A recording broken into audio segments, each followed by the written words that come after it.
EWC cap, the Sports World Cup. Okay, whatever it is, this is what happened in week 1. We crowned our first 3 champions, which means that we had even more losers. And God knows that I'm a loser. Wait, shouldn't this say that I love losers, not that I am? Can we fix this, please? But what happens when you lose? Well, you wind up here, the Boulevard of Broken Keys. Don't sing Green Day, don't sing Green Day. Every one of which represents a tournament elimination and crushed dreams. Losers live forever here, and if you listen closely enough, you can hear the voices of disappointed parents who said that playing video games is a waste of time. On the Valorant stage, 4 of 8 playoff teams were EMEA, and they managed to get 1 whole win. So move over, Europe, because the finals was 100 Thieves and NRG. That's right, all American, baby. These colors don't run, they soar. The Battle Royale of the Apex Legends final featured 20 teams, and no surprise, Team Falcons won. Wait a minute, no, they finished 8th. Sorry, it was favorite Team Liquid who... No, they finished even further back at 9th? Oh, because it was actually 2024 champion Alliance who... Oh, come on, who won? Unlimit? Sorry if I'm saying it wrong, but like most people, I've never heard of them. They beat every top contender to become the first Japanese team ever to win ALGS. This will also help them on the road to winning the club championship. Nope, never mind, that's their only team, and they're not even registered for the club championship. Still, my Japanese heritage is proud that we can produce both esports winners and heated toilets. Dota 2, or Dota Duh, as it's called here, started its first week of play with solid competition from... Sorry, actually, nothing of note yet. I'll have more on that next week. And finally, things were heating up on stage at Fatal Fury Wolf City. And I don't know if you're picking up on the theme here, but Dark Angel fought his way out of the losers bracket to top the regional favorites and get another win for North America. If only the Football World Cup had been so kind. Well, guys, what is happening? 3 tournaments and 3 new champions, no title defense, no favorites able to compete, and all underdogs at the top? I'll tell you what it is, because I've said it before and I will say it again. This tournament is about the losers. See you next week. C'est la vie. Such is life.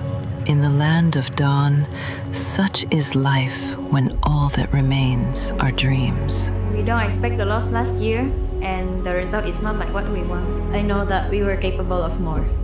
But MWI is where barriers are broken and queens are made. Vouloir, c'est pouvoir.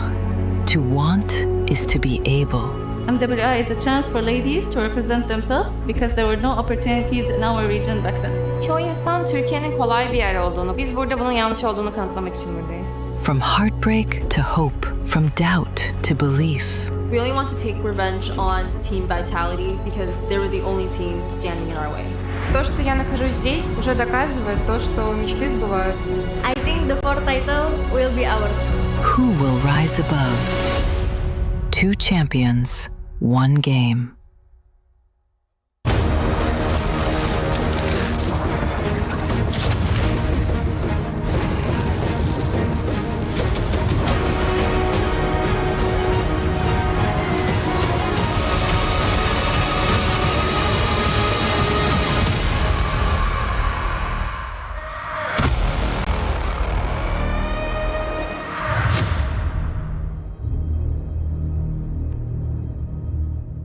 Hey, oh wait. Hey, hold on. Hold on. Hey guys, hold on. While we're playing this, I just gotta say, based on day 1, I feel bad for the team that gets Aurora, man. How is it that in Stream A and Stream B, only 1 win each? I mean, like, Hirara's cool, it's fun, but it don't get wins. What's going on? You know who didn't get a single win yesterday? What? Tournament favorites, Navi PH. They are on the brink of elimination as they face off against Falcon Daisies, who, by the way, I love as well. So today is a very difficult day for me. My heart is breaking, LaFell. I can't believe the previous champions are going through eliminations. I mean, like, we'll see whether they can make it through. But for now, let's actually check back on the recap of what happened yesterday. Hold on. Bro, what? What?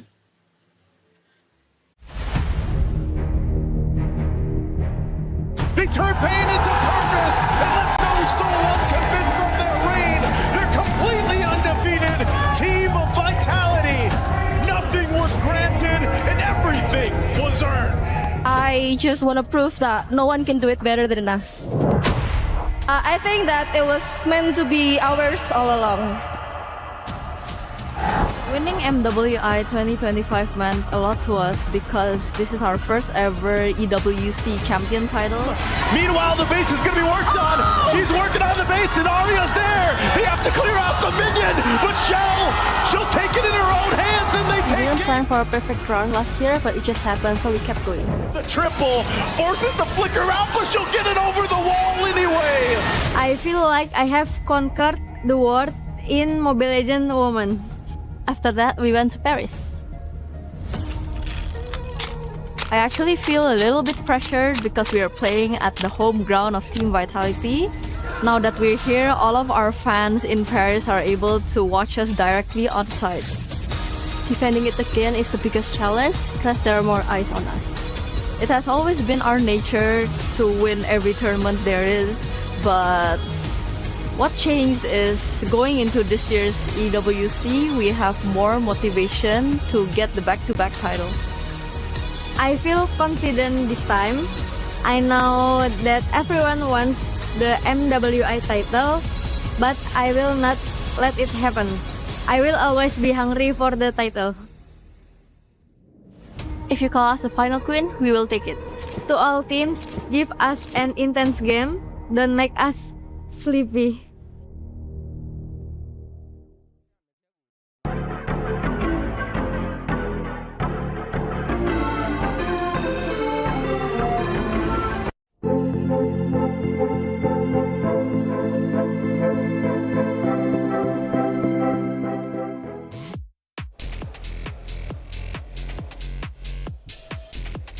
Welcome, ladies and gentlemen, to today's Sports World Cup here in Paris, France. Today is day 2 of the MWI. We're talking $500,000 on the line, and most importantly, protecting your key. Today, 4 teams get eliminated, but if they don't, they continue to move forward to claim that very trophy. We have the biggest personalities here at MWI. These women are ready to play, especially what happened yesterday. We've got Genji, we got Vitality going head-to-head, and even better, 2 up-and-coming risers. Seda is looking insane, even though it's their very first time at an international tournament, but we cannot forget about Galaxy Phoenix causing the biggest upset so far here in day number 1. But with upsets comes the true reality of the tournament. And that reality is that 4 elimination matches are going to be happening today, ladies and gentlemen, after everything these ladies have gone through, from their preparations, from everything that led up to this moment.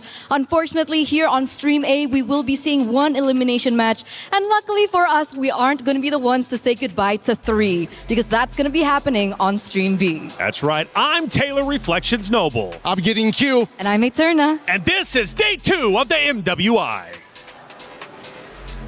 Day 1 was insane. Welcome, guys. This is the Bear Bros. We're from Stream B, minus Fell. Alongside me is Leo. Yesterday, we had 3 2-0s and 1-1, man. The only stream to have a series that went all the way. That's how we do on Stream B. Here's the thing, man. Stream B, nothing's locked. The meta's open. Maybe except for 1 or 2 heroes. But, dude, today, we got 3 elimination matches, yo. These are world-class athletes. These ladies have worked so hard to make it here to Paris. But, again, the truth is, the knockout stage, we only get 8 teams.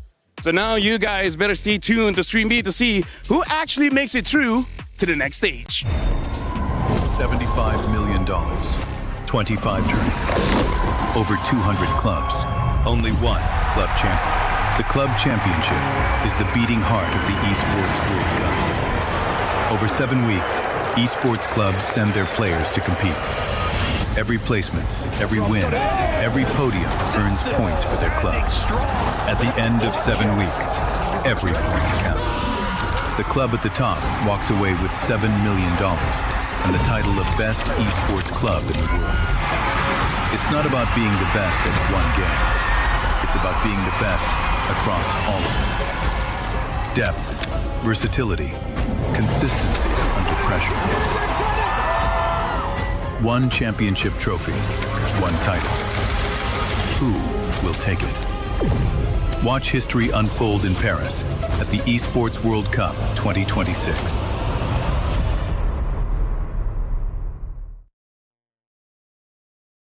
Play is in our DNA.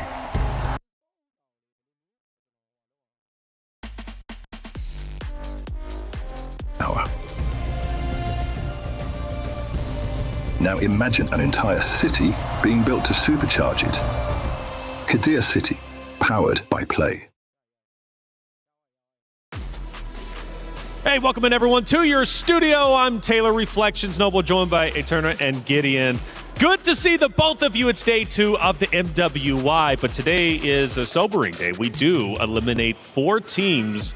Their keys will be crushed. Therefore, their heart in the competition will be over with, and their chances of winning MWI are done and dusted, forced to wait until a next year.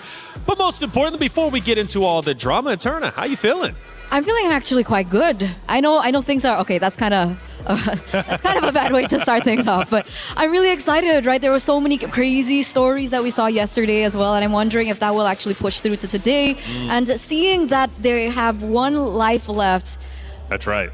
It's going to be heartbreaking, but also warranted. That's it. It's heartbreaking indeed, but warranted. Now, Gideon, the good thing is for our stream anyways, we've got several teams moving forward. However, for at least the B stream a little bit later on, we will have teams being eliminated. Talk me through some of these matchups. Yeah, I'd love to talk about this because after watching yesterday's game, Seda Esports is looking really, really good. And of course, I have an unfortunate personal bias, and I don't usually have those in a professional scene like this, but Team Ray Young, I personally know one of their players, which is why I'm rooting for them, but Seda is not going to be easy. But then we look down, Team Falcons ID versus Aurora Gaming, Genji Esports versus Vitality, which I think everybody is like, who's going to be the mother of tanks at the end of that game? That's right. We're kind of curious, who is the mother of tanks? Does Ashley even still want to be the mother of tanks? During that interview, she said, well, maybe I want a new role. But then again, if she wins, I'm thinking she's going to have something to say about the mother of tanks at the end. This is going to be Stream B, and this is where things really get serious, Eterna. Absolutely, absolutely. We're looking at,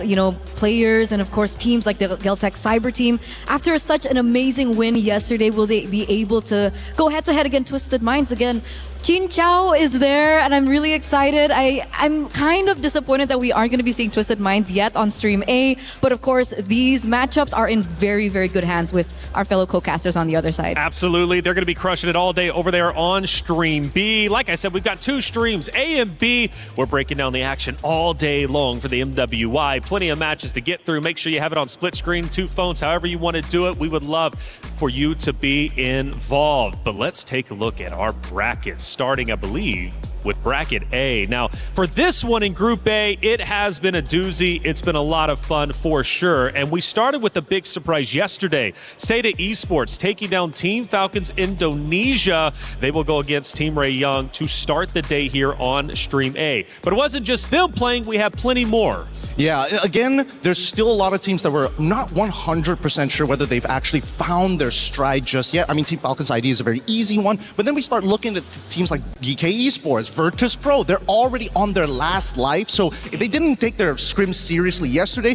they better do it good today. Absolutely. Let's take a look at Group A, or it should be Group B brackets. This one was crazy going into it. We had 3 powerhouse teams to fight it out tooth and nail to the very end. And, well, we started with Genji going against Foot Esports. That one went the way of Genji, who now has to play against Team Vitality, a repeat of last year's grand final. So I do want to say that this was more of an expected outcome, but I look at that 3rd matchup that we saw yesterday, Galaxy Phoenix coming through over the old champions of MWI, Navi, PH. And of course, we had our friend Brigida over here yesterday, and you could see her emotions just really rise to the top. She was trying to stay as professional as she could, but I guess she just couldn't really contain how shocked she was. Yeah, she was shocked, man. We were handing her the mic. Maybe we might All do three. it to you. Why not? Well, we might hand you all 3 mics today. But that would just so require TRY to lose. Whoa, no. And the more mics, the better. And I'm confident that they will still have a chance. Look, there's still the lower bracket to worry about, right? Sure. It's not elimination just yet. That's it. Well, not just yet, but we'll be getting there for sure. Chat, you have a way to get involved. We've got our pick'ems, and look, Esports World Cup is great for this. Scan that QR code,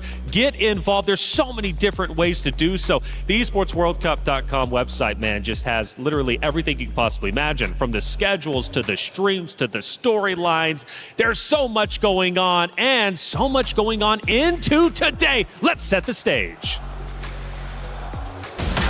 MWI 2026 started off with some upsets, some surprises. Navi Philippines and Team Falcons ID both got swept in day one. Will go down. Double kill again for Guy making the triple kill. And Galaxy Phoenix showed their experience from playing in the MPL, and Faz Guinevere was insane. Rianne's gonna be next. She's bowing out Fa, but Fa will get another. And Ashley competing for the Mother of Tanks title. She's back at it this year with a defeat against Footy Sports 2-0. Ashley! Put it in the Fury. Good job down. Now for day 2, Team Vitality, the final queens. Can they be challenged a little bit more from Gen G Esports? Top side. What a crazy sequence. So counts out with a circling eagle. Navi and Team Falcons ID both hang on by a thread in the lower bracket. Can they continue their journey here at MWI 2026 here at EWC? Lifting that beautiful trophy in the middle is what every competitor dreams of. So much on the line for this MWI, and this is only day 2 of 5 for this stream. What a day it's going to be. Biggest surprises from yesterday from you two. I don't know, what were we thinking? Because the hero selection was a little bit wild for some. Say to Esports, for example, potentially setting a new meta, and we do have a new meta. That was the biggest talking point. Yeah, I know. After the little hot fix that everybody's been raving about, hey, maybe tanks are completely out of the meta, that's not necessarily true, but I think this time around, a lot of teams are trying to find their own identity, and I think that's the beautiful part of MWI, right? Because we look at the men's division, everybody's like, they're kind of boring, not a lot of personality, not a lot of different picks. But MWI is where things get really interesting. I think they're on the forefront of determining what the MSC meta is going to be. And that's what makes it so exciting, because yesterday we saw Kadita on the other stream as well. I think the Farsa, the glue popped up. So I'm excited to see whether this will actually become the meta like you mentioned, or it's just a part of the MWI, flavor or flair. I'm okay with that flavor, though. Everybody needs a little flavor in their life. And Rose, by the way, was walking in and just happened to stumble across some of the players about to step foot on that stage. Bonjour and good morning. So as we guys can see, the girls are just arriving at the venue for the second day of MWI. And you know what? As they're coming out, I think it's right that we catch one. Hello, girls. Hi, how are you guys? Come here. How are you? I'm fine. Are you excited for today's match? Yes, our team is very confident and ready for this game. I love it. You guys did amazing yesterday. Good luck. And good luck. Hi, GK. Hello, girls. Come. Okay, I'll take you. I love your hair. It's red. How are you? Not good. Not good. After what happened yesterday, huh? So how are you prepared today? I guess, well. You prepared well? Are you kind of nervous? No. Not nervous. Not nervous. I love it. I hope you slay today's game like how your hair is slaying. Good luck for today. Thank you so much. Guys, I think we see here that some girls are more excited than some. And of course, yesterday we saw a very awesome match. So I cannot wait for today. With that, let us throw it back to you guys at the studio.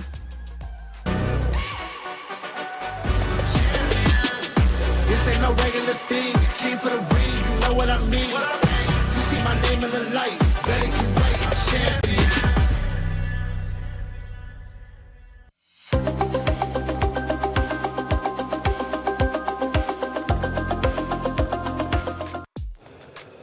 Thank you, Rose, for catching up with the players as they walk in. It always brings joy to my face to see the smile on the competitors, right? They're ready to go. It means a lot for them to be on that very stage competing for what could be the best trophy, right? The MWI trophy, after all. A lot of pride behind that. But let's talk about pride. Vitality. My goodness, as you can see, it turn is getting serious. Gideon as well. Look, talk to me about it. It's Vitality. It's Gen G. They face off a little bit later today.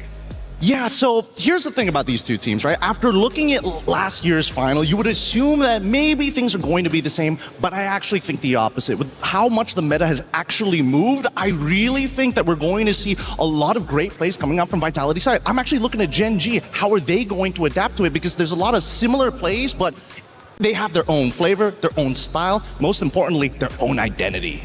That's what I want to believe. Like in an ideal world, I know VT is from Indonesia, and of course I want to see them triumph once again.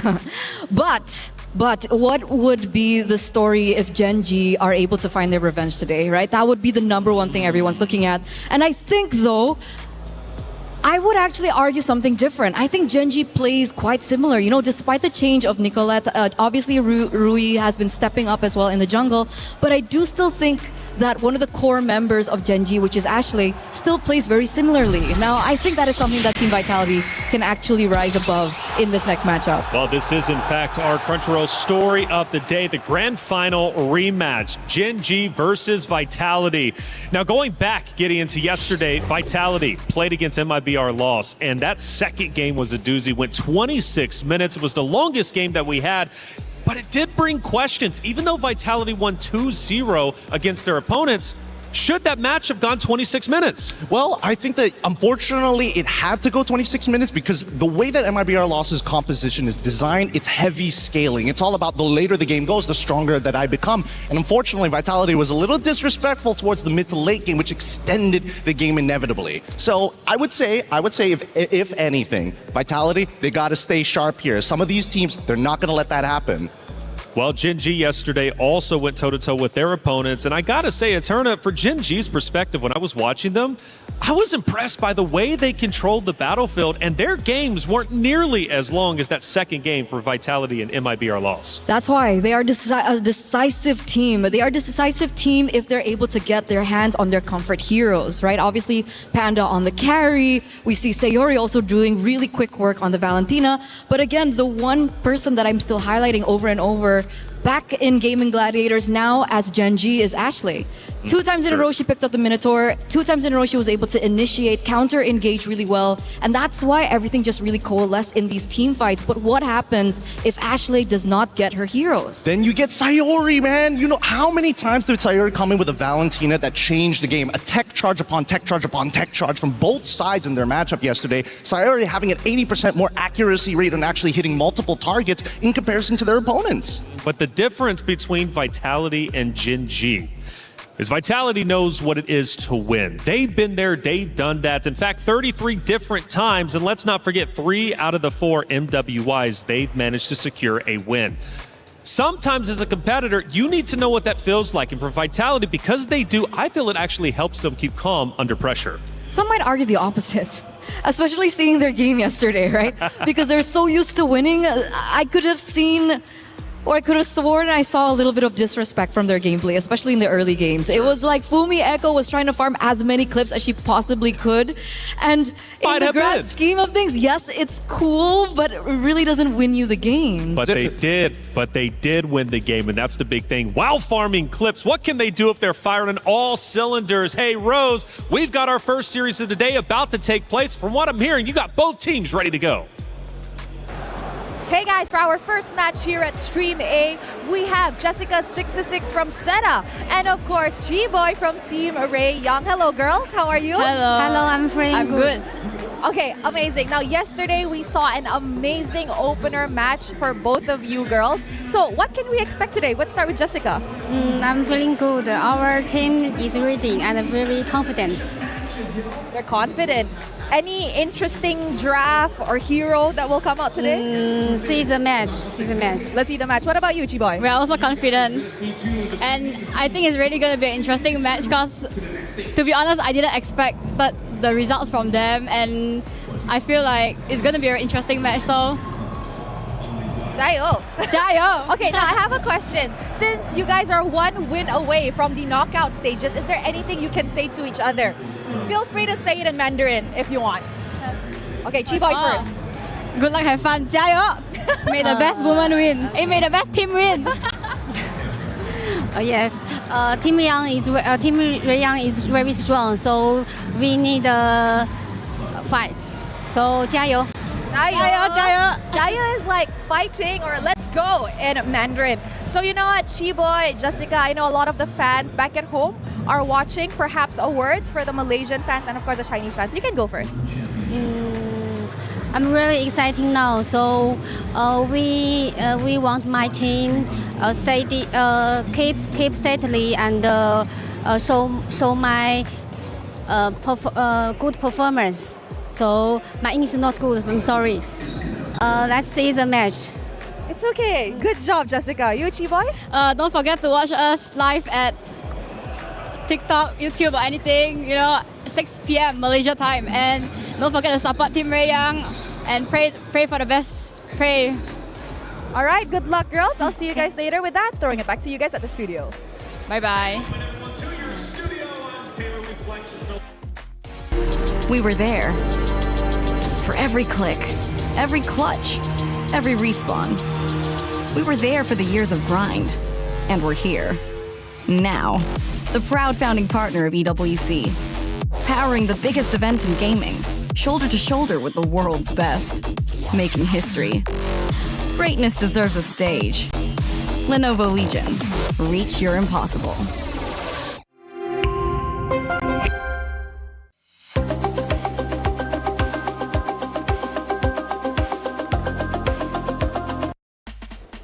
Thank you, Rose, as always, for that great interview. Both teams ready to jayo. It's going to be a lot of fun, and it's about to go down. It's Team Seda going against Team Ray Young. Man, this one's going to be a lot of fun. Seda Esports impressed us so much, and it is, in fact, the rise of Seda. Can they secure the first knockout stage slot? That's what's up for grabs. The loser, of course, goes down to the, lower brackets, and unfortunately, their key will be at risk of getting crushed. The winner moves forward. Gideon, yesterday, one of the big talking points about Seda coming in, first big international, right, for China. Now, this region hasn't got a lot of attention in the past. Indonesia has. Now, the question is China potentially catching up to the Indonesian region? And I gotta say, I know it's a big talking point, but I want to throw it your way. Why not start it off quite spicy? Because look, let's talk about it. Seda did in fact beat Falcons Indonesia 2-0 quite convincingly, and they did so in an unconventional fashion. This team was made for MWI, and clearly so in that matchup. I'm glad that you brought this up because we had to do a little bit of digging into Seda Esports, looking at not only just Jessica, but Zoe, Naomi. I'm looking at Kai. Okay. Kai is interesting because, again, there's no such thing as a team who just enters a tournament and all of a sudden has mechanical prowess, right? Especially when you're playing things on like Claude, Harith as well. UN had some bad matchups. So it's really impressive. Not only were they able to win those matchups, but they have a deep understanding of draft and macro, which is unheard of for a first-year team. Absolutely, and a first-year team making big waves, and that's what excites me. Seda Esports is looking great. And you know what's also interesting, Gaterna, they did it with their sub, right, which is Miss. Miss wasn't there. Fanwa filled in and happened to be the savior. The question is now, who do they actually go with in that regard? Well, I don't know, but it's time to get our first matchup started. It's Seda Esports versus Team Ray Young. So many questions left unanswered. Welcome to Mobile Legends Bang Bang Women's International here at the Esports World Cup. Yesterday, what a show opener it was that stunned us all. In their international debut, Seda grounded Team Falcons Indonesia, a team quite literally put together to challenge the throne. Over on the other hand, Cambodia, we see Galaxy Phoenix with their international debut as well, taking down Navi PH, former MWI 2024 champion, proving why Galaxy Phoenix are the first all-female team to compete in MPL Cambodia, and they're not here to mess around. And finally, the team that everyone was chasing was Swift, Silent, and precise. With that taking 2-0 off of MIBR loss, they proved that that was just another day in the office for the V-Hive. And now, yesterday, nothing was granted. Let's see what's on today. But remember, we're here in Paris, the city of love. But don't forget, when there's love, there's also heartbreak. So Damascus, show us what heartbreak could potentially look like. Thank you, Cheryl. Yes, these are the keys that represent every single team's tournament life. This represents your dreams to lift that trophy, and only one of these keys will remain intact at the end of the weekend, as I am right in front of the key crusher. Today we have 4 teams leaving the tournament. 4 teams will say goodbye, and whenever a team loses, the winning team will take their key and bring it right there to this key crusher to then destroy it in style. And let me be real, sometimes it gets quite loud. We have 3 elimination matches on the stream B side and 1 on our stream A, so do make sure you tune in to both of the streams. Exciting matches, couple to qualify to 2 more and others to stay alive in the tournament, but we are ready for our first match. And I've got my good friend, man like Hollywood's Rob TV on the stage. Rob, what's coming up?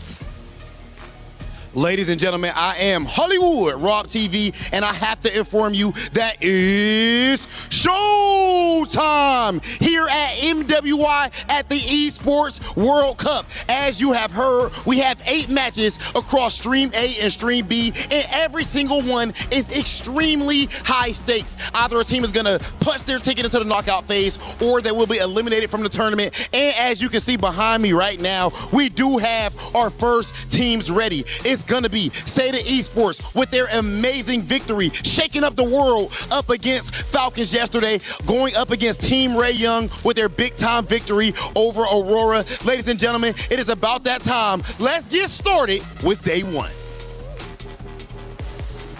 Can I just say, our stage hosts are absolutely incredible. I'm pumped up, I'm ready to go, and so are the ladies on that very stage, doing their last checks before we get into our pick and bans. This matchup means a lot.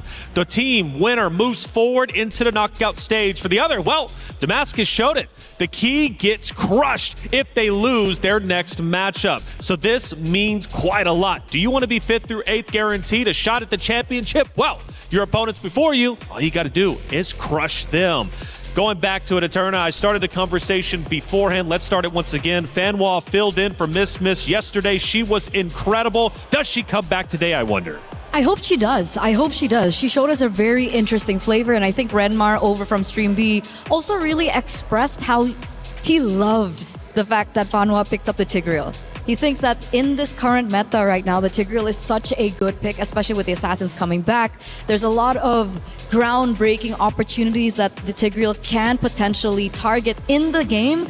And there's a way that Tigreal has to try and limit potential heroes. Like cores would have to be able to pick up purifies and so on and so forth. So I'm wondering if we're going to see something of the same flavor as we get into the drafts now, because we do see it online and we already see the bans coming through as well. Well, I do want to pay attention closely to Guy from the side, of course, of Seda. Carrie and Claude was the 2 heroes she ran yesterday and did it incredibly well. Does she come back again? Because the big story here is the battle for the gold lane. Who's going to end up taking it? Because Quinn on the opposite side is also incredibly talented too. So Guy versus Quinn, this matchup means a lot. I think both of them are pretty, as of right now, based on what we've seen in international play that's been live streamed, Quinn and Guy at this point, dead even. This match is going to tell us who has a little bit of advantages, what are some of their strengths and weaknesses, whether it's in the lane or in the team fight. But looking at the way that the bans have been going so far, it feels like Team Ray are like targeting really hard on some of the meta picks in Hirara in comparison to Seda, who is just like no big chunky people. Exactly, and we actually see that chunky person come to play here for Seita. Baxia gets picked up now. This was an argument that we kind of discussed yesterday, Gideon, and we finally get to have you here as well.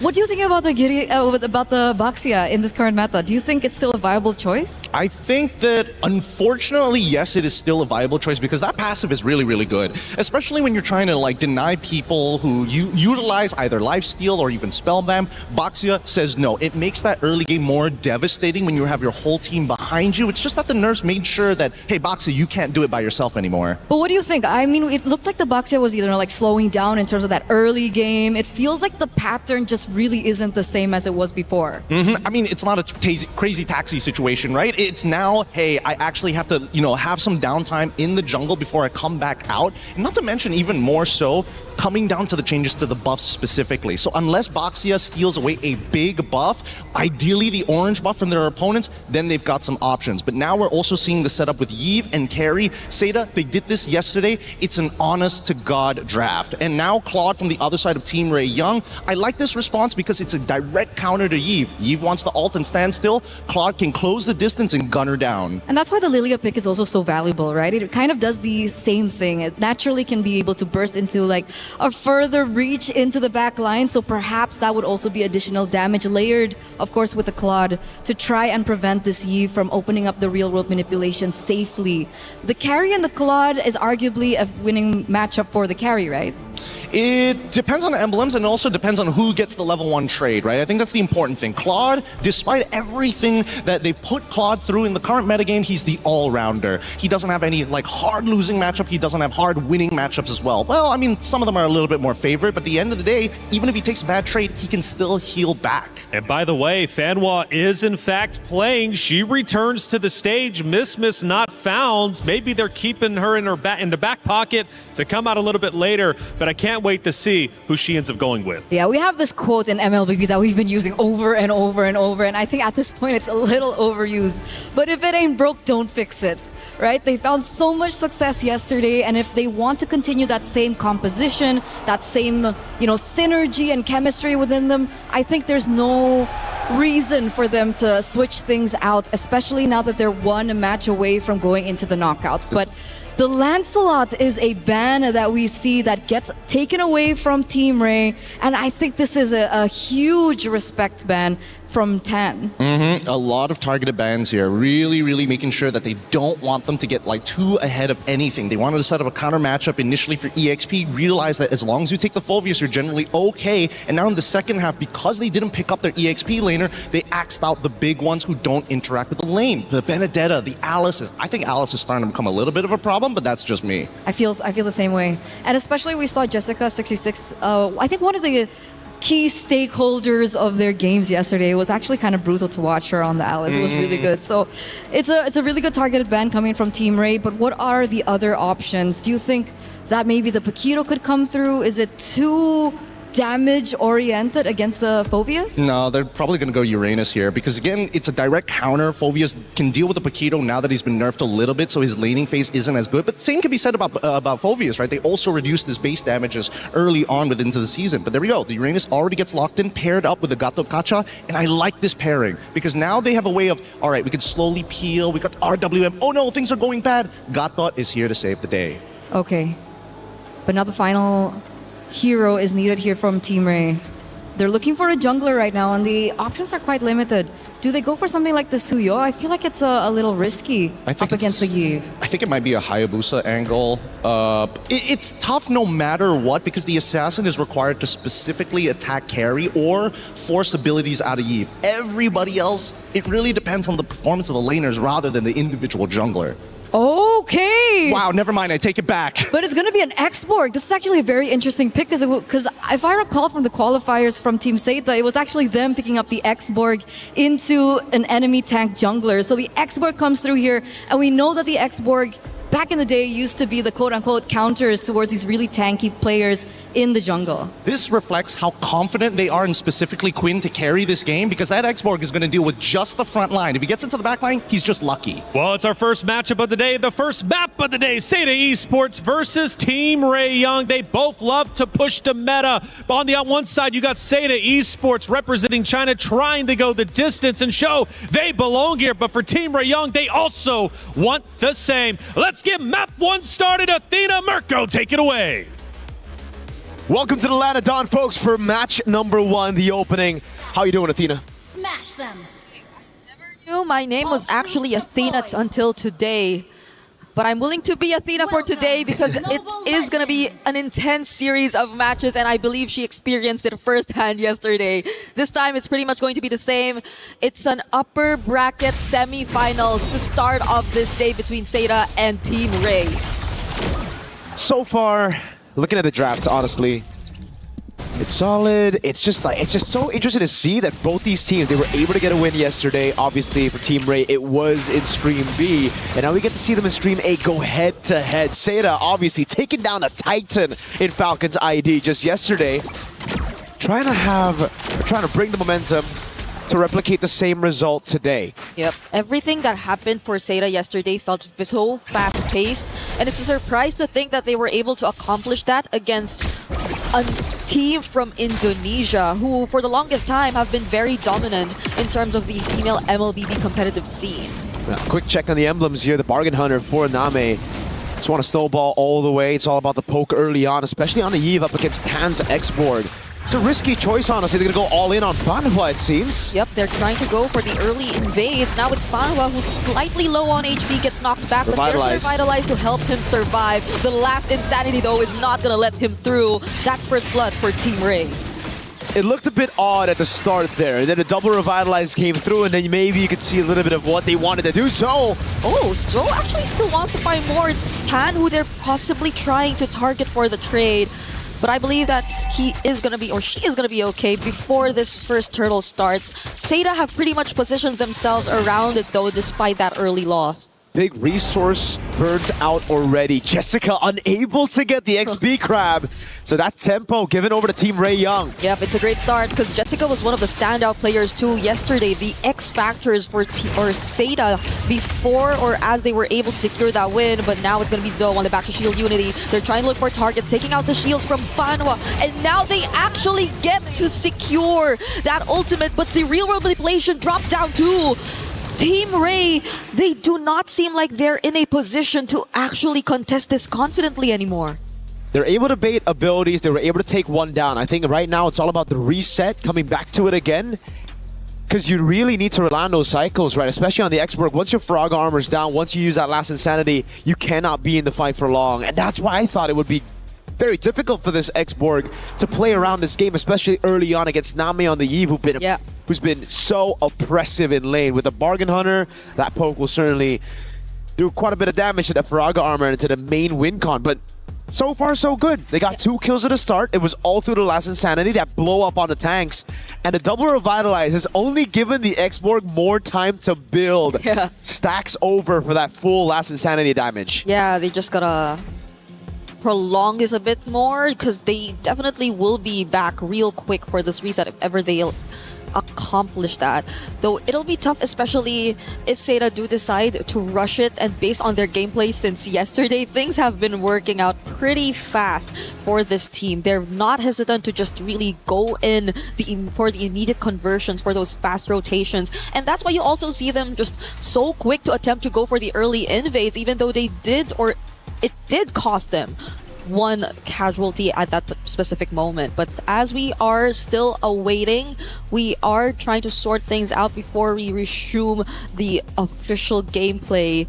It does seem like there is a bit of an upper hand for Team Seda before that first turtle. They were already able to position themselves. They were also able to take down the Faraga armor. So if you're just tuning in, this seems like it's pretty much set up for success for Seda as of the moment, but nothing is guaranteed just yet. There is a chance that we still get to see them somehow prolong this dance before Team Ray, and being Team Ray, could actually still try and attempt to go for the contest. That's true. So it was a bit odd to see that early invade coming in from Seda. They're trying to utilize the fact that, really trying to punish the fact that there was no ult on the Phoveus yet. But it wasn't enough, really. Yeah. Even with double Revitalize, they just also lacked a ton of damage. And I think it was also the lack of synergy, because Jungle Man wasn't there. Boxer was too far away. Only got 4, then started the Shield Unity, and then got in there late. Was able to get a camp out away from Tan, but other than that, it was just actually just a waste of Turtles' Poissons over for Turtle number 1. Now, we do have a pause, ladies and gentlemen. Please do be patient with us. We're going to, solve this ASAP. ASAP. Let's talk a little bit about yesterday's games, though. Both of them were very impressive, right? the panel did mention, no, miss, it's Fanhua who's taking the helms. And so far, Fanhua's been fantastic. Yesterday on a Tigreal as well. There's been so many crazy moments that Fanhua's been able to get against Falcon's ID. Yeah, and I think it was also one of the first few games we actually saw the Gatot Kacha eventually come back, because it was also mentioned a couple times that it's not like the Gatot Kacha was really out, but we barely get to see him played anymore in the roam. But I guess there were several changes that took place in the recent hotfix. One of the first few users again being Fanhua, but even to this game that we're seeing right now, we're seeing it picked up, and a lot of the more tanky options too, since I feel like there has been so much attention towards how they really wanted to limit the assassin jungler options. Now they're being forced to see the likes of even the X-Borg in the jungle, which again, so far, we do feel is a bit difficult to pull off, considering that even when it looks, or even if you look at range, there will be a lot of ways for them to just poke and take away the Firaga armor. But so far, it's done with 2 kills, so it's been working out relatively well for the jungler of Team Ray. And I think this is where we get to really see the buff, or sorry, the nerf rather, on the Baksha, right? Because usually at 1 minute 30, you already have the Baksha at level 4. You already have Zo to actually rotate with you. The fact that an X-Borg can clear faster than a Baksha shows you exactly why the Baksha maybe lose a little bit of that, you know, pick priority later on in the stages, because Joe was just late every single time onto these fights. Yeah. Because it really seems like for Seda with the double revitalize, they wanted to go for the early fight. They wanted to take all that action onto Tan before the last Insanity was available. And that's why Name postured up so aggressively, to a point where Nami actually had to leave a few waves.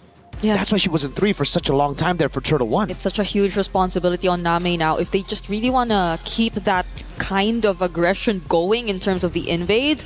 And at that time, that position they currently were in felt like they had no choice but to just really commit to the bit. And I'm not sure if that's the way they really want to go for, because again, things have slowed down a bit, especially for some of the utility junglers. The Baksha seems to be more split between joining these early rotations and just securing the farm early on because of the changes that took place, and just so they don't feel as behind.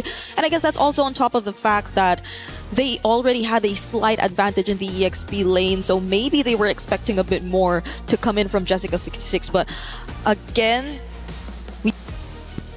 taking away that XP crab, we saw it happen, and so far Jessica26 hasn't been able to do much. Given, of course, it's a Uranus, so maybe you would not expect that much of the showy setup plays similar to when she was on the likes of the Alice or the Esmeralda even. Maybe closer to the Esmeralda though, because this is a very similar hero to the Esmeralda that she played yesterday. That's true. The Uranus is Esmeralda with less steps, I'd say. He literally floats around. Even in this matchup down below, by the way, something we haven't touched on, it's actually just really level. I thought Guy would actually be able to get a lead, and that's something that Seda can play with. Again, if you look at Seda, the way that they're able to win, it's not just through these team fights. It's not just through one win condition. They have multiple win conditions set. They have multiple plans as well. If they lose out on these first neutral objectives to Team Ray Young, you can expect them to look to play around that winning matchup in Guy on the carry against Quinn on the Claude. Yeah. Especially with the flicker here. You burn it out once and then the RWM catches you. The rest of the team can just follow through with the Baksha under turret even. Yeah, and it's not like Chipoy could just go for the surprise setups either. Nora maybe could be the closest with a flicker Dark Wave. But reaching Guy is going to be one of the toughest tasks, I feel, for Team Ray, if ever they do get to funnel majority of their resources to this gold laner. That's why I'm just pretty sad right now. Why? You have players like Fanhua and Chiboy. Okay. But it's Beleric and Gatot Kacha, you know, like, you want to see more explosive picks. You know, give me the Tigreal from yesterday. Give me an Atlas. Obviously, it was, unlucky. Obviously, there are some heroes that were banned that you can't play, you know. Marcel's been 100%. I want to see a Marcel. I don't want to see Gatot. I don't want to see Beleric. Yeah. But it seems like Marcel's one of the first few roamers that you just see gone. It's always banned first. You can't let him through. Yeah. And I feel like that's gonna disrupt so much, because majority of like the female teams that we've seen at least play in the first day of MWI 2026 have been very heavy on team fighting. Like even now, even in this game, you see them really start strong with an attempt to just go for the invades and the disruptions, and eventually you do see early deaths and early kills here and there. So I feel like it would really disrupt so much of what they really want to accomplish. Yep. We are taking a bit of time, but we want to make sure everything is set before we proceed, because this is no worry. joke. It's an upper bracket finals. It's actually a qualification match if you think about it. It's a qualification match. Yeah, you get to top 8 secured if ever you do get past this best of 3 series, and you do not want to go down there. Oh, Chiboy's serious. You see that? Yeah, Glasses off. She's usually all smiles. She had a very funny interview yesterday on Stream B. Every interview with her is a funny interview. That's true. She's just a very funny player, you know? Not in a way that's bad, you know? She's funny in interviews, all right? She's charismatic. There you go. Yeah. Tournament bracket, though. Let's take a look at this again. Just for you guys back at home who maybe missed a few matches of day one, Seita Esports were able to upset Team Falcons ID with a 2-0 sweep with Fanhua on a tie grill. Team Ray Young doing the same against Aurora Gaming. It's a clean sweep. And it was just all around clean sweeps for Group A. Geltech Cyber Team. We got Kyoe going ham with the Hirara and the Hayabusa, showing exactly what the assassin meta looks. And in all the other games, it's mainly Bakshas here and there. There was a Ling. There was a Ling yesterday. Yeah, we also saw the likes of a 1-1, a Kadita played yesterday. Twisted Minds, though, that was a signature Chin Chow, so I kind of like understand why they wanted to play Dude, the 1-1. I'm so confused with the meta right now. Like, I don't know if it's just an MWI meta. I don't know if it's like comfort picks for some of these teams, or if everybody just has lost the plot. Now it's just every woman for themselves. There you go. Genji also taking a 2-0 win against Foot Esports. Vitality with a very surprising struggle up against MIBR loss. That was a long game in game number 2. And even in game number 1, there were glimpses of brilliance from MIBR loss. Glimpses of maybe everybody else catching up to Vitality. Yeah, I think it's more of that rather than us just seeing a different Vitality or a different version of the more powerhouse teams that we consider quote-unquote overall. Because like even for the newcomer regions that you would consider, this is Seita that you're talking about right now, putting Chinese MLBB on the map. Even for the Cambodian representatives, and they were even great. For the recent Asian games that we just talked about on the panel as well, the SEA Games to be exact, right? There were a lot of upsets, surprises even. I think that was one of the most surprising that we've ever seen in terms of results, because it wasn't really Indonesia who came up on top, it was Malaysia. And to think that that lineup isn't even here. We don't talk about that. Eternal said the same. Why is it always like this? Yeah, don't talk about it. You know, we only talk about it when Indo wins. Remember, that's what that's what the chat says, right? Is that the rule? That's the rule. That's the rule. At least when there's an Indonesian on desk, all right? Okay. We don't want to talk about our back. Is it 4 times now? Second place finishes at M Series. We don't want to talk about that. No. Okay. We don't want to talk about getting grouped in MSC 2024, about not reaching top 3 in 2025. We're not gonna touch on that. Do not touch on that, all right? No, we're... But maybe this time. Well, you know what? Not maybe. We will. We will. Because my goats got in. Right, let's go. Okay. We are still in MWI, but I could feel the excitement. What do you mean? My goats are Vitality. Vitality are in MWI. Right. It's the same. Your go-to... It's a very easy fallback for me, you know? Like, if everybody's like, oh, dude, your team never makes it to an international. I'm just like, dude, take a look at my women's team. Vitality's doing great. They are. They're like the greatest women's team of all time or something, you know? Team to beat. You remember what they Nothing said? crazy, just...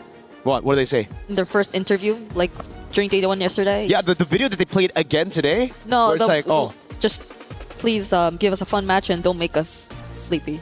Don't make us sleepy. That's dude. what Vivian said, but that's Vivian, you know? You know Vivian's personality. I mean, Gideon did shout out the men's division just yesterday, saying that our women players have much more personality than a lot of the players that we have in the... We don't have players in the men's scene. We have robots who sometimes decide to show emotion, right? I'm a fan of those players who actually have those emotions, but I agree with Gideon.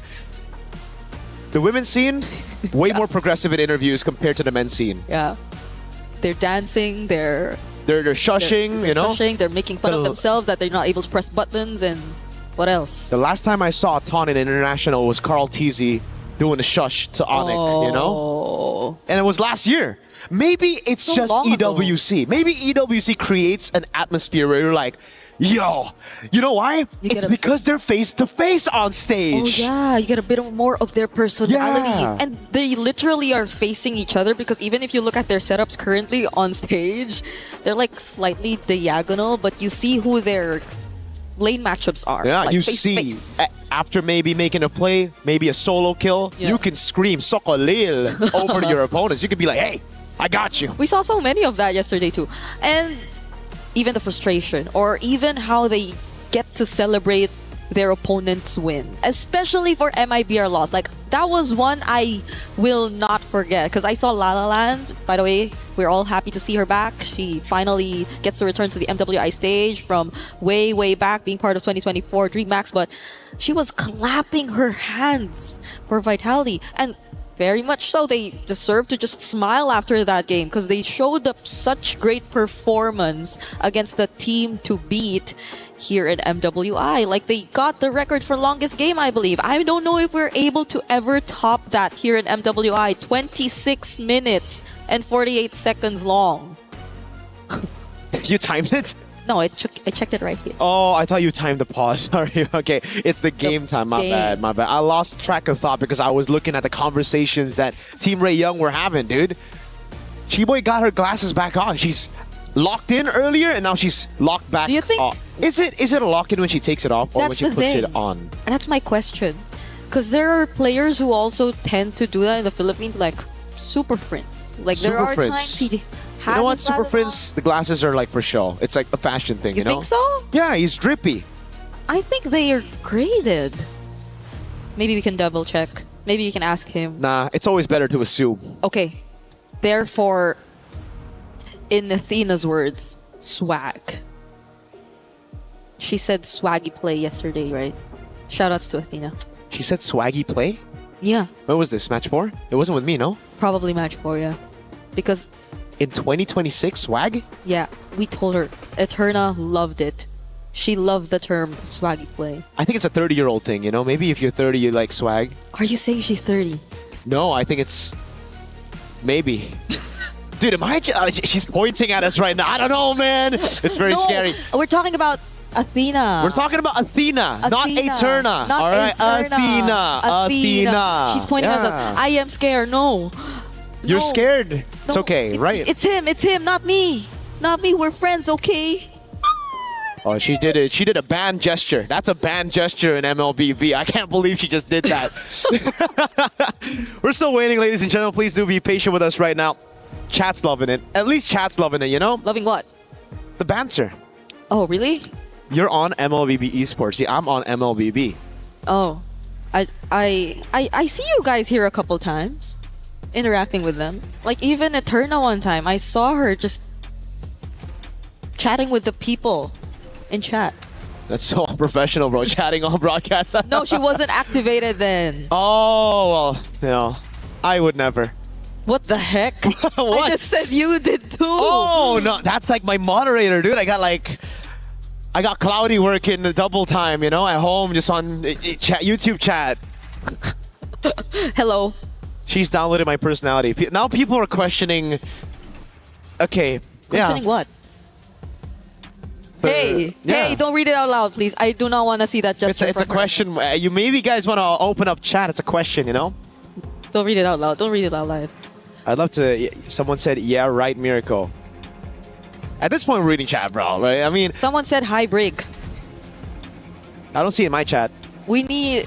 What do we need? We need casters brawl. I mean, this is literally... Wait, they're doing rock, paper, scissors. Wait, what are they doing? Rock, paper, scissors, shoot. I can't see the other one. Okay. Yeah, same. I wish we could see both sides. So we could like at least cast. That's true. Yeah, but why is there someone in the middle though? That's a ref. That's the ref right there. Okay, they're slapping each other. See, in the this hands. is what you say when you talk about personality, right? Dude, none of the men's team have this. They're all so locked in, and like one guy's obsessed with King Bob or something. What's the most we've seen from the men's during a pause? Like I've seen one of the players like from MSC. I think he like messaged some other streamer in game, and that streamer or opened the chat while streaming, and she was surprised. I think the message was ALABYU. None of you guys know. I thought we were talking about like pauses. Like things players do during pauses. Oh, during pauses. Yeah. All right. Our players just, they joke around sometimes, you know? Do they? Yeah, in Indo they joke around, they have a blast. Some lean back and sleep. Can you close your eyes during a pause? Wait, is this a 3-way rock paper scissors game? Because they're doing it now 1v. I swear it was a 1v1 earlier. Now it's a 1v1. Like it's a No, but they're doing free-for-all. something else. Like they're putting their other hand down. Isn't this like one of the? Dude, I got no clue what this game is. You know what this game is? Because we have some versions of this in the Philippines where you like put your hand down or like You smack tap it, the hands. smack it when you lose, or I'm not sure if that's the same or Is they this have what they something. did back without phones? I just play MLBB. Same. I mean, I love that Gideon's. Dude, I'm just constantly looking at Gideon. That guy is my Were you guy. expecting dude. an answer Dude, from no, them? I just want to see a reaction, and I always see a reaction from Gideon. That's my boy. That's why he's my father. He made me in a vat, by the way. Long story. Yeah. You have a lot of like fathers here. No. Is Naisu not? Naisu is everybody's father. That's true. He is Father Naisu. So many. Okay, now it's a 3-way rock, paper, scissors. It's a 1v1v1. Oh, she has to be out, right? So After that, how does that work? If you're the only one who's different, then you what? Do you need just one to counter you, or both to get out? I have no idea. We have to ask them. Chat, maybe chat. Chat. Does anyone know? Mirko's also What? I had no idea you were planning to do a Hirara cosplay. The Claude is a pretty good pick. Against the carry, it's all right. Yeah, weak side. You know, you can just play around. You can just go over and rotate around. Lilia is really good at playing in mid, just clearing it out. You know what? All of a sudden, I want to stick to the game. Just be professional, Brick. All right? Let's stop. Do we stop? There's suddenly. Be professional. The phobias. Talk about the picks. Talk about the picks. You know. Talk about the picks. What else have we not touched on? Sanford. What? Huh? What? Can I ask for help? Can I ask for help? Like help from like Gideon dancing on the stage or something? Dude, we need. What is that dance? Look at that dance! I don't know what that is. I don't understand. They seem so happy. What? No, they seem so happy, bro. We're Must have serious been the now. win. Can we not? Yeah, it's the win. It was. We're back in the game. Turtle number 1, not taken just yet. Seda. Oh, black shoes from Miku. All right, that's it. So they weren't able to reset for the turtle, it seems, and they just reverted back into farming for their own objectives, as Seda were very quick, as expected, to just secure that objective for themselves. So there's a very slight lead that you're seeing as of the moment. Nothing too significant still, though, but it's great because you're seeing them just really hold down their individual lanes and make sure that the matchups are going well for them. And it's all about Seda now just playing the slow game after getting the neutral objective, right? Yes, Team Ray Young were able to get the kill lead in this game, but it's just been kills over on Fanhua. Those are kills that you're willing to give out for Seda, right? So right now, play it slow, play quick when you have the neutral objective, and that's why the Uranus is also picked up here. It's all about getting tempo over your opponents, and as long as you don't group up, it shouldn't be too big of a problem to deal with these AoE damage dealers from Team Ray Young. Yep. Especially earlier, we saw how they were just able to split up who would go first, who would be the ones assigned to just take out the Faraga armor in general, and those who could just follow up in case things get wrong. But now it's Team Ray Young looking to group up down bot. Nothing that Guy doesn't really sense though. So things have been really okay for both sides. Just look at Jessica66 and Guy managing things really well in their individual lanes.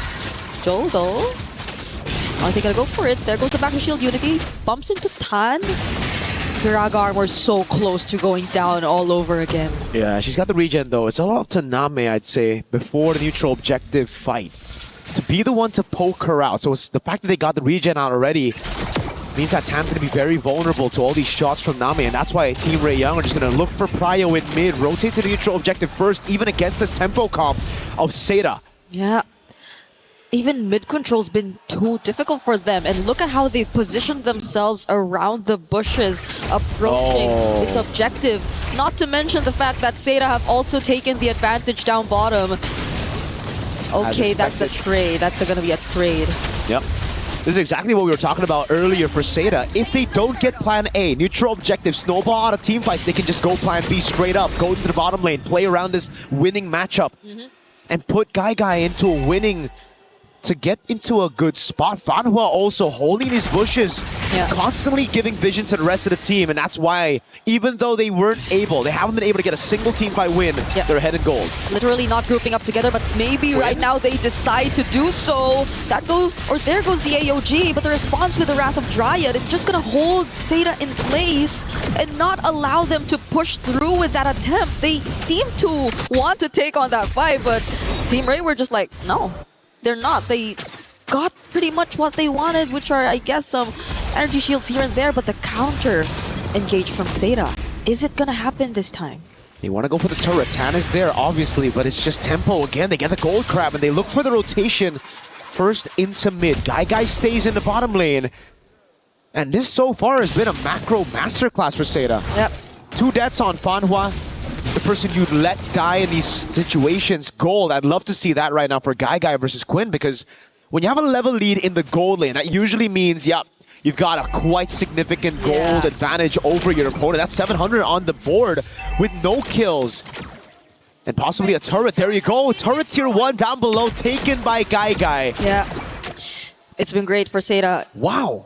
So good in terms of the macro discipline. You see Nora barely being able to join any of these fights, and it's not like they're even converted into fights, because Seda are just very picky with what they want to take on. Team Ray are the ones who seem to always look for these potential engages, but even this just now, Jessica26, they'll have to pour in so much of their resources just to take this one kill. It eventually gets to become another kill for them though, but Seda, now it's Guy also joining the rotations for them.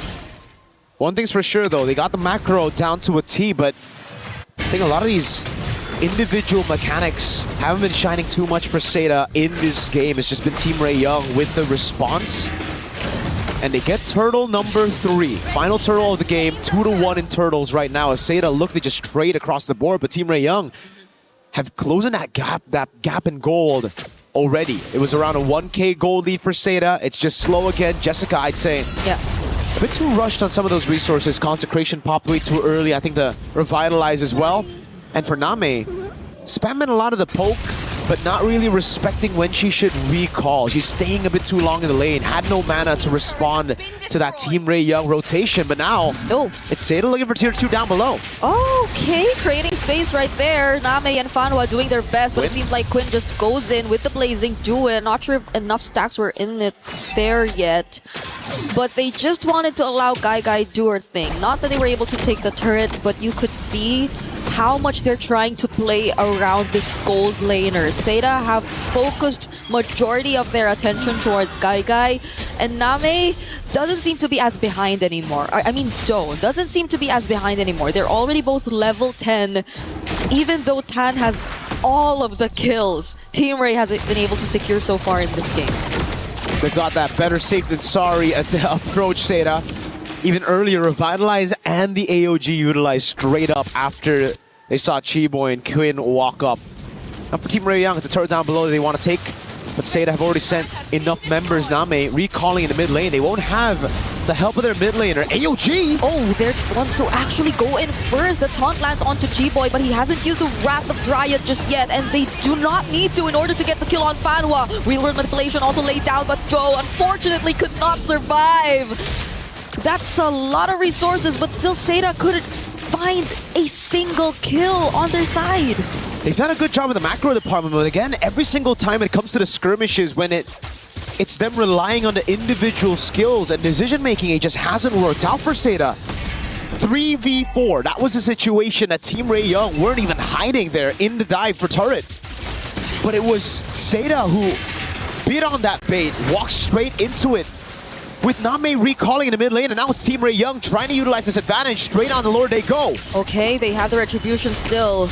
And right now it's going to be Zoe trying to go in for the drive-by, but they're not going to be successful in doing so. The knockup from the Dark Wave as well, and the taunts keeping Zoe in place. Quinn going in with the Blazing Duet, only trying to go after Name, but Guy shows up and they decided to not push through.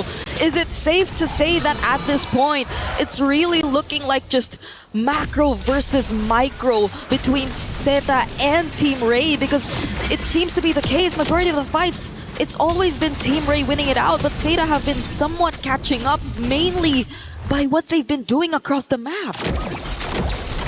So Team Ray Young now with a 1,700 gold lead. Jessica again revitalized. Together with the consecration, no one's been able to get rid of this Faraga armor. Tan's having a free day on this Expo. Again, the revitalize has only helped Tan to get even more stacks. Oh, they're going for the sandwich play. RWM and the AOG doesn't land onto anyone. Flicker up from Nora as well, and it seems like they're gonna be okay. The last Insanity 2 is gonna push them out from trying to go for the chase, but the Lord is still up. They'll have to deal with it. Finally does go down. And now Team Ray are eyeing the mid lane. Jessica26 going down just like that, and Quinn with a Blazing Duet. Oh, gets stunned by the Backshot Shield Unity though. What an unexpected, at least Zeta gets some kills right now. Way too aggressive with the Blazing Duet. Got one kill, did not want to go out. She thought she had it in her to go for one more, but again, punished straight up with the flicker. Can't purify out of that one. Can't CC immune out of that one. Nope. Drag armor pickup for Tan.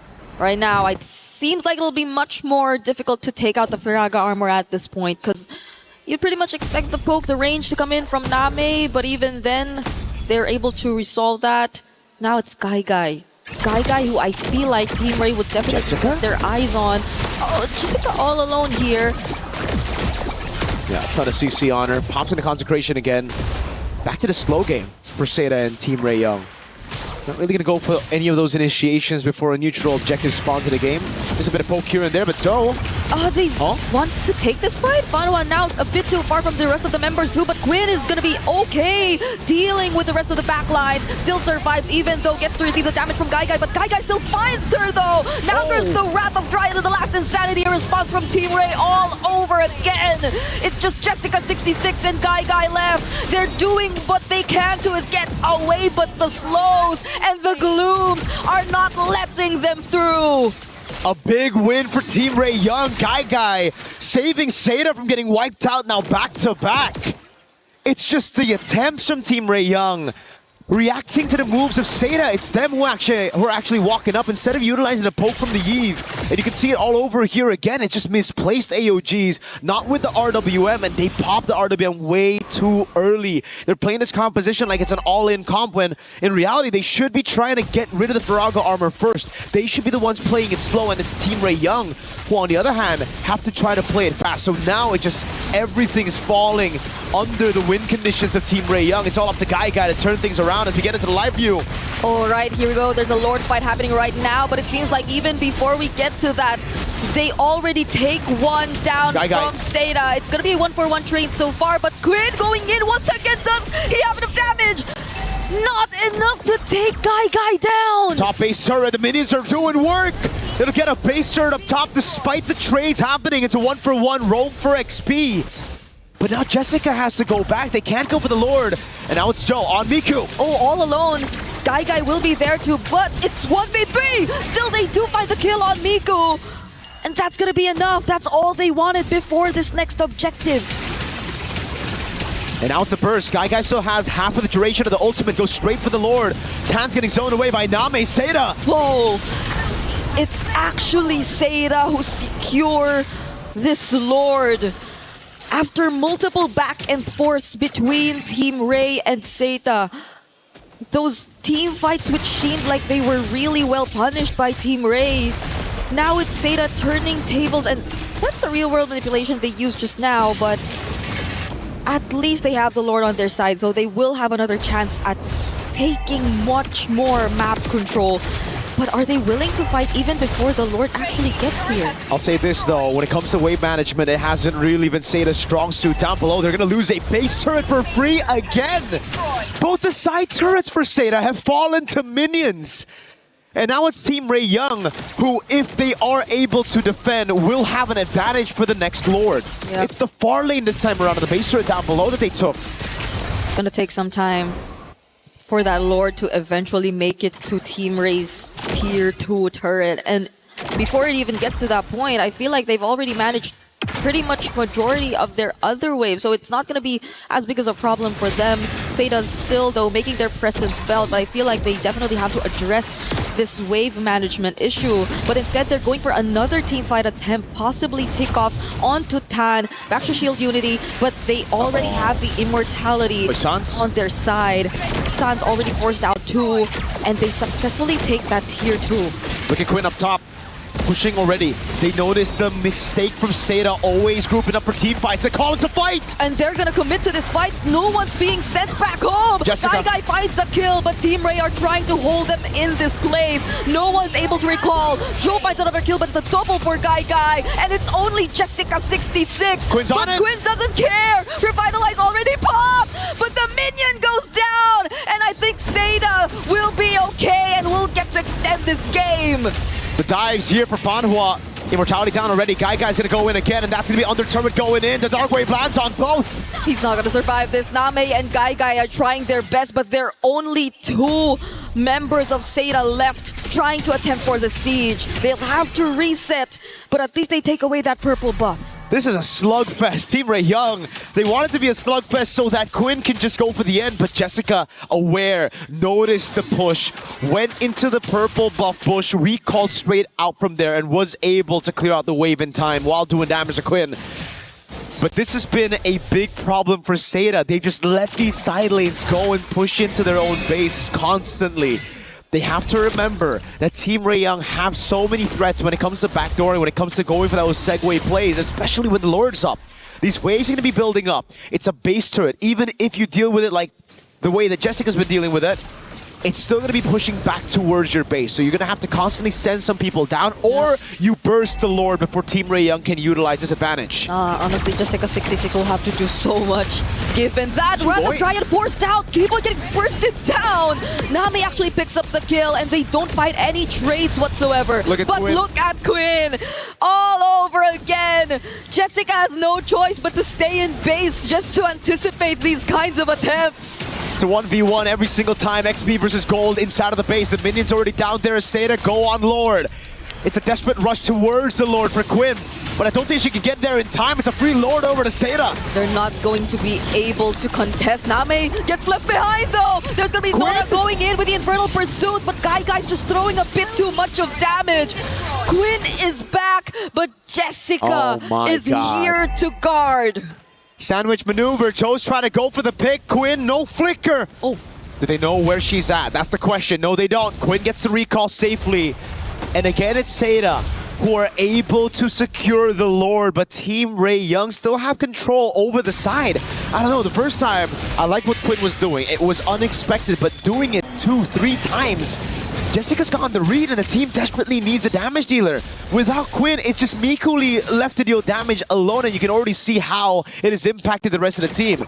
Keyboy hasn't had the best of times, just being a frontliner, taking the single target damage of Guy. Yep. The burst was felt. Look at her now once again, and the real work was the AOG! Laid down together perfectly, but it seems like Team Ray are able to fight this under the turret. They're not afraid to take them on, and that's going to be 2 kills over to Team Ray. Very unfortunate for Seida. They had the Lord, but they were baited into a fight by Team Ray Young. And a quick punish followed. Now it's Team Ray Young looking to knock on those base turrets. The final one in the mid lane, but they have to still respect the Lord. It's Miku sent below to deal with this Lord. She should be able to deal with it as the rest of the team just goes for the Grand Theft Purple. It's Guy actually, no? Okay. Okay, she got it. Yep, they're gonna be okay.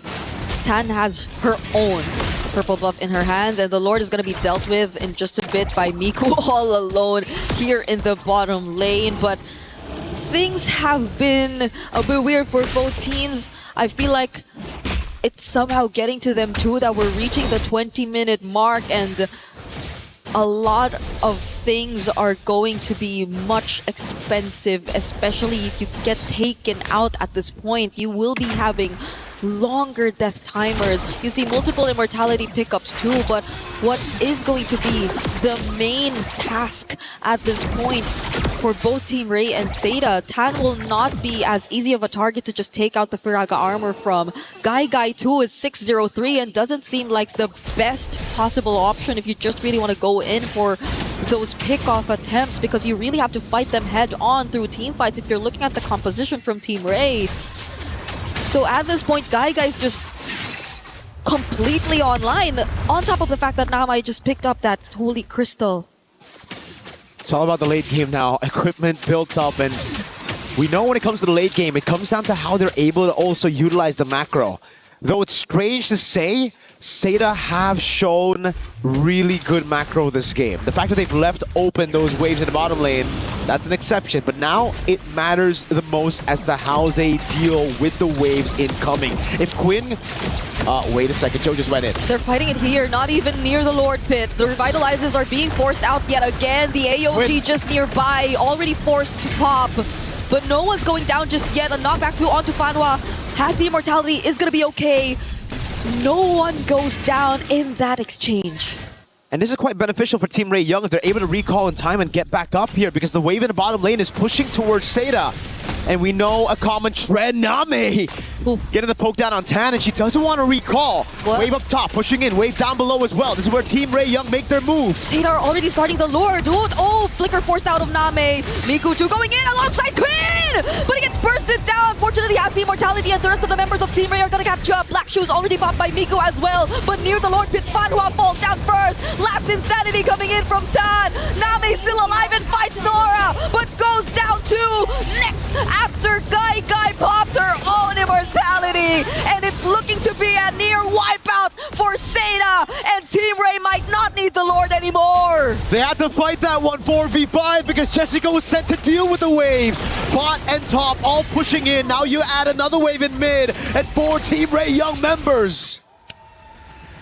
It's a 1-0 in favor of Team Ray, closing out that game after 20 plus minutes of back and forth between macro and micro and team fights who did not look like team fights, but eventually they still got the win.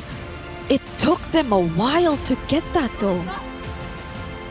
You gotta respect the minions. We're going to throw it over to Damascus to take it from here. I mean, absolute insanity in our first match of the day. You cannot make it up. That was back and forth too. At the beginning, it was looking like Team Ray was definitely about to cook up. Seda showed exactly why they got that big old upset yesterday, but at the end, Ray able to close it out. Hey, that's what we want, man. 20 minutes long game to open the day, close as well. The big upset from yesterday, from Team Seda is not continuing on that momentum right now. So there's a lot to talk about behind. Yeah, we see the players coming behind. Yeah, there's gonna be a strong briefing. You can kind of feel the energy radiating off right now, ladies and gentlemen. $500,000 on the line in this event, and of course in this specific match, knockout phase qualification. The pressure is at an all-time high, and of course the level of gameplay is too. Ladies and gentlemen, we're going to go ahead and send it back over to our desk.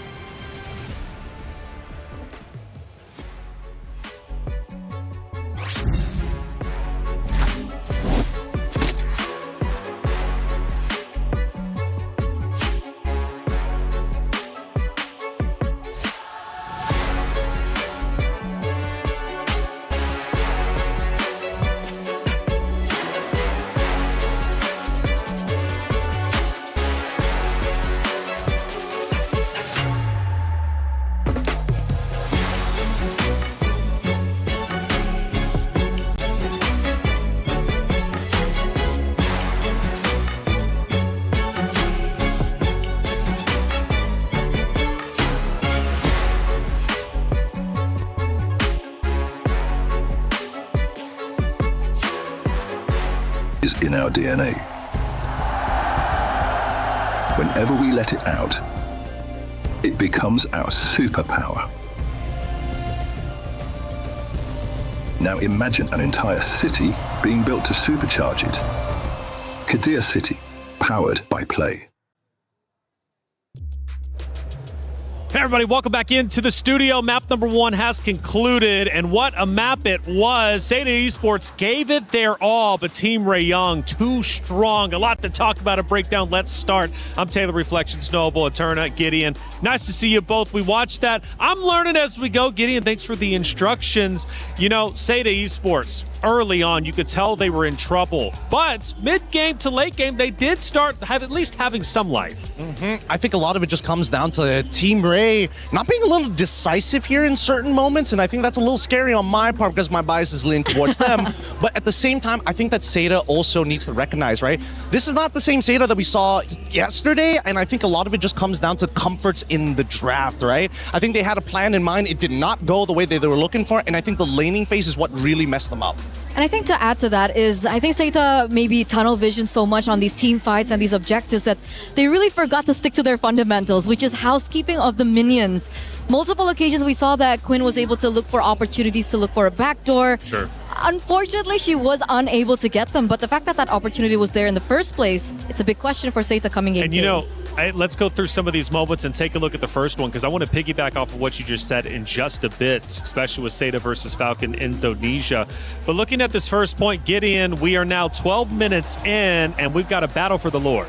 Yeah, a lot of these problems come down to, hey, who are the trigger men, right? And in this case, it's going to be Namin as well as Fanhua. They have the most important jobs to have the RWM and the AOG combined together to get this really big impact. The problem is that a lot of the heroes on the side of Team Ray, it really boils down to the draft, right? Hey, what are you going to do when Lilia just black shoes away? They just flicker outside of the RWM.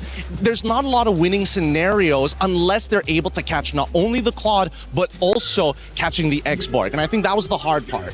And let's go to the very end of the match where Team Ray ended up taking it for themselves. They end up pushing through, doing so after, I believe, close to that fight that we just witnessed, and then ultimately taking over the base and winning the rounds, which was, again, just a battle until the very end. Eterna, we're now 21 minutes into it, obviously getting towards the very end. A big team fight is one from the side of Team Ray, and they take advantage. And that's the thing, like we were talking about housekeeping earlier, you can see that this team fight wasn't really in favor of Seita at this point because they were in a 4v5 situation, because unfortunately Jessica66, which has been the main backbone, I would say, to most of the team fights, most of the games that we saw yesterday, was not even there to help. Like, she was forced to do housekeeping, she was forced to be back in the base to try and clear this, and unfortunately it was just a disadvantage for Seita in that position. And I want to go back to what you said just previously. You mentioned Seda Esports pushing fights, getting aggressive, at times probably even getting a little bit desperate. But if you go back to the commentary from Team Falcons Indonesia when Seda Esports ended up beating them,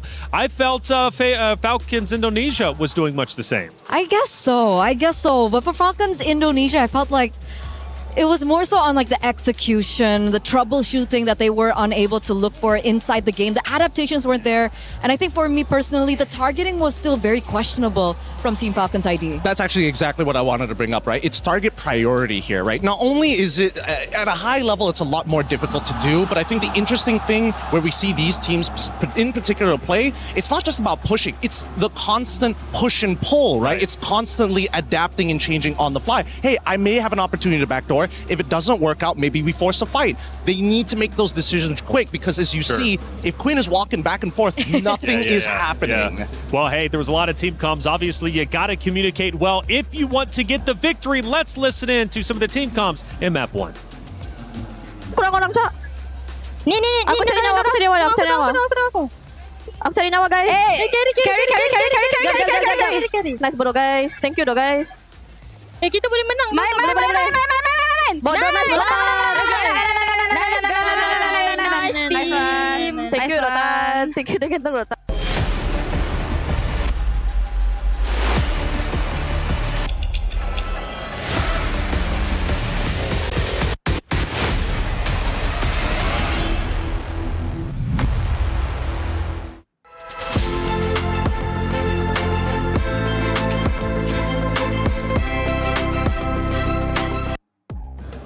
Fun to listen into the team comms. Clearly pumped up. Team Ray getting that win, but they've got to do it again. If they do so and they manage to take down Team Seda, they move forward into the knockout stage, which, hey, big news. You're guaranteed 5th through 8th.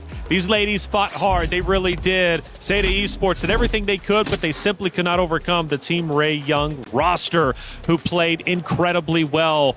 Talking about shortcomings, again, learning a lot from you, Gideon. Let's go through some of the shortcomings from the side of Seda Esports, because the commentators, they ended up mentioning, look, the macros were actually quite well for Seda Esports. So what ultimately ended up falling apart? I think what ended up falling apart is just, unfortunately, the combination just needed to be executed more cleanly in the early stages of the game. Like, we see Jessica here getting run down in the middle lane, has to pop not only the ultimate, but also, at the same time, her battle spells. They could have sacrificed somebody else. They could have gotten Gato to just jump into the middle of the fight. It's the experience that we are seeing from both of these teams, and it feels like Team Ray Young are just a little snappier on their calls compared to Seda, where it's like, I need it to be definitive. This needs to be 100%. And I like that we saw that clip earlier, because on top of everything that you've mentioned as well is, I'm going back to the point that I want Jessica26 to be on a hero that's a lot more active around the map.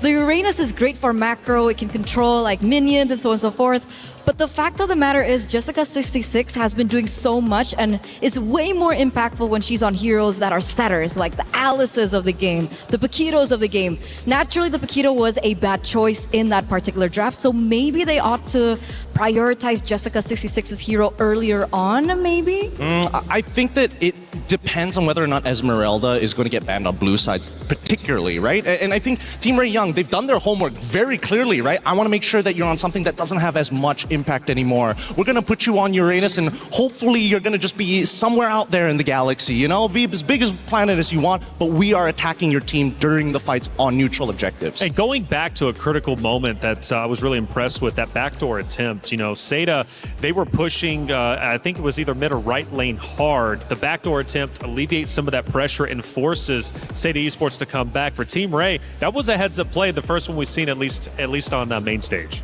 I think, all right, so yesterday, I think their backdoor attempt was a lot cleaner in terms of execution. This time, I think Quinn tried to force it a couple of times, like very clearly, and it costed them a team fight because of that. A better team would have gone all the way into their inhibitor at that point. So I think that Team Ray Young, there are a couple of things that they're going to have to work out upon.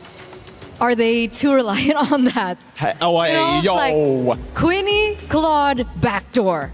I think everyone is going to be expecting that kind of strategy after this game as well, because that's how they were able to win against Aurora yesterday. Maybe this is Pavlov's theory. If she tries to backdoor enough times, people are just going to assume she's clearly going to backdoor. Wait a minute, all 5 of them are here. Let's just not leave our base, stay where we are, because, well, who knows, a backdoor attempt might be happening. I don't know, getting in the head, man. Look, playing a little bit different. One of the things about these two rosters, though, is they love to push the meta. They really do. They're tricky, and you know what? It seems to be paying off, at least for Team Ray Young so far. But I got a feeling, I really do. I think Seda Esports is about to tie this thing up, and we're going game 3. It could potentially. I'm thinking about it.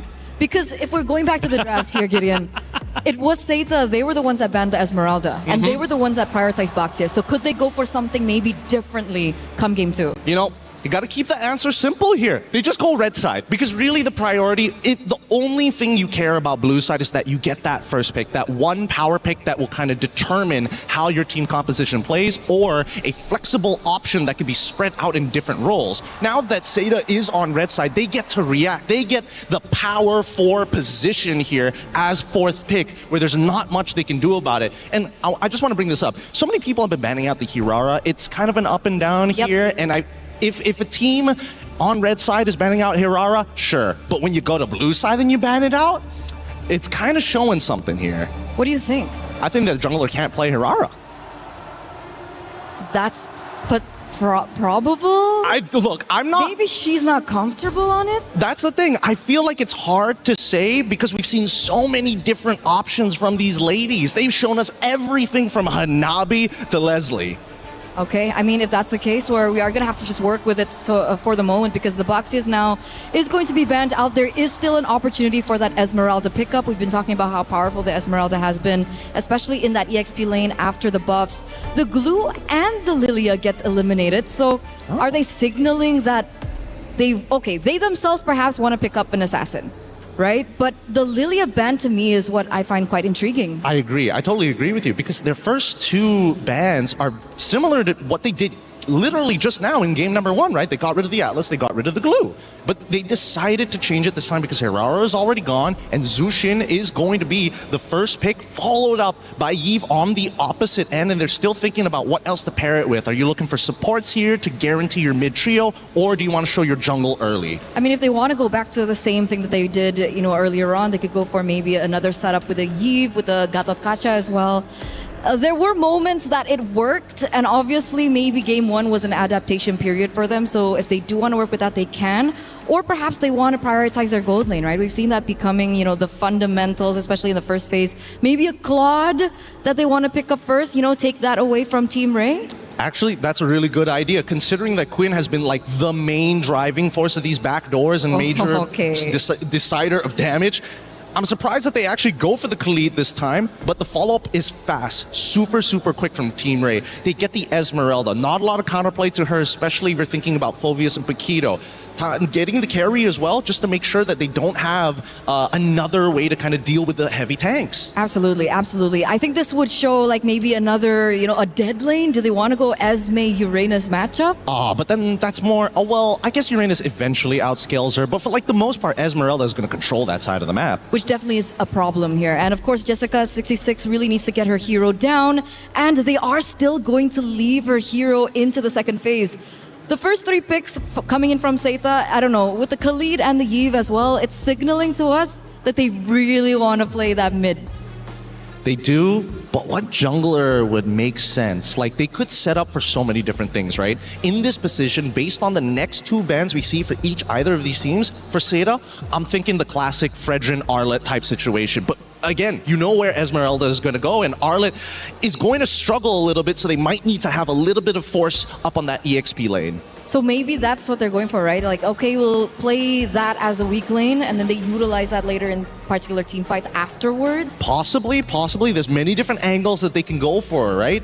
I feel like the Fredrin makes a lot of sense now that Baxia is gone, but then there's still Akai as a potential problem. You see the Belleric actually getting banned out here. Looks like Seita putting a lot of respect. I feel like it's an assassin. I feel like it's an assassin in the jungle for Seita. Like a Haya? That's the thing. We don't really know so far just yet. She's picked up the Baxi in the past. She's picked up the Hirara in the past for, Zoe. And both of those are actually banned out. You know by what? Team Ray. I think let's just make it real easy here, right? If we're going to guess jungle picks, all we really have, you are dead right about this, Eterna. With the Kaja ban as well, it's got to be an assassin. But what assassin? I'm thinking it's got to be one of the ninjas, right? It could be Nolan, though. Nolan into this? I mean, they have a strong duo mid in Yves and Khalid. They can work with that. Nolan clears very fast as well in the enemy jungle. I think they can save it for the end. I think they don't have to show their jungle pick here right now and wait until Team Ray reveal everything, because you can immediately take an EXP counter matchup against the Esmeralda. I'm thinking just throw them off the scent a little bit, put in a Yuzong and say, hey, we have diving capabilities. What are you going to do now? What do you think about the Terizlas of the world? Might be a little tough, actually. Mainly only because there's carry on the opposite side. That's really the determining factor. Ooh, Yi Sun Shin. Okay. Semi-assassin. That's, I think we saw a YSS in Stream B. Is that going to be enough, though? Yi Shin, yes, is still able to kind of outmaneuver a large majority, but now Team Ray can technically respond to this, so they're sacrificing the jungle. Yep, there we go.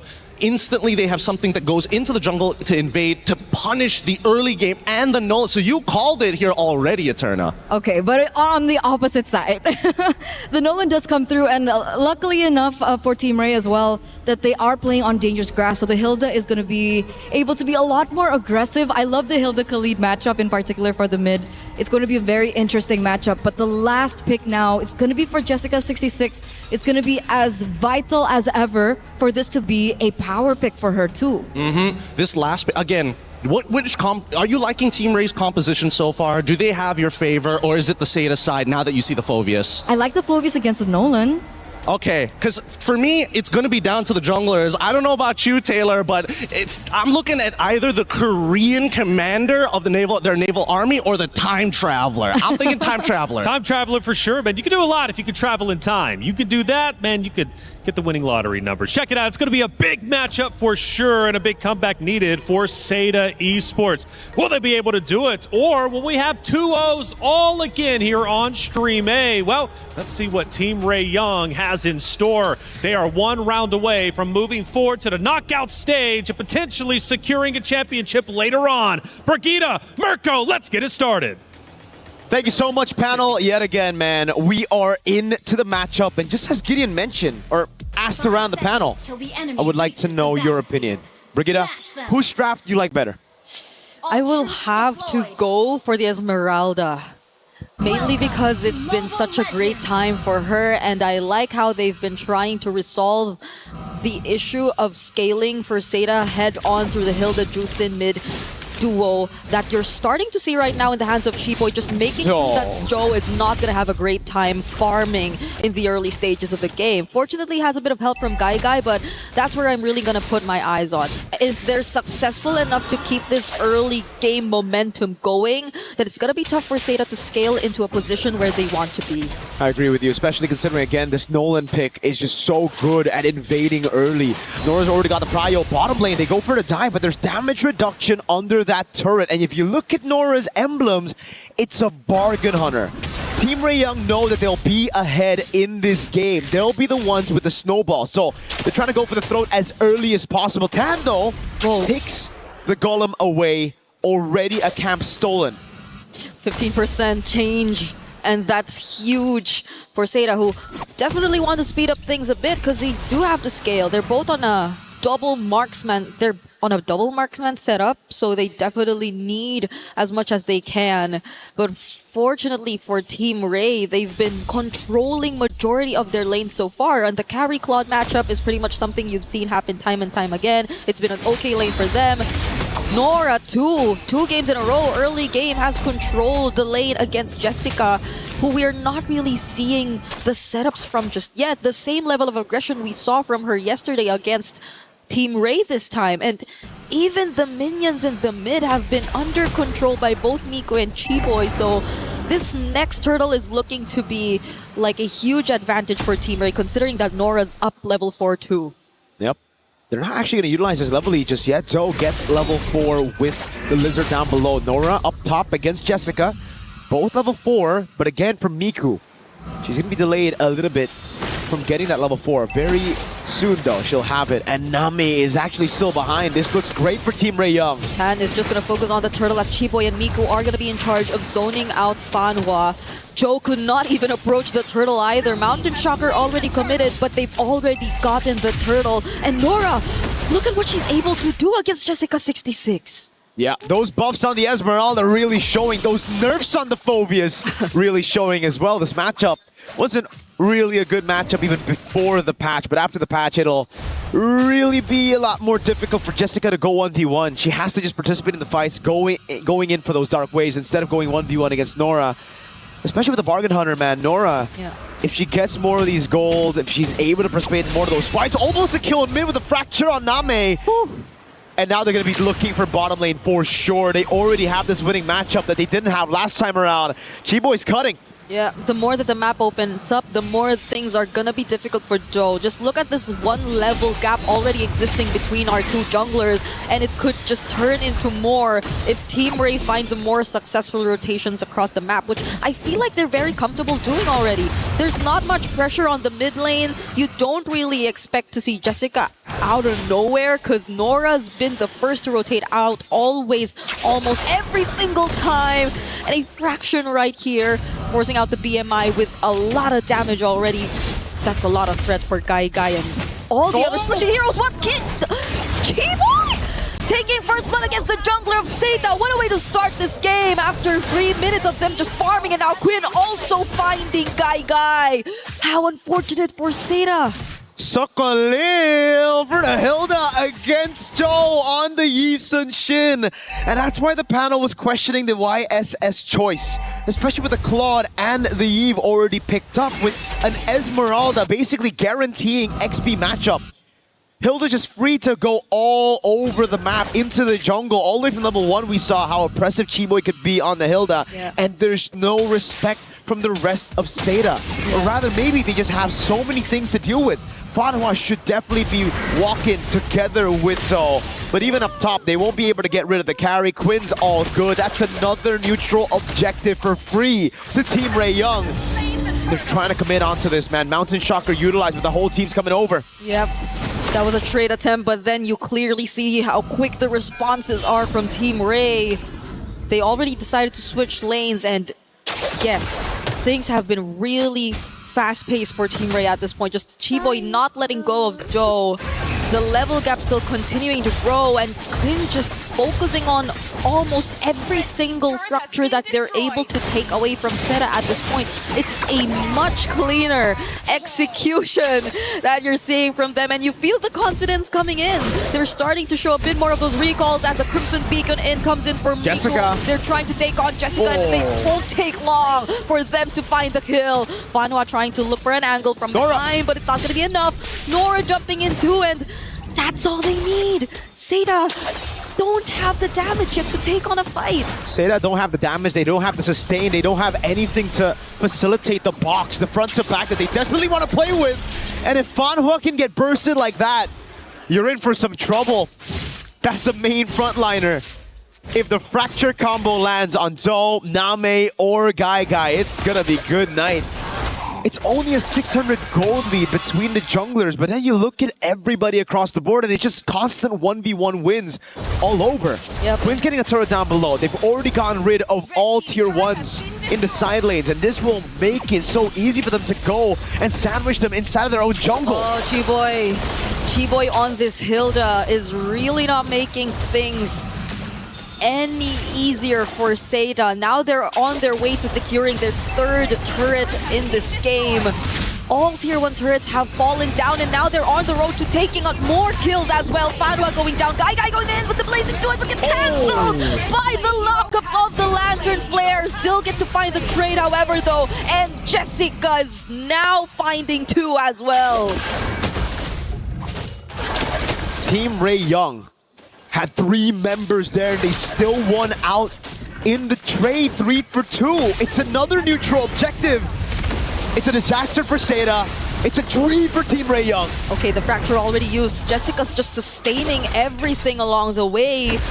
Now is somehow looking to be a threat for Seda or for Team Ray. If you look at it, if they're not able to burst him down as quickly, Tan still gets to steal away that purple buff from Seda, so they're at least still working their way around denying objectives and opportunities for Seda to catch up, as they've already established this 3k gold lead that you're currently looking at. But again, if they've already started this really fast, they might want to keep it that way, because we're starting to feel bit by bit that Seda are still a scaling comp. That is true. And they did get a bounty on Chiboy. She was 3-0. There was a bounty to be given. The rest of the team, though, however, did not. And that's why the gold lead has stayed relatively untouched. It did not move. 4,400 gold lead. They're still pushing in. They have the map control. And there's just no way for you to walk in your own jungle, walk in to defend these turrets when you have to group up together and set up a box. Quinn's going to get a free turret up top. Yep. And now the siege happens. They're just constantly going to play the macro game, split Seda up, prevent the box from being formed by Seda, and then slowly dissect them with the Lord takes into these turrets. Yeah, Quinn's been a bit too free on these turret takes, on these movements across the map, and now it's Fanhua, who every single time she decides to show up, seems to be like an option for Team Ray to just burst down. It seems like they have enough damage to do so. Either way, we already saw a glimpse of it earlier on too, but yet again, we see Quinn. Look at her just pushing as much turrets as they can. Yeah. Seda are not even able to find as much trades across the map. Now it's just mainly Joel trying to push up the waves, and fortunately they get one, but that's the place where the Lord's about to spawn. So either way, Team Ray are definitely going to keep that in check and are going to actually burst it down right as it just spawns on the map.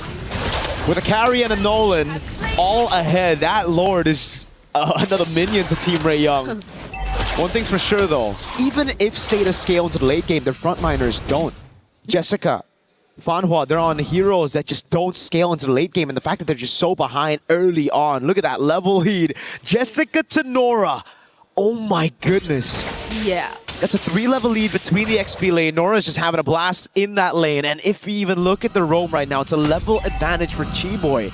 Every time I think I've seen Fanhua Raging Sandstorm out away, it's been defensive. It's never been aggressive. Yeah, never been aggressive. Sorry, I made that mistake. They can afford. No, it's okay. People make mistakes. Yeah, they can't afford to. You can't afford to. We're waiting for a perfect opportunity for them to actually either isolate a member or not just really get counter-engaged enough by Team Ray, because Chiboy, everyone else, Quinn are just all too free to find the targets that they want, and now they've synced up all their waves and are on the verge of taking out all these holy shields from Seda just 10 minutes into this game. They also have incoming waves yet to come in the mid lane. Seda are just really forced to play defensive at this point. They can afford to make plays later on. They can start things off with either Fanhua or Jessica26, but do they have enough resources? Because at that point, you just saw it now. Fanhua was struggling to stand in front of Team Ray for more than 2 seconds, but Jessica actually tries to go in! Whoa. There goes the real-world manipulation, but Chiboy actually still finds the kill. Okay, Jessica26 is finally going down, but from behind Tan actually finds Name! Fanhua trying to sustain everything up against 3, but they're just all too tanky. Nora picks up the kill, and that's 3 for 1 in favor of Team Ray. Again, Team Ray Young, they look for the fight, they get it. Quinn died again. This time, Fanhua able to connect on the Raging Sandstorm. And everything just played out the way they wanted. Unfortunately, there's still no bounty, and that's the thing. Team Ray Young can constantly take these gambles, can constantly go for these sieges, and they'll go and take these desperate fights from Seda because they know they have the lead. They have the win condition as well. As long as they don't fight under the RWM, they are good. As long as they're able to break the box, or rather play around the box, it's A-okay. And Seda, we know this. They have good clear. It's about how long they can extend the game, how long they can delay the end. Yeah. Because if they're able to get to, let's say, 16, 17-minute mark, that's where their composition should shine. Thing is, though, there's still some legit threats into their backline. Chiboy and Tan, we saw how much damage Name could take with a fracture combo. It's an insta-delete button. Yeah, the only good thing out of that was it's really Quinn they got to take down first, which I think gave them the slight advantage in terms of just committing to the fight, because you wouldn't really expect any further damage from Team Ray when it came to that point. But other than that, there was still Tan, there was still Chiboy, there were still other members who could just play around the angles, and just as you're looking at it right now, Team Ray are not going to waste any time and burst down this next objective that spawned. It's an enhanced Lord that we're seeing in their hands with no energy shields left, so it's looking grim for Seda in terms of their remaining base turrets. A quick item check as well. Look at how far behind Jessica actually is in terms of gold. We saw the XP diff, now we see the gold diff. That is a whopping 3,000 almost gold advantage between the XP. And ladies and gentlemen, the Esmeralda is a scaling pick here compared to the Phoveus. The Phoveus is the one who needs this lead early on. It's another siege again, this time with the Lord up top. Okay, they're definitely losing one of their base turrets at this point. Multiple minions crashing towards the base, but Jessica26 again starts the final offset of Blazing to the real-world manipulation. They find Quinn! One of the most important kills Seda could have picked in that moment. And it's back-to-back kills on the gold lane. Quinn falling, Tan waiting in the bush with a fracture combo. Fanhua is starting to scale up as well when it comes to the tankiness. He's able to withstand a little bit more punishment from Team Ray Young. And this is exactly what we were talking about. If Seda can wait, prolong the game, extend it all the way to 16, 17 minutes, this is where their composition will start to really tear Team Ray Young apart. They have a pretty good comp to fight around outside of the base, but once they're kind of stopped into playing, when they're forced to play in the box of Seda, we see how easy it is for them to burst Quinn down. And this is where, for Quinn, that glass cannon build isn't working out. We're going to have to see a little bit more defensive items from Quinn here. Either win a crown or an immortality, or heck, maybe just a straight up rose gold to deal with Name. It really makes me wonder how it happened twice in a row, though. Like them just really getting to pinpoint where the gold laner of Team Ray is and making sure that their resources are enough to take her down. Because essentially, that's the most crucial part of the game. Like, they take her out, there's not much push threat, but now it's Team Ray trying to start up a fight. Fanwa getting knocked up, and now is trying to escape. Quick Sandguard trying to survive, but Miku finally picks the kill. And at least a successful attempt from Team Ray this time. We cannot take away the fact that this is still an almost 10k gold lead. It's just that they're not able to close it out. And Seda are doing such a great job at just prolonging this entire game. It's an unstoppable force versus an immovable object right now. And Seda, they're the ones inside of their base, immovable, holding on for dear life, having a composition to do so, clearing it out so quickly. But anytime they step out of their base, it gets really tough. Team Ray Young are the ones that can cut, again, with Tan, with Chiboy, through the jungles of Seda. Just because Seda have no map pressure. Anytime they walk up their own jungle, they don't know what they're walking into. A possible trap by Team Ray Young. And again, even if they want to walk up to Lord, they will never be in time for the contest. It's a carry and a Nolan. Every time it's up, it just gets bursted down. And this is the third Lord of the game. 6 neutral objectives, this time around, all going to the hands of Team Ray Young. But as long as Seda play it clean, as long as Name, Joe, and Guy inside of their own base turrets, force those RWMs, punish Quinn on these siege attempts, they'll be able to defend. They have great wave clear. Yeah, it seems like the blueprint is going to say the same for Seda. They don't want to fight this outside their base. They know how to play that surprise attempt they've been going for twice in a row. And with the Winter Crown pickup for Jessica as well, I feel like they can be more creative in terms of their approach. Because Team Ray, definitely by this point, has to expect what's to come, right? They should have an idea of roughly what Seda are trying to do all over again in this upcoming Lord Siege. So let's see how they respond as these waves come crashing in yet again on the base.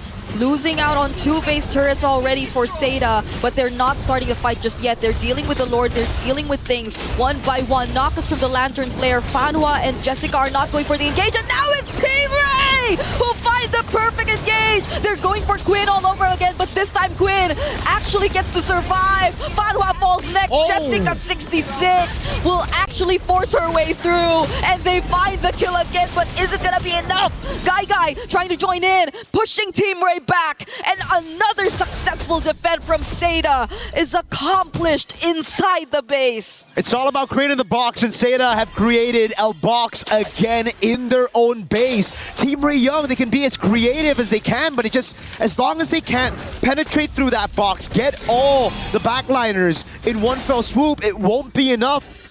So at this point for Team Ray Young, they're going to look at the Evolved Lord. That's the only way to end this. They need a damage reduction from the Evolved Lord to just go straight in and brute force their way into getting the crystal. For Seda, it's now or never to contest. They've extended the game to a point where this should be their win condition. Heck, Joe, Joe, gotta be careful there. Doesn't have a way out. The Lantern actually escapes. Not using the flicker for Fanwa though, but that was close.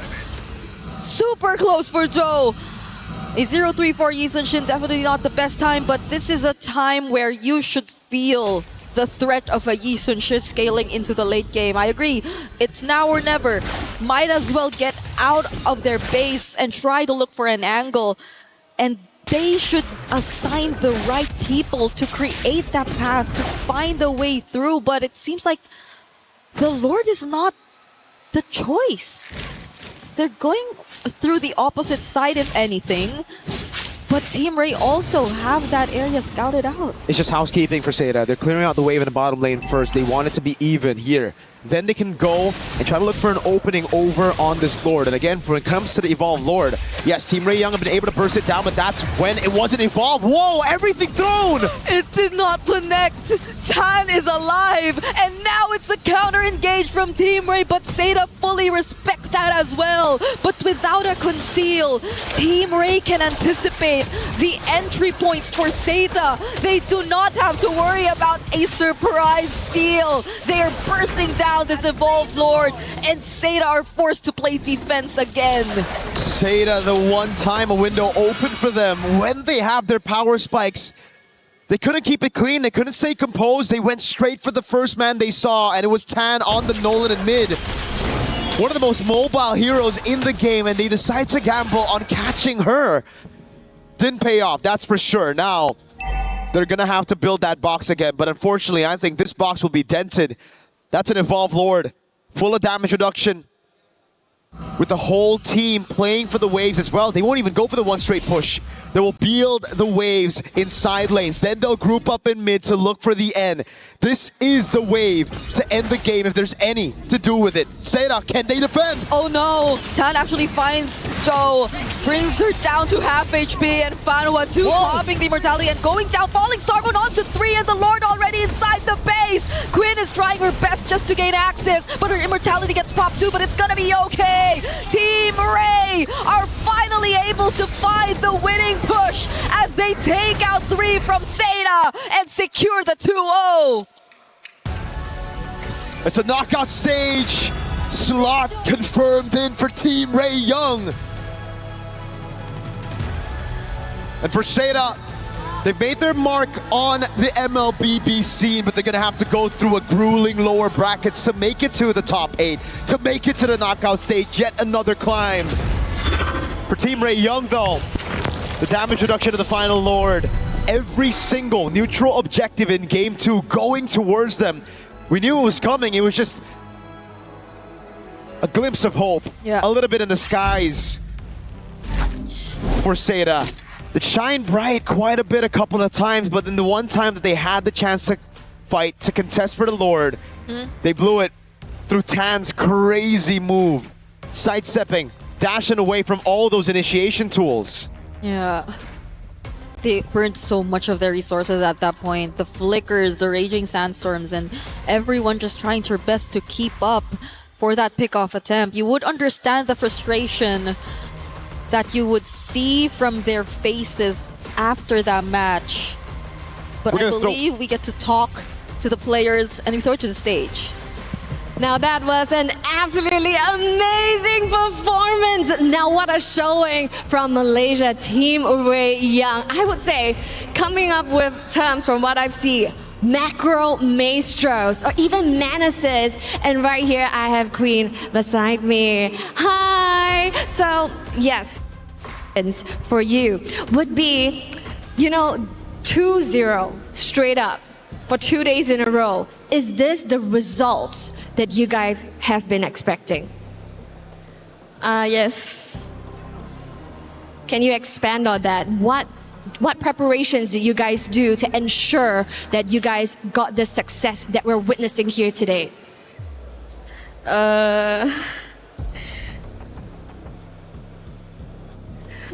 Like, what do you guys prepare? What do you guys prepare? What you guys prepared? We Was there a lot of scrims? a lot of scrims, and we always review the games. So like we read how they play and what's their draft. That's where we do our own draft and try to counter their draft lah. Like specifically on Seda or on every opponent that you have been meeting? With Seda. Oh, with Seda. So a lot of homework has been done. And taking a look at our venue here, we're very excited. Damascus, we do have a question for Quinn. Yeah, it's been fun to watch, of course, people supporting the regions. You have plenty of fans at home and people all the way from Malaysia as well in the venue. Do you have any words for the people who are supporting you all the way from Malaysia?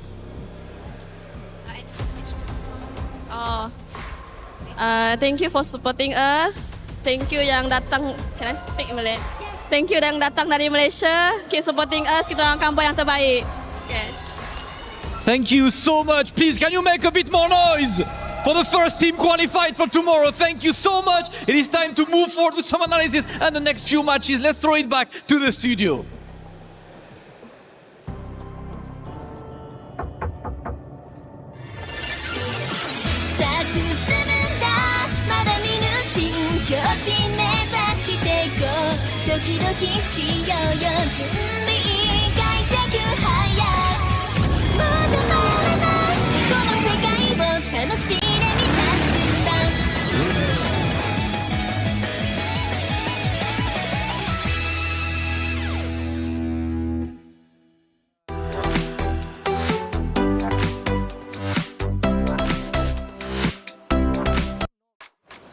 There it is. Our first game on stream has been done and dusted with. Of course, it was Seda Esports putting up a tremendous fight, and they really did. But Team Ray Young gets the victory. They push forward and are officially our first team in the knockout stage. Hey, welcome back into our desk. I'm Taylor Reflections, Noble Eterna, Gideon. Why? I mean, come on, man. Seda Esports played so well yesterday. Today, though, a little bit different. What did it come down to? We mentioned, at least for the analysis of map number 1, Gideon, it was like, okay, Seda Esports, they're playing okay, decently well, but they're just a bit too aggressive on those team fights, getting a bit overzealous. Map number 2, did we see the same? What was the adjustment?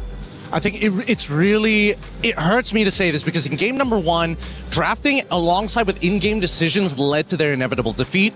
I think this one, it was not looking good from the get-go. The draft, they had no winning lanes. They had no real way to kind of open up, and were heavily depending on Team Ray to make a majority of those mistakes before they can actually start getting to where they need to be. Well, let's take a look at our first play of the game and break it down, right? Because game 2 wasn't as long as game number 1, but still just as exciting nonetheless. And as we take a look at our first moments overall, I'm curious what you guys think because, you know, early on, there was a big battle for the first turtle, and it was Team Ray Young who was able to get that, setting them up early on.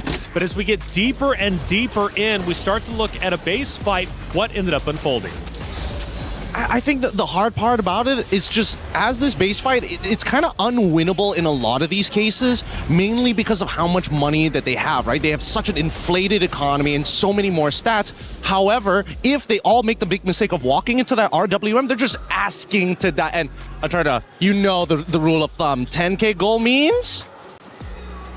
It's over. It's an instant GG. It's over. 10K means it's over. And that's why I really agree with everything that Gideon said. It all came back down to the drafts. The fundamentals, again, is what's really shaky about Seda.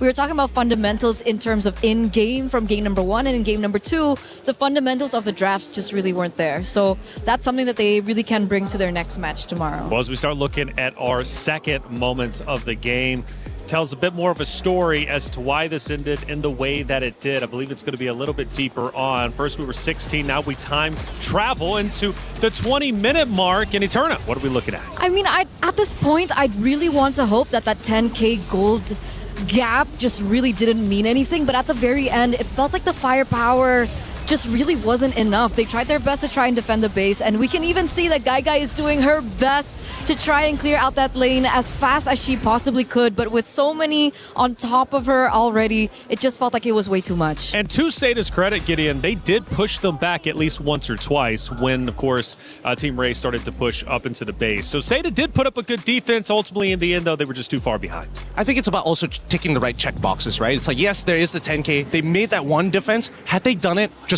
one more time and were able to actually trade back in terms of inhibitors, maybe there was a good 50% chance of actually winning that game. But at that point, especially since their composition doesn't have enough wave clear, with no inhibitor, Lord pushing in, it is just too thick. And Sky Piercer. Don't forget the Sky Piercer abuser.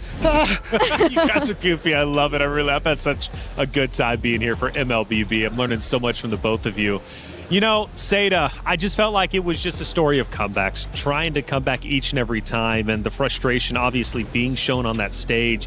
I wanted to root for them, I really did. And let's face it, they do drop down to lowers, so they still very much have a chance, and they showed us a lot of promise against Falcons Indonesia just yesterday. But for Team Ray Young, we didn't have a chance to watch them, at least on A stream yesterday. They were on the B stream.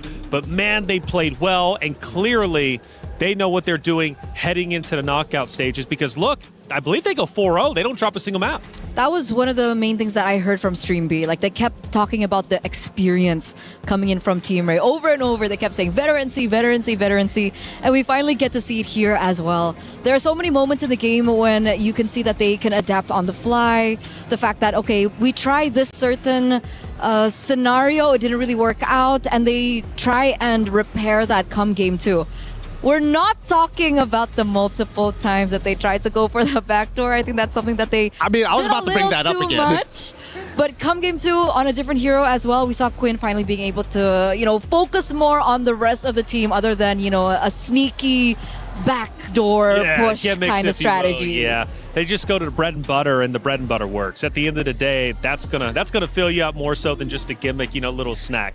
I like it, man. This is the end, obviously, of map number 1, where it finishes off, and Seda Esports unfortunately dropped down to the lower. Team Rayong, again, moving forward, and we do have a post-match interview with Rose with Team Seda.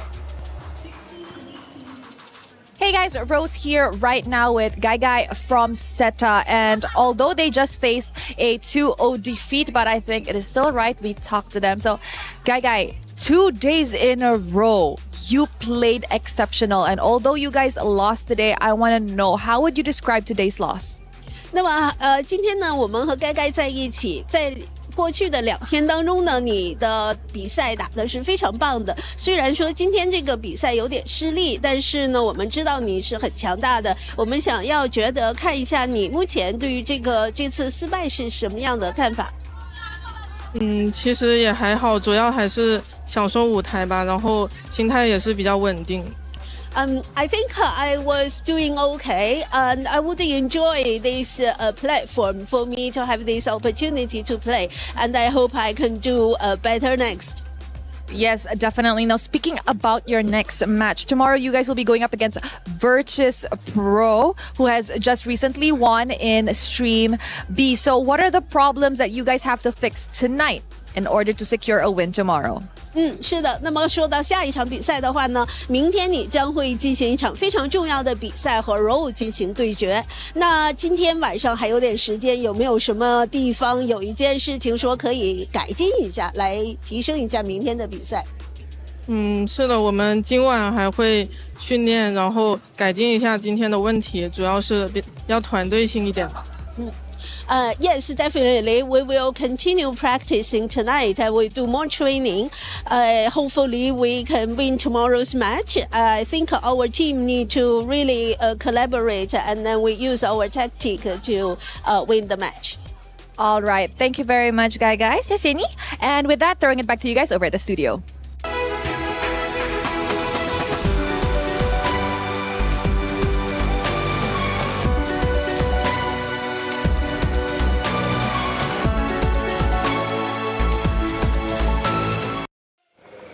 Good to see Seda still in good spirits. After all, they know that they still very much have a chance for revenge. They're going to have to work hard, though, especially fixing up the errors as they move into the lower bracket, because it doesn't get easier from there. Your life is on the line, and the pressure will be at an all-time high. Again, a great matchup, though, for both of these regions and great teams.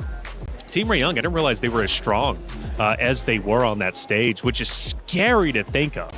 It's just building up to this inevitable destiny that all these teams are moving towards. I can't wait for this playoffs already, because we're already seeing superstars not only being made, but making sure it's like, hey, I am known. You gotta know me as I'm knocking these teams out and they're getting crushed. Crushed indeed. And speaking of crush, unfortunately on the B stream, one of those teams will have their keys crushed. GK Esports falls 2-0 to VP as VP moves forward. They haven't made it to the knockout bracket just yet, but they still stay alive, and that is what they want to do. They want to stay alive so they can thrive later on.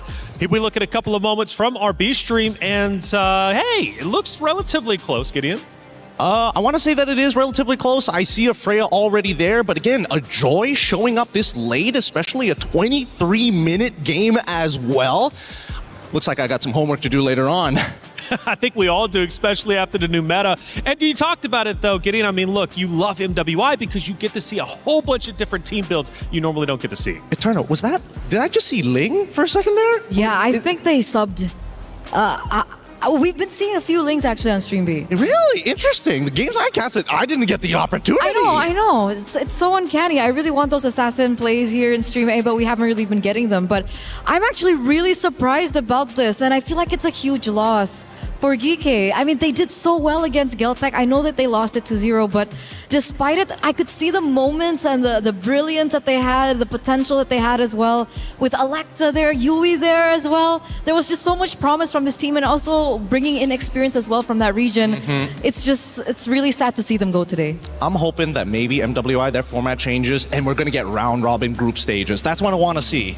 Well, maybe next year. This year, we're just going to have to deal with our groups, but it has been fun nonetheless. For Virtus Pro, that is a big win, especially in regards to the Club Championship Trophy, which is fought very hard for not only the competitors, but also the orgs themselves across multiple different esports happening here at the Esports World Cup. We're talking 24 different games, millions of dollars in prize pools, and that Club Championship Trophy is definitely worth earning for your org. I mean, we're talking millions of dollars going in player development, team houses, whatever you would like to do. It's definitely worthwhile. For Virtus Pro, they need those points. It's only week number 2, but the weeks are going to catch up fast. It'll be week 7 before you know it. It's been a fun time, and it's going to continue to only increase in the fun. Let's talk about our next matchup. It's coming up quickly. Falcons Indonesia versus Aurora Gaming. This one, much like B-Stream just witnessed, is going to be an elimination match. There is going to be a player losing their key, much like you just lost your cue cards. Yeah, I'm losing. I'm losing everything. I'm losing everything, and I might be losing a representative here. Team Falcons on the brink of elimination, and I actually got to talk to another coach that's in MWI. He's the coach of Falcon Daisies, and we were also both wondering, like, what happened to Team Falcons ID, because it feels like very different to how they performed in the qualifiers. Well, let's talk about it, right? Falcons Indonesia coming in was a true contender for the crown, and we were definitely hyped up to see them. They go against Seda, Gideon.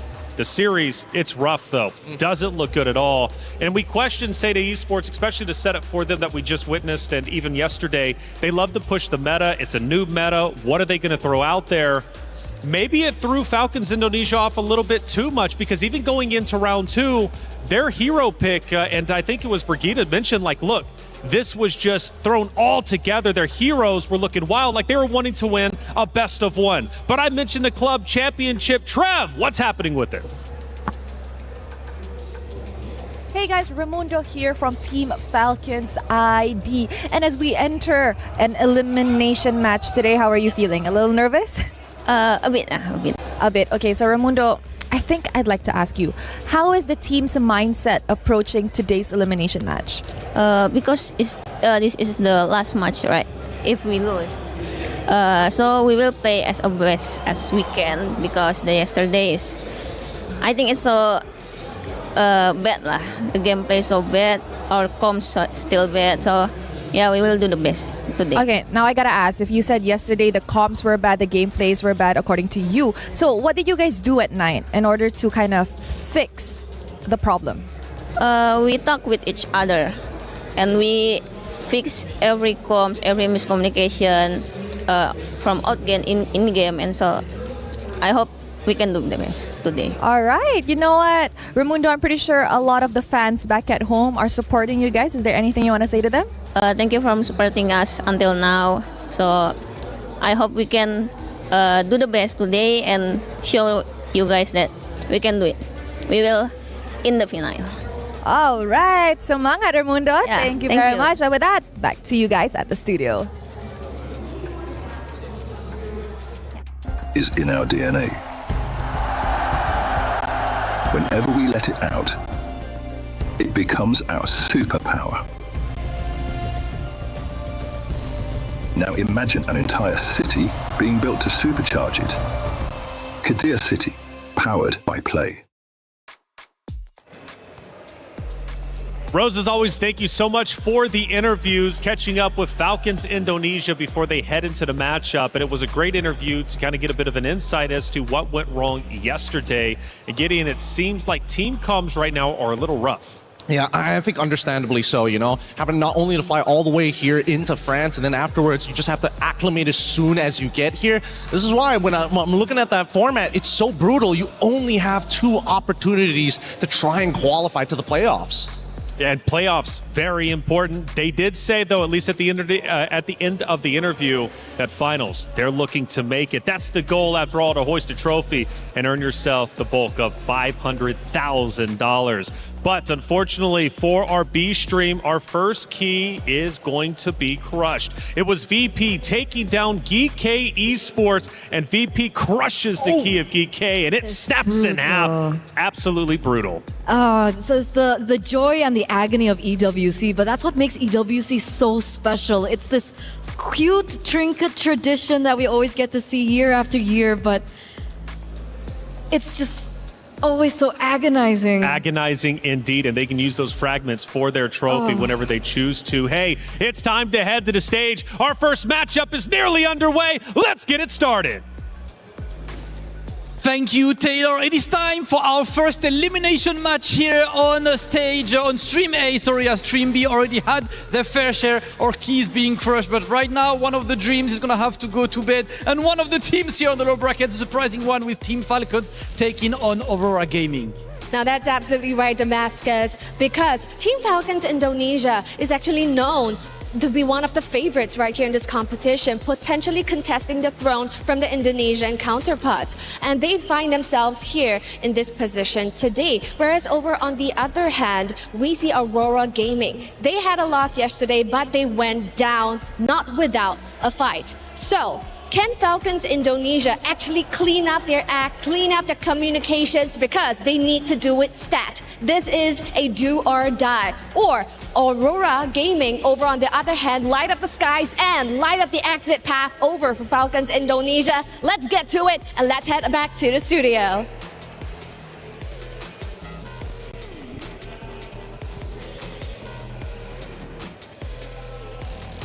Two teams fighting for their tournament life. It's Falcons Indonesia versus Aurora Gaming. Two titans, but one, unfortunately, will have their key crushed after the series has concluded.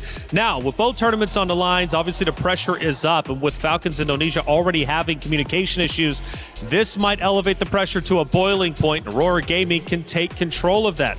And speaking of Aurora Gaming, they've got untapped potential, and we just witnessed Team Ray Young win and look strong, but Aurora Gaming put up a wonderful fight against them yesterday on Stream B, which makes them arguably look the strongest going into this matchup. Yep, and I think that at least for Aurora, there's a lot that I'm expecting from them here, because at the same time, when we're talking about like, hey, let's do some research on this Falcon ID team, and you see that yesterday's game, you're not learning much from it. So technically, Aurora, in terms of pre-preparation, the coaches on Team Falcons ID actually have a bit of an advantage. I agree. I think everyone around the world is really expecting a lot coming in from Aurora Gaming, and in general, as a whole, we've been seeing so many surprises coming in from the Mongolian region, particularly from the MLBB women. So with them coming through, we did see an amazing Lunox come to play for Zulana yesterday. It's definitely a hero that Team Falcons ID will be looking at come this drafting phase as we get to the first game. So I'm curious, will the Lunox once again show up? Lunox or Liv versus Aurora, which is going to be good. Obviously, Liv from Aurora, and Mob Secco, the gold lane. They're going to be battling hard. That's going to be a fight that I really look forward to, obviously, especially from the hero selection. I mean, considering everything, like Aurora, we saw that they can brawl. They can really get scrappy with some of these ladies. And I think I need to see some of the mechanics, right? The individual mechanics, individual prowess of each of the Team Falcon ID members. Because if they want to make that statement, they have to win the lane first before you even start thinking about going above and beyond. Absolutely. It's going to go back down to the fundamentals once again. And as we take a look into the drafting phase so far, we are seeing quite an array of bans. We do see the meta bans come to play. The Marcel that really hasn't seen the light of day come MWI, especially here on Stream A. Phovius and Guinevere respect bans, I believe, especially for the Guinevere. They are trying to eliminate that because it was one of the win conditions coming in from Aurora. Hirara, Matilda, and the Atlas. to boot. And it just makes the Zushin stocks go up just a little bit, right? Don't have to worry about the Marcel, especially the Atlas. Like, there is an angle for Zushin here if they wanted to, but they can easily start pivoting into other areas, right? That's where I want to see where Team Falcon's ID's mind is at. Are they looking to play for the overall composition, or are they looking for just star players to win this entire game single-handedly? And sometimes when we look at all these teams, they usually go back to that. They usually go back to the star players. They usually go back to the comfort picks. But it does look like the Yve is going to be prioritized here instead of that Jushin. Technically, the Yve is an easier mid laner as compared to the Jushin because of the nerf towards her range. So understandably so that they go for that prioritization. But what will be the response coming in from Aurora? I'm guessing, they can go for the safe old Claude if they want to. But the question is, what do they want to pair it up with, right? They could just answer, mid lane for mid lane, but usually when you're on that red side, you kind of want to like dictate something. You want to say, hey, here's a new question that you have to answer this time and waste your options to get it solved. And there's definitely time to do so, right? Yeah. You can totally leave the mid lane for later. So we're thinking about what? Maybe do they want to go for a prioritization into the jungle? It looks like the Belleric and the Esmeralda. Understanding the Esmeralda is and was, even before the buffs to her, a really good answer towards the Yve. It does make sense. The Belleric, though, is what I'm kind of questioning here. Are they anticipating more short-range heroes coming in from Falcons? I mean, we see the carry. Maybe. This is really uncanny. From like a stable base point of all the professional games that I've been watching within this year, this is a very interesting opener because you don't usually get to see these other picks. Now they go into Sora, which is a much better matchup this time. And the question really is, now that they've locked in these Esmeraldas so early on, does this bite them in the butt? Again, Yve, I guess I'm scared of the Esme, I suppose, if I'm 1 HP, but other than that, I just take my shield, I don't care. And you would automatically think that, okay, they can just pick up the Valentina, but of course the Esmeralda's on the board. Is the Valentina still a viable pick here in the mid lane against the Sora? It is. Especially since you already have 2 good alts, it might force Team Falcons to say, you know what, we have to overload this Valentina with alts. So again, big influences on either side between Lucky Boy as well as Ethan, but they decide, you know what, if we have to choose one, we're going with the Claude. They're covering their basics. They're covering their fundamentals here. They want these winning lanes to come through. Sure, the Claude isn't as great, so we are going to see that the Claude is going to be the losing lane compared to the carry, but at least they do have the Esmeralda in a sense. I'm still thinking about this mid lane matchup. Technically coming into phase 2, Team Falcons do have the potential to start limiting that down. It's worth punishing. I think that it's very easy to punish here because they wanted to show or blind pick the Esme alongside with the Belleric as their opening. So again, they're still feeling the repercussions here in the second half, or ideally assuming that Team Falcon's ID are going to start targeting the mid lane. Glue, banned out from Aurora side, not a bad option.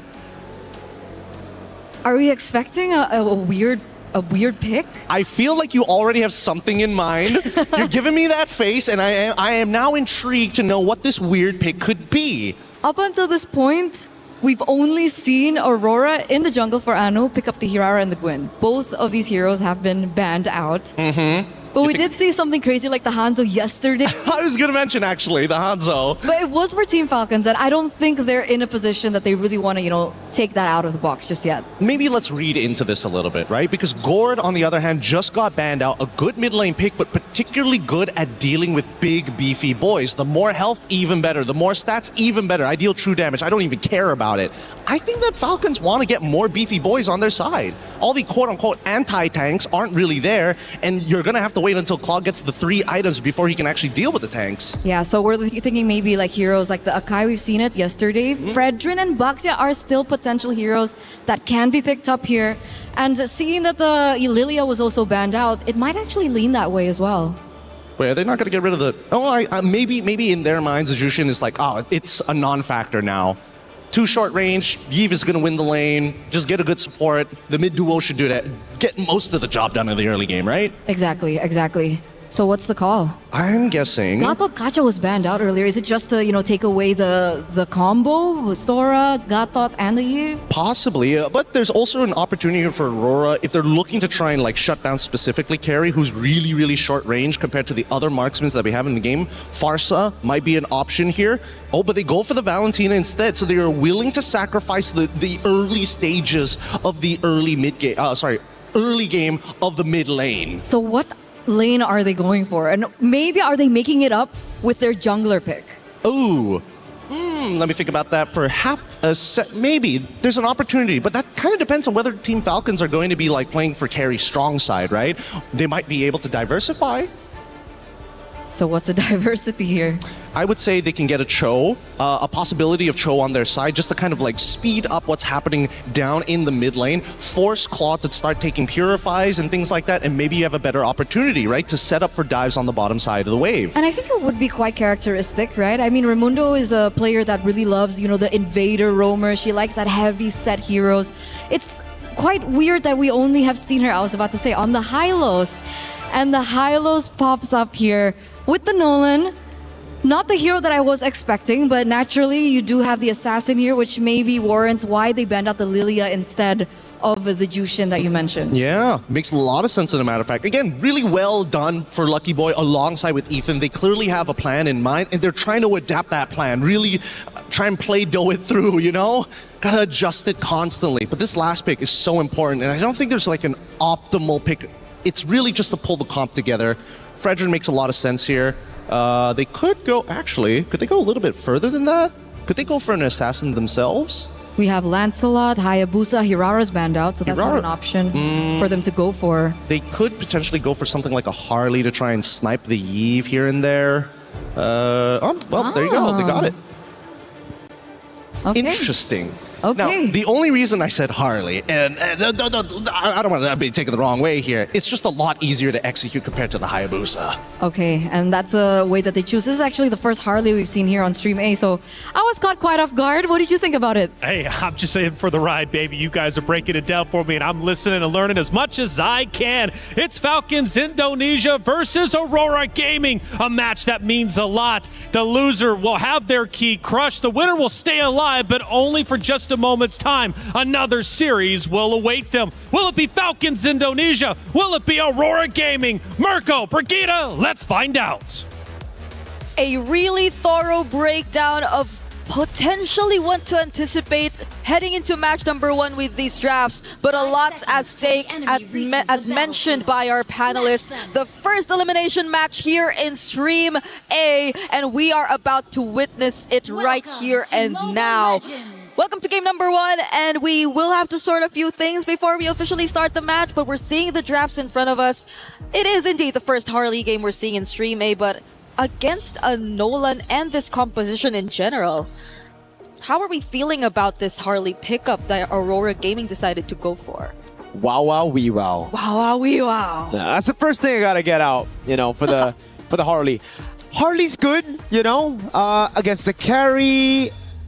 If she steps a bit too far in this winning matchup, we've seen, you know, tendencies for gold laners when they're in a winning matchup to go in, they want to bully harder, and they end up getting punished. So the Harley can actually take advantage of that. And I think it's the same for the mid lane. If Eve walks up way too aggressive, you're going to get punished by the Harley, so it's all about that. Meanwhile, though, if you look at Falcons ID, it really seems like, you know what?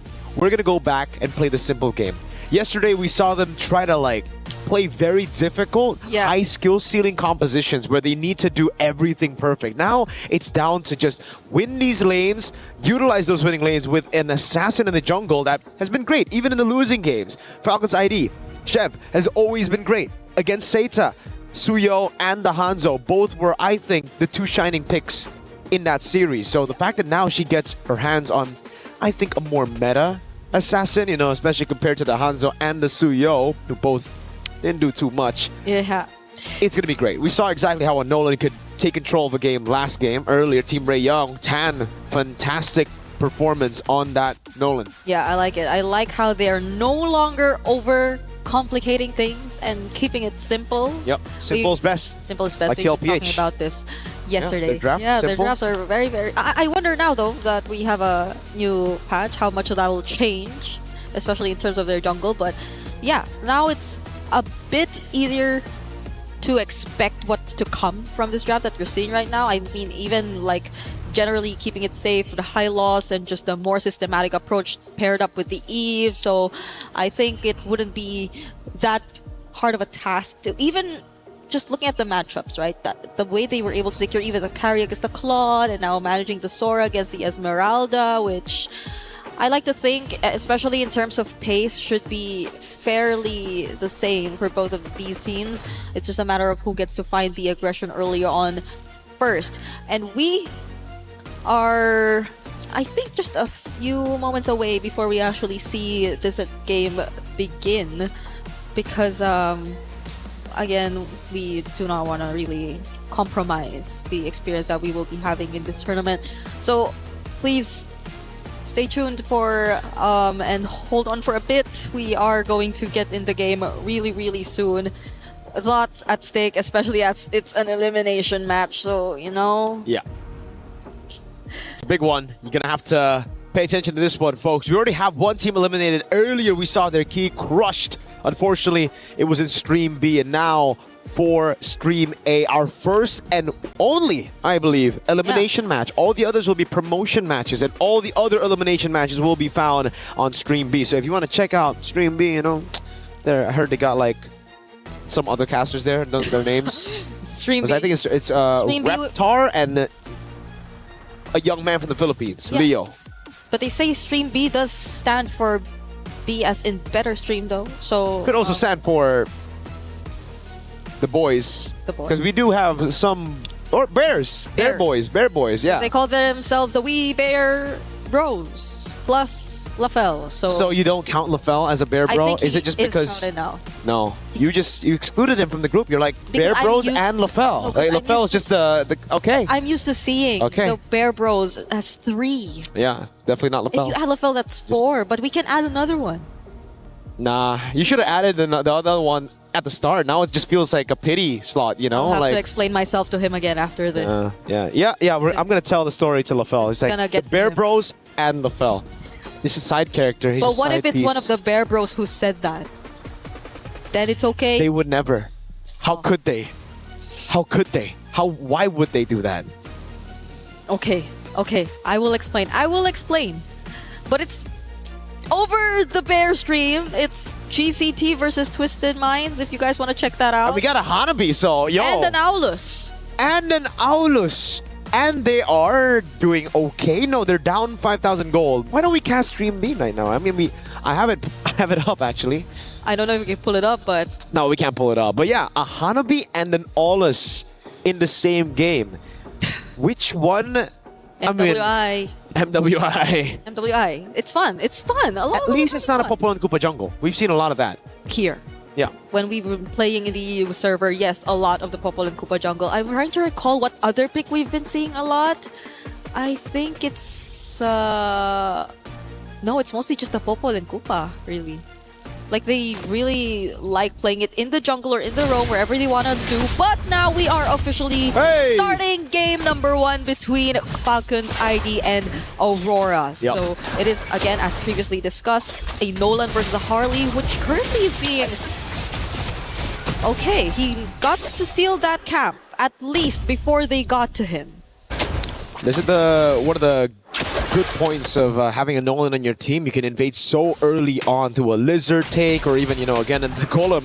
It's very surprising he was able to snatch the Golem away out of all the different camps that you'd expect. Anu, though, won't be too far behind as she gets her hands on the lethal. Will actually try to go for the invade herself. Spot Sev, but Sev knows it too. The Bargain Hunter this time for Luette. Just seems like it's the common choice for the Esmeralda now. We saw 2 back-to-back Bargain Hunters on the Esmeralda. They have the exact same emblem as for Live, though. Roamers. Live as Mystery Shop. On the carry, interesting choice. The PYT for Zulana as well. I wonder what ultimate they'll mainly prioritize to as the Valentina, right? Considering the lineup that Falcons currently has, you have either the Shifting Skies or maybe even the RWM and the Glorious Pathway.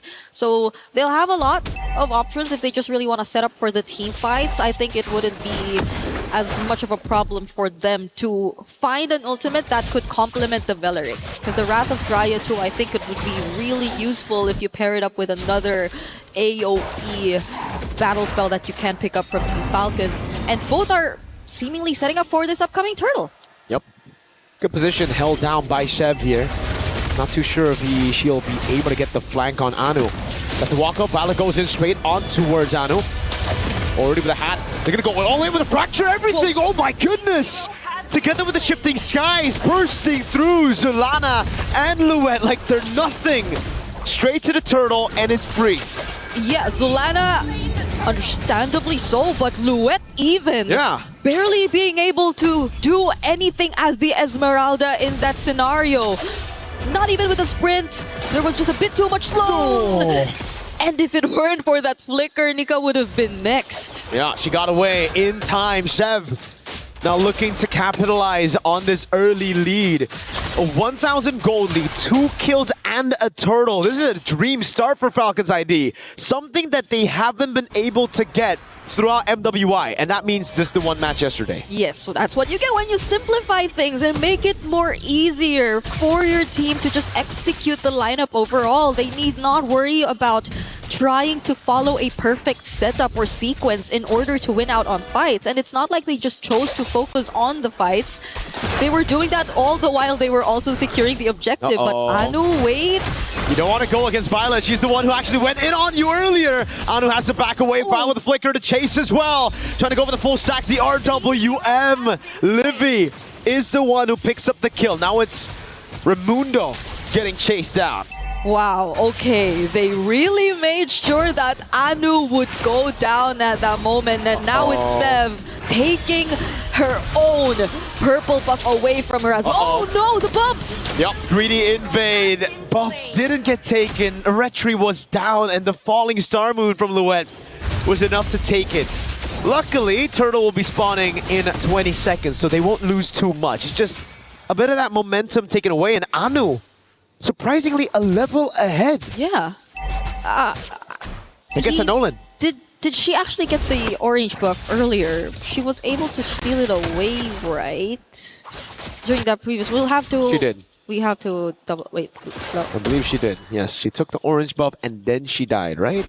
Yeah. Could have been what happened here. Luet. Okay. Back in the mid lane, stunned down by the Law and Order. Violet just walking up, and it does seem like right now Mob Psycho is waiting to catch Liv in an ambush. Sev blitz it, as you would expect from the Nolan. Liv there, utilizing the Bargain Hunter really well. Corrosion side already done as Raimundo rotates over, pops in the Glorious Pathway. Living now with a jump as well. That's with the RBM on RBM action. Zulana in the back, gonna be caught by the damage. Wrath of the Dry coming around Liv with a flicker in. Forces Nika to 4 gold back, and now it's Anu in the midst of it all. Chase coming down as well.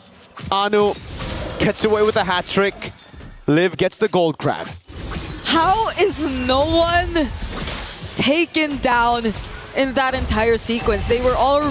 They got flickered away. It was a 5-man rotation, even from Aurora, just to take that purple buff away from Team Falcon's ID. But nonetheless, they get it, and even more as they take down that structure up top. And Anu is just as difficult to catch on this Harley. It's been a tough task for Falcons, and she's been very sneaky with the plays of trying to find trades across the map. That's been happening unknowingly for Team Falcons. So I guess that's how they're actually able to keep this slight advantage, but it's nothing that Falcons can catch up to. They've actually already catched up. Sev's already level 8 as well, and the gold lead's already on their side. It's just so tough to deal with Anu. I mean, for Anu to deal with Violet and Sev, there's so many members that can just walk her down right now. Oh man, Violet, it almost just seems like every time Violet sees Anu, she walks up. Now Nika's trying to zone. Oh no, everybody's just gonna go all in. Glorious Pathway as well, forcing the Wrath of the Drive from Nika. Sev with the kill. Okay, there was no way Nika could have walked out of that. That was 2 members onto her, Sev! Forcing out the BMI from Mob Psycho, but that's another turret that Falcons are actually going to take for themselves. But again, Anu doing what she can, trying to find as much trades across the map. They're trying to keep this lead very small. Oh, goes in deep. It's a bait. Mob Psycho pops into BMI. Sev is in the base. Chased down by Nika. Can she get away in time? No. Nika takes her out. Meanwhile, though, Luet's caught all alone, isolated down below. And she's taken down as well. Falcon ID soaring in the skies here in their first game of the elimination match. Okay, Sev's down. They won't immediately get to go to the turtle, but it's not like Aurora are planning to transition to that either. They're going to focus on securing their purple buff first, and it's actually Violet who starts off this turtle, and it might not be the plan for Aurora as it's an immediate burst for Falcons on this objective. They'll take a bit more of their time. I believe even earlier we saw a slight advantage in terms of the gold towards Liv compared to Mob Psychos. A bit expected if you were to look at the matchup. But now it's Aurora just really trying to move as a unit this time. Uh-oh. They go with the flank on Violet. Doesn't seem like they're going to pull this off. Violet clears out the wave in time. Everybody backing away. It's just too risky to dive Asura. Violet's been on point, though, so far. Yeah. Every time with the chase as well. The Glorious Pathway on Nika. Law and Order as well. They're catching. Flicker out, though. Okay, gonna be alive. They will try to defend this mid turret, but Falcons might want to go for it. Real World already used. Oh, Shifting Skies on 2 brings her back as well. Zelana gets away in time, but has the RWM, now pops it down, but Violet's in disguise doing damage. Gets away, there's just no damage. Nika cannot get the flicker, it's down on cooldown. Oh. Rather than try and catches 3, they're gonna go all in, almost a pick. Nika gets away with a sliver of health. Raimundo's still alive too. The deadly magic wasn't enough to actually burst him down, and Falcon's ID are able to retreat safely. Imagine being able to force them under even your tier 2, but them still eventually getting away. I mean, everything that Aurora did as a response felt very defensive too either way. Even the clutch pickup on the Real World. Oh, Liv did not. Whoa. Liv did not recall. She didn't. She's gonna have to flicker out of the Falling Star Moon. Big resource spent and nobody here, but Aurora. They don't want to punish even further. They're thinking of ways that Falcons can actually ambush. All this time, it's built up. That's the frustration that's built up. Liv really making the most out of that bargain hunter, man. Already 3 item power spike. Flicker down for Liv. Can't catch up with the RWM. Catches Anu. That's a killing spree already. Great taunt by Nika. Oh no, everybody just walks her down though.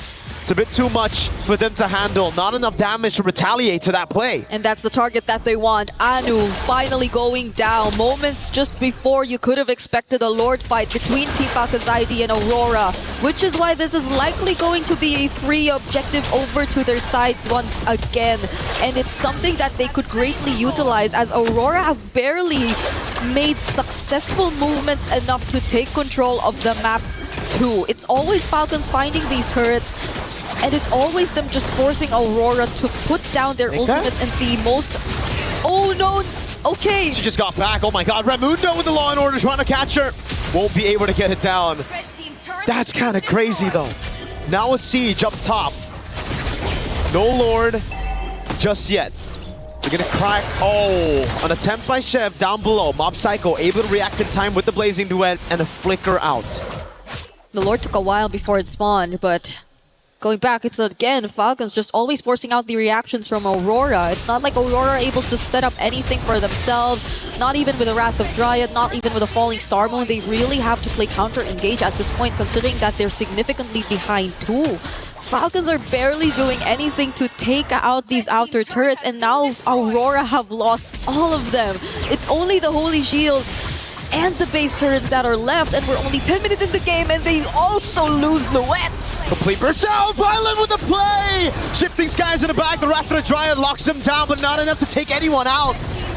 Falcon want to go for the end. Anu in the mid lane with the help of the Holy Shield gets rid of the wave, but there's another wave down below. Now it's Anu and Mob Psycho. That's a wave spawning back in as well. They're going to go for the instant clear right now as Anu tries to go with a poker trick. Mob Psycho with the BMI and the Blazing Duet. Violet trying to zone in the back. And it will just be Falcons locked in on the crystal to secure game number 1. Violet on the Sora has been insane. Those last minute clutch setups, the Shifting Skies, and her targets have always been on point. If it's not Anu, it's her finding these 2 to 3 man setups that are very much crucial to the team, and that is also one of the biggest things that led them to securing this relatively quick game. It's only been 11 minutes of gameplay that we got to see between Team Falcons and Aurora, and it's looking very grim as they've secured match point and Aurora are on the brink of elimination. They'll have to find and do what it takes in order to equalize the series later on. But look at this setup from Violet. It was crazy. And Violet, that's why I've just been highlighting her all throughout the match. Every time when she sees Anu, she goes in for the damage. When she sees everybody already there and some people just grouping up a bit too close, goes for the cloud form instantly. Violet knows exactly how to use the Sora, and that's why it was prioritized so early on. And now we understand what works for Team Falcons is to simplify everything. And execution-wise, it's not a problem for them. Now let's throw it over to a quick break before we jump into the next game of this series.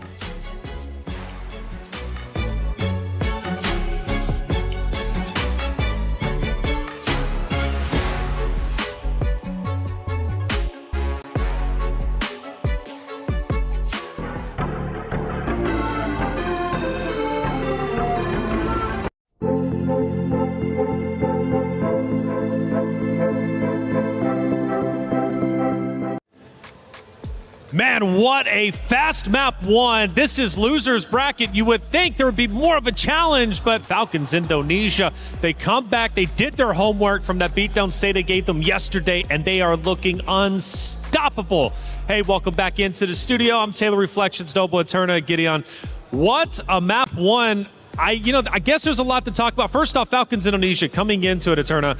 We knew that their communication was a little bit rough yesterday. Today, though, it seems like they had no problems talking it through. Which is why I was so surprised that was a problem in the first place, right? Because a lot of these girls that are on the team, they've been together for a very, very long time. Sure. We even have reunions coming in from the same team. So the fact that they were able to, iron out the kinks overnight, it's an expected result, I would say. For sure. Well, they were one of the contenders, right? One of the heavy hitters. Let's take a look at one of our great moments throughout match number one. And I want to see if it was at the very start. So it's actually a little bit later on. We're getting towards the base. They start to break through in regards to Falcons Indonesia. Yeah, it's a pretty unwinnable situation at this point, right? Again, once you have carry, all the tanks just kind of don't matter. And as long as Raimundo doesn't accidentally hit the wrong targets, the stun, genuinely, there's kind of no way out of this, right? It's an unwinnable situation since early, right up till mid-game. It's just continuously in favor of the side of Team Falcons. And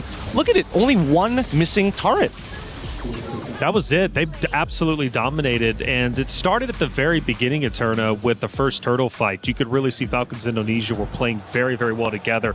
Violet with the Eve was just unstoppable, trapping everybody in, and they did not waste any of those moments. And this is the moments that we've been waiting for since yesterday, because I think you were the one to hype her up, right? Violet, one of the backbones of the team. She's been around for so long. The experience is definitely behind her, and we finally get to see her shine. And I'm so grateful for the coach as well. Finally, they were able to find a draft that can really accentuate their gameplay, and therefore being able to be as dominant as they were from the get-go.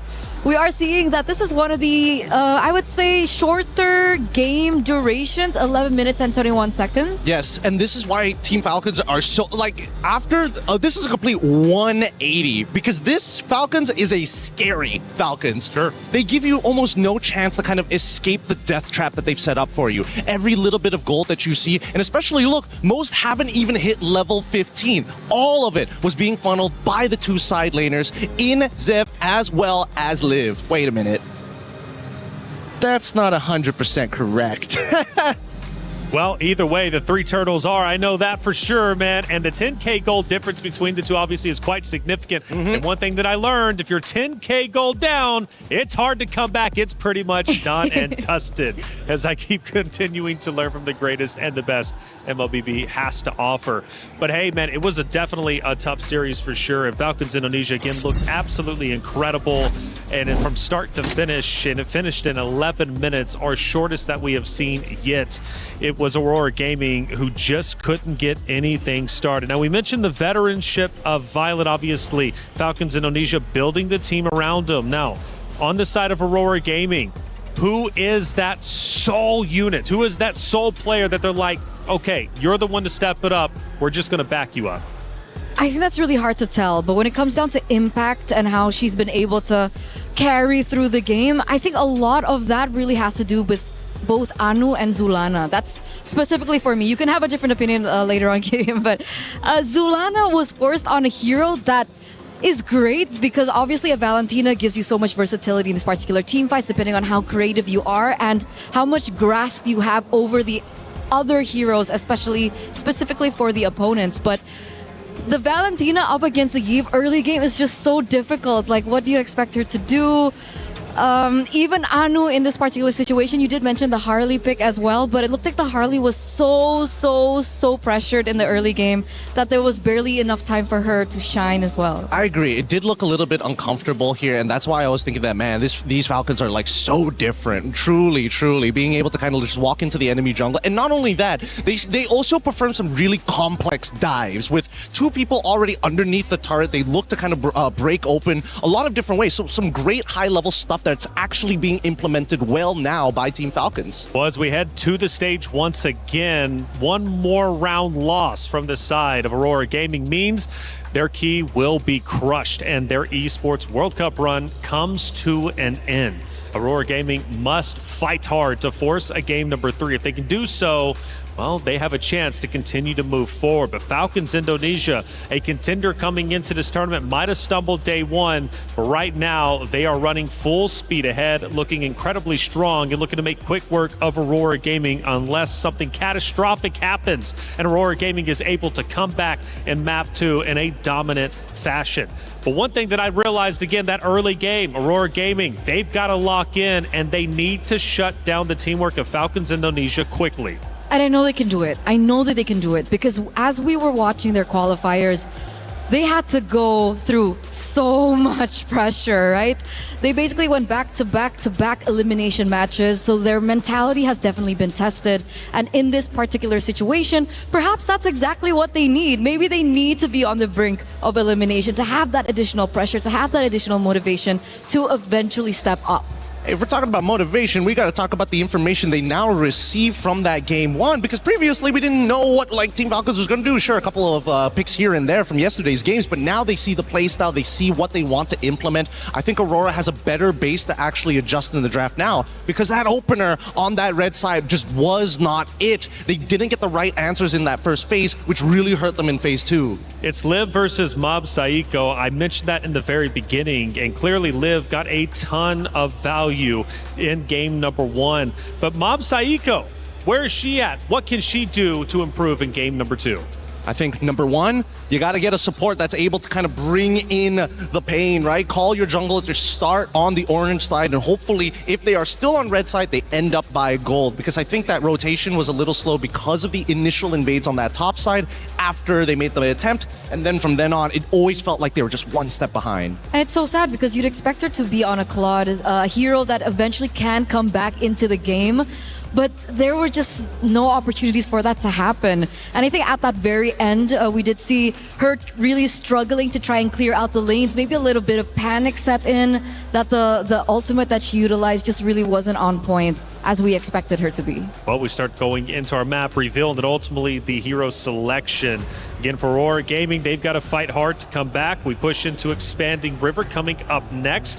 One thing though, Violet has been on fire. Her Eve was phenomenal. How does Aurora Gaming deal with it going into game 2? You know, the easy way is to ban it. I think that's like the simplest solution. Make the mid lane just a little bit more volatile in that case, but they gotta have some secure picks if they're going to make that motion. Secondly, the fact that we got Expanding Rivers, we might even see a repeat of draft number 1 and how the game ended up, because again, those big conversions off of neutral objectives is something that Team Falcons has shown that they are great at. And now we get into the drafts. Game number 2 here, another do or die situation. And we are seeing some similar bans come through, but the main difference is both teams are going to be swapping sides. So Aurora now are going to be on blue side, and they still feel like the Matilda has got to go. Yeah, it's a little frustrating to deal with, I'm not going to lie, but Matilda is an enabler, right? Most people are thinking like, oh, she's super meta. No, she's meta when you pair her with a good meta hero that she can compensate for. Like Fredrin. Oh no, I don't have a dash. Matilda saves me from it. Oh no, I'm short on range. Matilda helps me gap close. That's the beauty of this hero. But notice that even the Bellerics are getting taken out here, which is rather surprising. I would like to see whether this Belleric trend is going to continue.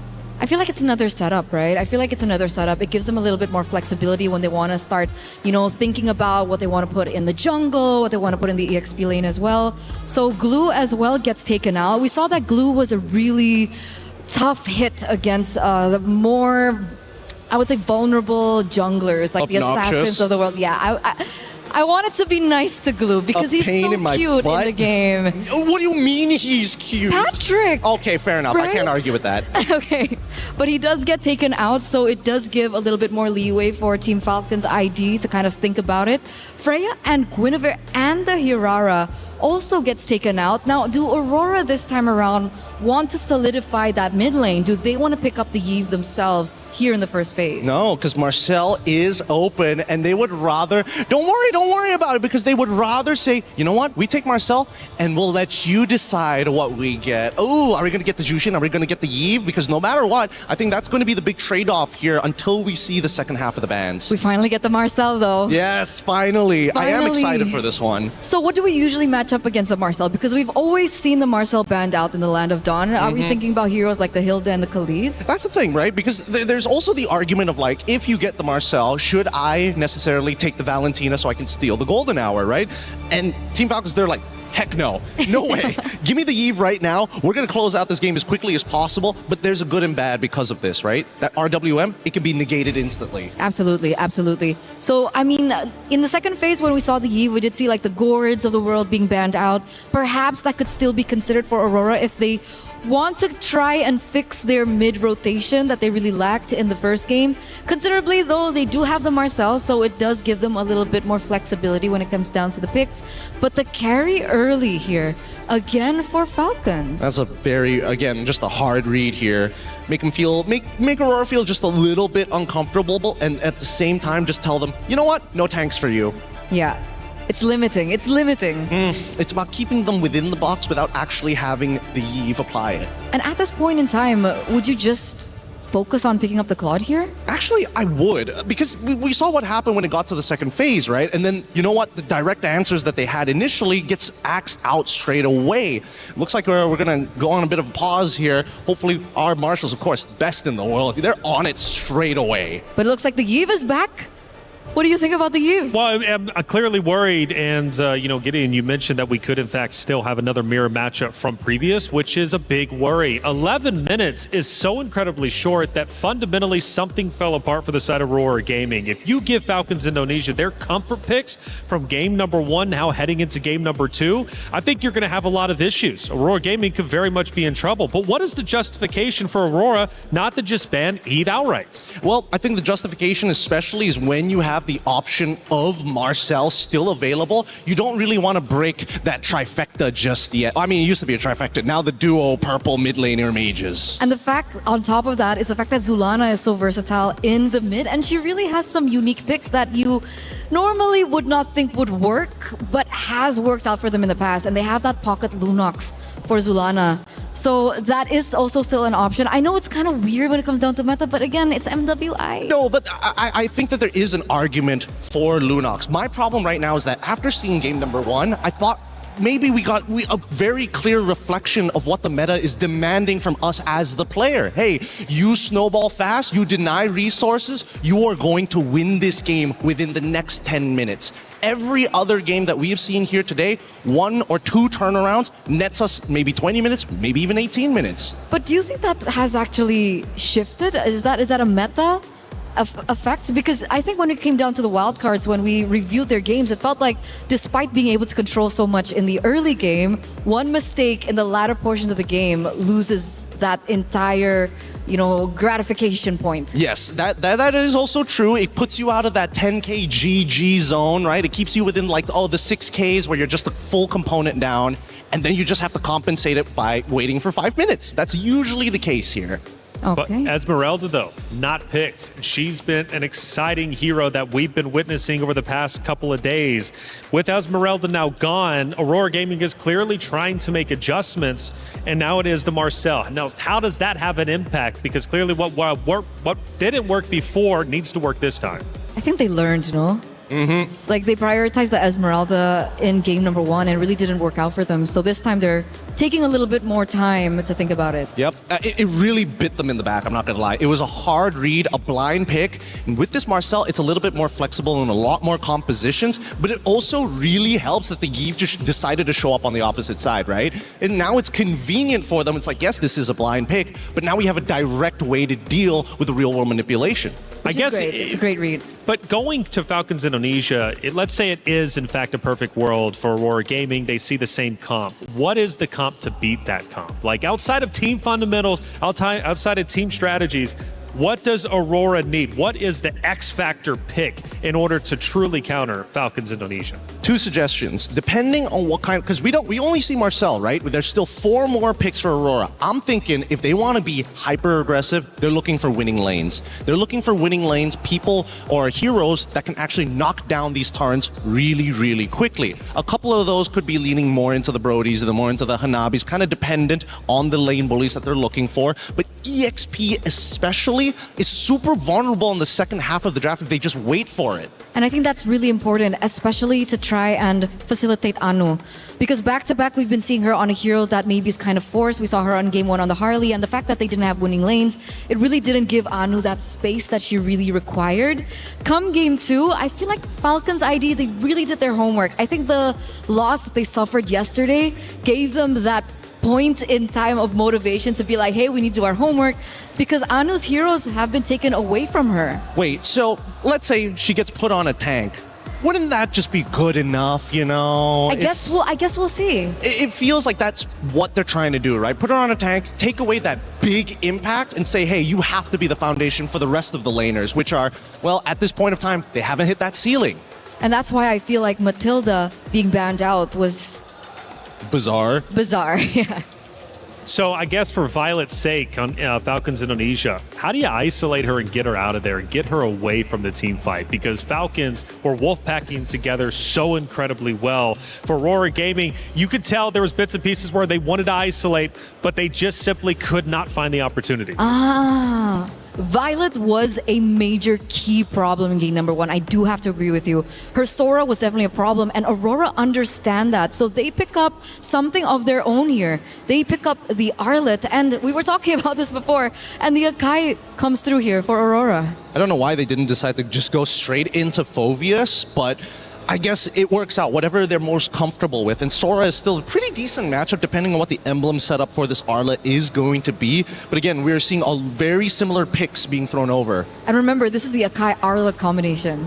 That's kind of disgusting. It's pretty good, I'm not going to lie. It's still pretty effective. So as long as the Arlet kind of survives that lane, generally speaking, and knowing that it's Sora, it's not that hard. You're not going to get punished too badly. Which is why I think Team Falcons ID recognize that, right? They don't want to give Arlet the space, so they ban out heroes that are very notorious in the mid lane to kind of counter those rotations. Lilia gets banned out. I think that's a smart pick. The Minotaur gets taken out from Team Falcons as well. Yeah, I'm going to make a hard prediction here. I think after the Minotaur, they might be considering... I don't know if they want to consider getting rid of Atlas here, but at the same time, it's like, because they've got the Akai. They're not really too worried about the big team fights, which is why I'm wondering why they're worried about the Minotaur of all things. I feel like it's a respect ban. Really? In comparison to like, oh, if they get the Cho, and then they can do like a 1-2 combo and play for picks rather than just pure team fights. So far, Nika's only been playing Atlas, Minotaur, and the Belleric. That's a good point. That's a good point. All right. So that means with Gord gone, Lilia gone, it's really just making sure that Aurora can't just naturally wombo combo with each other, but they also do get first pick on red side on the second phase, and this is by far the most important pick. Could be, I would assume they're jungler if we're going based off of track record. Oh wait, no, that was when they were on blue side, actually. So what are they going to go for here? Barras has been banned out. It's a unique ban, I would say, with the Matilda being banned out as well. Yeah, to my knowledge, Raimundo would be the roamer, so I don't know what she thinks she would be rocking. Yeah. Does she want to go Hylos again? I'm thinking that. I'm thinking a way to either counter-engage or enough utility to kind of bail them out of the situation. But first, they're going to go with the Harley. I don't mind this as much, but the big problem with Harley right now is that Arlet will mess you up if you're just a little, a little happy with your tricks. Yeah, that's the problem. That's the problem. There's a very small allowance for error when it comes down to it because of the drafts that we're seeing from Aurora. And that's kind of a good sign, right? We might be seeing our first best of 3, who knows? But, next 2 picks, however. Claude? Oh, Hanabi, right off the cuff here. Okay, Hanabi. What are they going to pair it up with? Because again, when I'm looking at like a team fight composition, I want to see like the traditional styles of setters. And so far, the Akai, sure, you can disperse. Marcel, maybe not. But they get the Valier as counterplay knowing that Atlas is available. I think that's smart. I think that's genius. The Hanabi, however, is an interesting pick. It's definitely one of the unorthodox picks that we've seen here at MWI. We've seen it a few times, I think, Stream B, but we finally get to see it in action here. I think my main concern is how volatile and how vulnerable this pick is, especially in the early stages of the game. You know, from the side of Ray Young, though, going back in time onto that side station match that you mentioned, Quinn ended up picking out Hanabi and going 8-1-8. So it does have an effect and can truly impact the game. It's definitely interesting. Yep, no, that's actually correct. I was casting that game and I thought maybe the Hanabi isn't going to do as much as I thought, and then it did. Now the final drafts have already been complete. An early style composition that's very magic heavy on the side of Team Falcons in comparison to Aurora, who again, I think they have to play around the Hanabi as well as the Valier as the main anchors of the team. Valier especially, if he doesn't have that seer, they're going to be in a lot of trouble once they break through the back line. Well, there's been a couple of changes on both sides, but was it enough for Aurora Gaming to take down Falcons Indonesia and force to Game 3? That's what they need to do to stay alive. One more loss means their key gets crushed. It's Falcons Indonesia, Aurora Gaming, map number 2. Mirko Brigida, take it away.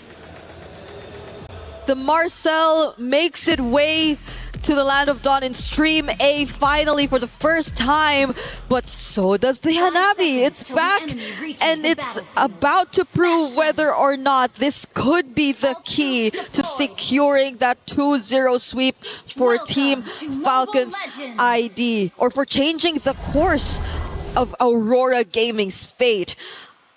Welcome to game number 2. This is match point for Team Falcons ID, and we're seeing a lot of the combos that we're not used to seeing really getting in the hands of our teams. I'm talking about the Arlott Akai in the hands of Aurora Gaming, but how much could this impact the space that they could create for Mob Psycho? Is it really enough with just an Aegis to get away from all these people who could chase like the Harley and the Hilda? No, definitely not to get away from the chase, but great against CC. Now the thing is, there's I guess a bit of CC with Violet. We did see how oppressive Violet could be with the CC on the Sora all over the back line. So at least you'll be able to deal with that. Now, I know the panel also mentioned the Hanabi finding success. It just also got a game win.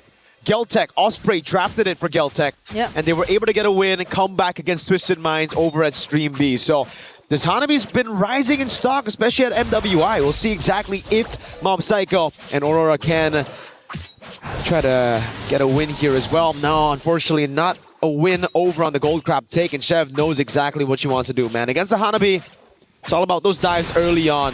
Yep, at least they still have the Aegis, so that's one of the main tools that they could definitely capitalize on. Obviously just wanted to bait it over there, but Mob Psycho's smart enough to not just use it at any given moment.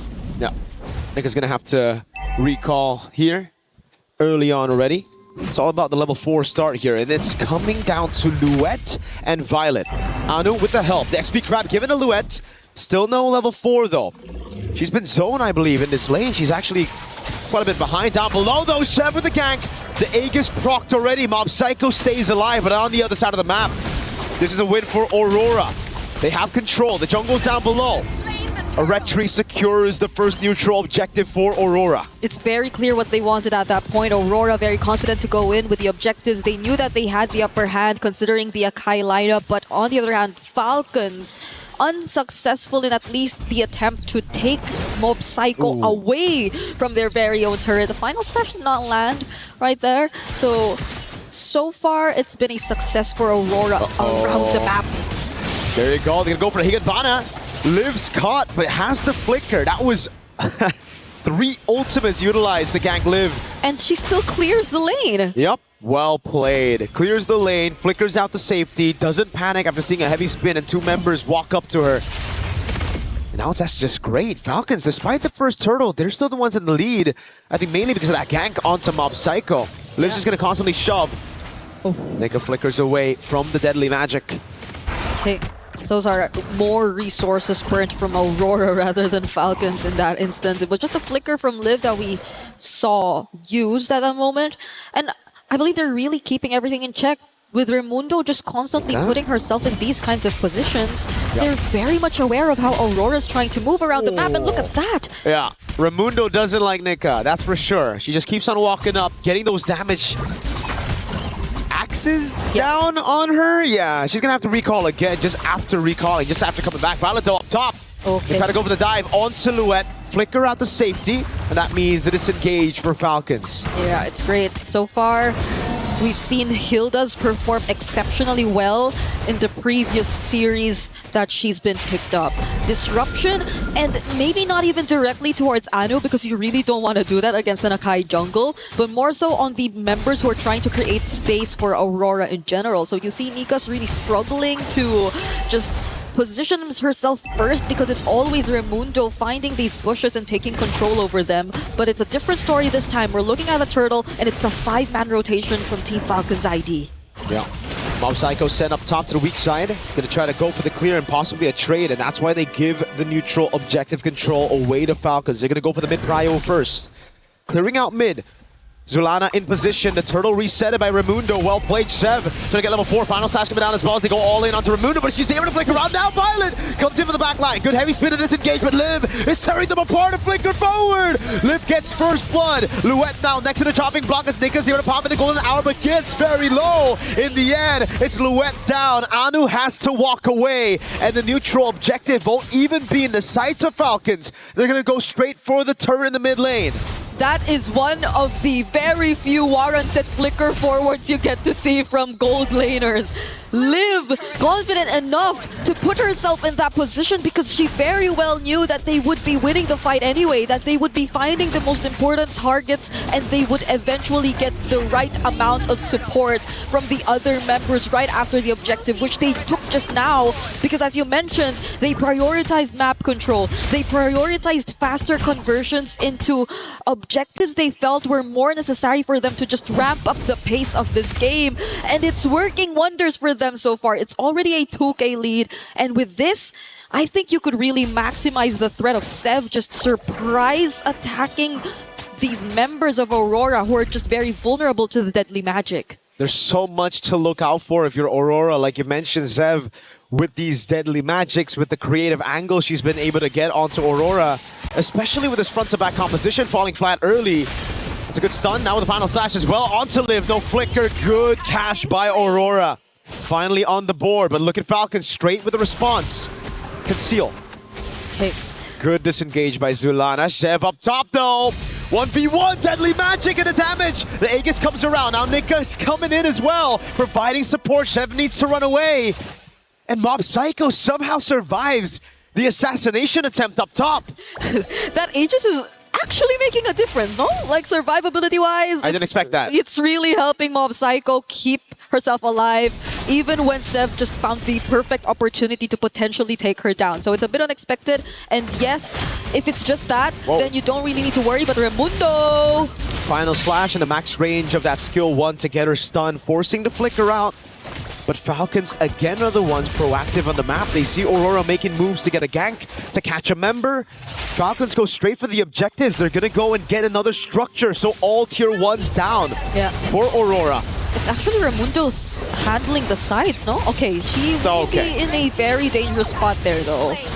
In exchange of maybe a bit more control on the other sides of the map, courtesy of her teammates.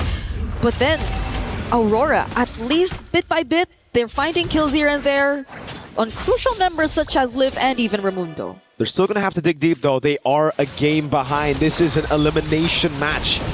Nika's walking up, trying to open up for Anu, but she's going to get chunked down now. Oh, even through the heavy spin, CC Mute. Golden Hour only catches one and it's Violet. who's able to escape. Now Luette jumps into the midst of it all. It's going to be the RWM to lock her down as Zev goes for the poker trick behind them all. Live with the flicker in. Zulana pushing her back, and that's going to be Nika with the backup as well. Aurora backing away. Falcons now with the neutral objective control. Third turtle of the game. Luette is trying to go for the damage. Raimundo's walking up. And that's a neutral objective given over to Liv. I don't know if that's intentional. Yeah, Raimundo really hurts though. Raimundo on this Hilda, and the Hildas we've seen really hurt though. Especially when they get to lock on targets such as Zulana. You get to use your starting turrets away, and I feel like there's nothing else stopping Falcons from just pushing forward and trying to close in these specific targets. We're taking a look at the equipment right now, and there seems to be quite a significant lead between the carries or between the gold laners. Oh, Nika doesn't get away from that! Nope. Okay, Deadly Magic takes her down in that moment. Nika got slain by Deadly Magic. Yeah, this is tough for Aurora at this point. At this point, they're already losing out on so much map control. The moments that we do get to see them find pickoffs, it requires so much of them to really sync up, and mostly it's been from Anu and Luette, but without them, what else can they really rely on? It's taking a bit of a while for us to see Mob Psycho actually get online. So do they just really wait for Falcons and rely on the potential counter setups that they can go for with the Golden Hour, with the Heavy Spin, or with the Final Slash? It's a big problem. It's all on the combo. Deadly Magic and the poker trick! A good Final Slash in the Higanbana for a trade back on Shev. But it's Raimundo up top now looking for the play. It's the Golden Hour coming down as well. Nika with the Golden Hour catches them as Zulana goes for the shots. Not enough to take anyone down, and look at Violet cutting their movement so Liv can get another tier 2. Mid and down bot, it's both down. It's another Falcons winning trade. Yeah, their conversions. And it's weird to say, but it's a conversion after losing one of their members. It's them just making sure that they're very efficient with time, with space, and that Aurora are not able to get as much. But they're starting this Lord. Falcons have information though. Anu has a heavy spin. They might be looking for that. Now it's going to be the Shifting Skies catching two. Heavy spin, pinning her down right now as Nika's still able to survive with the Deadly Magic sticking down on her. That's the rest of the team. Patting back on Luette as Nika's still able to survive right now as that's going to be Violet on the skies. Nika's waiting in the bush. Gets the hit in the end. Liv flickering forward, getting onto Mob Psycho as Zulana gets caught by the poker trick. And it's the Void Blast of Livy to claim a double. And it's just Nika left alive. One member, it's the roam. There's no chance of a steal. Falcons are gonna get a free neutral objective on the Lord. One of the most aggressive carry games we've seen this entire day long. Two flicker forwards which did not put her in danger. Livy and Seb. Oh, Deadly Magic! The fadeaway, Nika gets into the fountain in time. Just barely away from the Deadly Magic. They're gonna be okay for now because there's still a Lord that's about to spawn and that Falcons are looking to utilize to take as much as they can. There are no Holy Shields left in mid, and there's a significant lead that you're looking at between, again, the junglers, and even the gold laners. At least there's additional layers of sustain for Mob Psycho. Also has the Magic Blade, but will that be enough? Falcons are looking to just dive all in. Charge down, Final Slash, only find Raimundo. The Shifting Skies there, cancelled out with a heavy spin as Raimundo gets pinned down. Violet Comet Higanbana goes into the skies onto Luette. Again, it's Liv looking for those shots. So far, Zuliana's been the one on the board. 2 for 0, but for a base turret as Falcons try to go for more. Yeah. Shoving up top. Livy looking for the zone. Nika walking up, getting the frozen moments. Now Luette with the charge in. Deadly Magic and also the Final Slash, but she's going to get bursted down by the Deadly Magic. Taken out instantly. The wave below is chunking that base turret. The first part of that team fight looked really good for Aurora, but it was a bit too obvious that they wanted more. That Final Slash forcing Falcons under their turrets instead of them willingly trying to go for the more calculated engages made things a bit more favorable for Aurora, but the aftermath, the way that they still tried to push forward despite Seb being there. Whoa. Liv! You mentioned the aggressive carry, but she's just baited 4 members out of the base. Now they go straight out to Mount Psycho with the Deadly Magic. Golden Hour saves her for a bit right now. The Deadly Magic isn't enough to take her down. The photo doing work. They're cutting away right now, but it's going to be Violet with the skies. Up top, taking her down. It's Luet against 4, and Chev picks the kill. It's only Zulana and Nika who are assigned to defend this base. They're trying to end it here, but can they? Deadly Magic live with the flicker, the killing spree. Zulana shoving everybody back. She's trying to defend, but at the end of the day, it's Falcons to move to the next phase of this round. And it's unfortunate, but it is the end of the road for Aurora Gaming.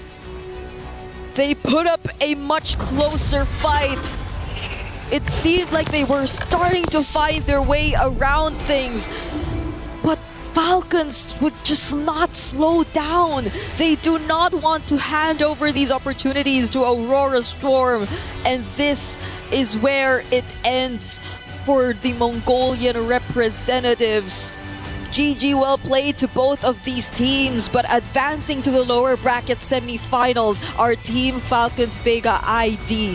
What a way to redeem themselves after that very unfortunate sweep they've had to go through yesterday against Seda.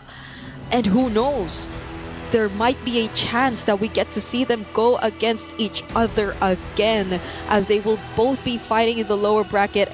But we get to find that out as we head into the knockouts, as soon as we get everything set in stone for our top 8 teams. Because as of the moment, we are still yet to find out who are the other teams to complete our lineup. But we're taking a quick look at the replays.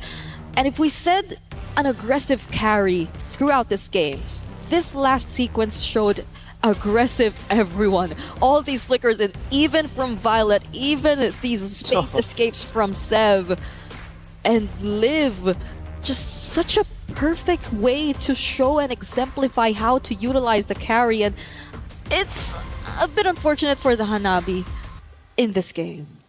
It's a bit unfortunate. She was technically the in-game MVP, but it's just tough right now. We're going to have the key moment. Yeah. It's one of the saddest parts. Your heart, your key.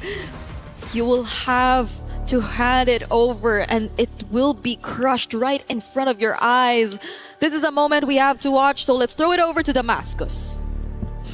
Yes, this is the moment. Our first key crushed here over on stage A. Team Falcons bringing the key, and it is time, of course, to delight into pressing these buttons and absolutely shattering the opponent's dream. Unfortunate for Team Aurora Gaming, unable to match the pace that was set from Team Falcons.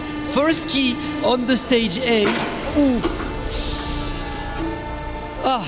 The sounds of dreams absolutely shattered. Team Falcon still alive in this tournament. We'll see them playing more and try to qualify to this stage 2 of this MWI. Falcons saving their life right now. Another chance coming later. Let's take a look at the highlights.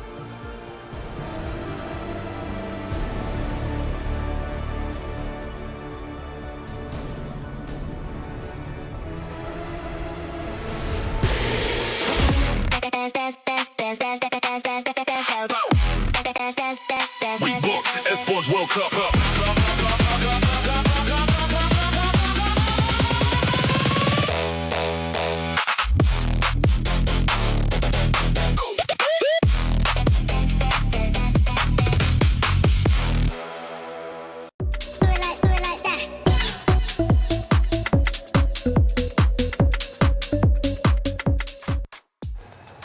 Well, in the end, it was Falcons Indonesia getting the quick win over Aurora Gaming. And you heard the snap.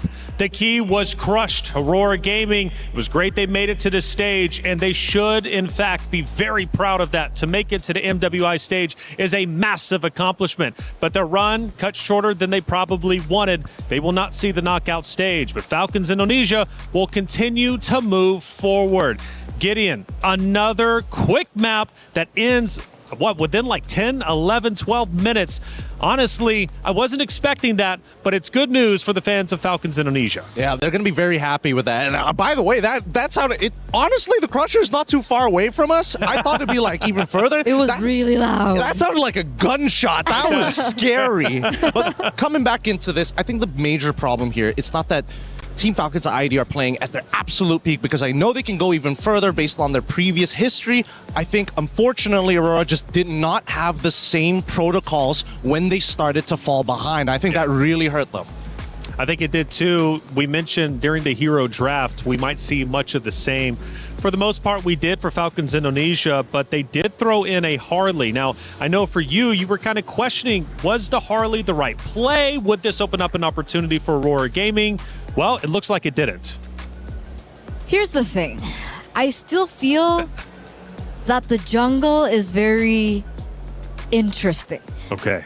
It's like I'm still undecided. Do we still want to say that the tank jungler meta is good, or is the assassins better? But for the most part, the Harley has been very 50-50. Sometimes it works, sometimes it doesn't. It really depends on the composition of the rest of the members of the players. And that's why I feel like in this particular matchup, Team Falcons, again, did their homework so well. The jungler picks were shut down, all of them. Well, let's end up seeing how that Harley ended up working out in one of our first plays of the game. And clearly for Falcons Indonesia, they run Harley. Whether you're a believer or not, it seems to work out. We're now 4 minutes and 50 seconds in. This is towards the beginning, Gideon. Yeah, no, this is where, Zev initially, again, Zev doesn't necessarily want to always be the one initiating. He's looking to clean up. He's looking to really isolate a target. And when you isolate that target, it kind of affects the 4 other members who are around you, right? So again, instant reaction once the deadly magic comes out.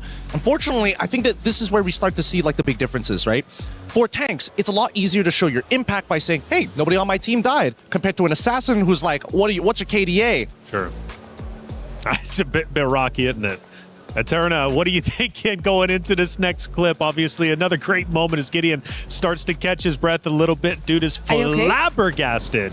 He needs 3 mics. Are you feeling good? Oh, he needs 3 mics as well as Vic. I'm just, look, Harley in this game had no reason to be able to find the picks that he did. Look, all these heroes have either CC, a way to push him back, a way to kind of like dodge the initial deadly magic, except for the Hanabi, of course. But other than that, it's just, I can't believe that they got away with it, to be fair. I love that moment, by the way. Because I was questioning in the early game. I was like, why isn't Harley being as aggressive onto the Hanabi? Because technically early game Hanabi, not as powerful, not as strong as well. And then we finally get to see the moment. The Harley goes up into the top lane and tries to get the Hanabi down, and she instantly goes Aegis. Yeah. First skill. Yep. I mean, dude, the fact that she is going for shield max is crazy. Most people want to focus on the wave clear, the second ability where she throws out a projectile and bounces around. She went straight for the defense. Well, here we take a look at our bracket for Group A. We continue to move forward. As you noticed at the top there, Team Falcons Indonesia did take that early loss yesterday to Seda Esports, but against Aurora Gaming, they get the job done, win 2-0 and push forward. Now for Virtus Pro, big win over on the B stream against Geek Esports. Their next opponent will be Seda Esports. If, let's say, Twisted Minds falls here against Geltech, then there is a possibility of a Twisted Minds and a Team Falcons ID matchup, right? That's right. Jin Zhao was the ex-member of Team Falcons ID, so she's going against her former teammates. Ooh, that could in fact be spicy, and I think I saw Twisted Minds as 1-0 up, if I'm not mistaken. So things start to get dicey over on Stream B. We take a look at Group B, and naturally we look at obviously going down low for Foot Esports. MIBR lost. They're about to face off, of course, with Na'Vi and Falcon Daisies. Now, Falcon Daisies, an incredible team. We actually heard a little bit earlier from you, Eterna, about their game plan coming into today, how they're feeling. But we also have to look at Gen.G Vitality. That's coming up next on this stream. It's a rematch from last year. 2 powerhouse teams. We could very well be getting a bit of a preview of what the grand finals is going to look at. But we do have an interview set up for you from one of our teams from the last matchup on the very stage. Rose, who do we have? Hey guys, Zev here from Team Falcons ID, surviving 1 elimination match today. Zev, how are we feeling? We're feeling pretty good, actually. I love that, and I'm pretty sure you also feel relieved because you guys survived the first elimination match. Now, I gotta ask, what actually happened yesterday?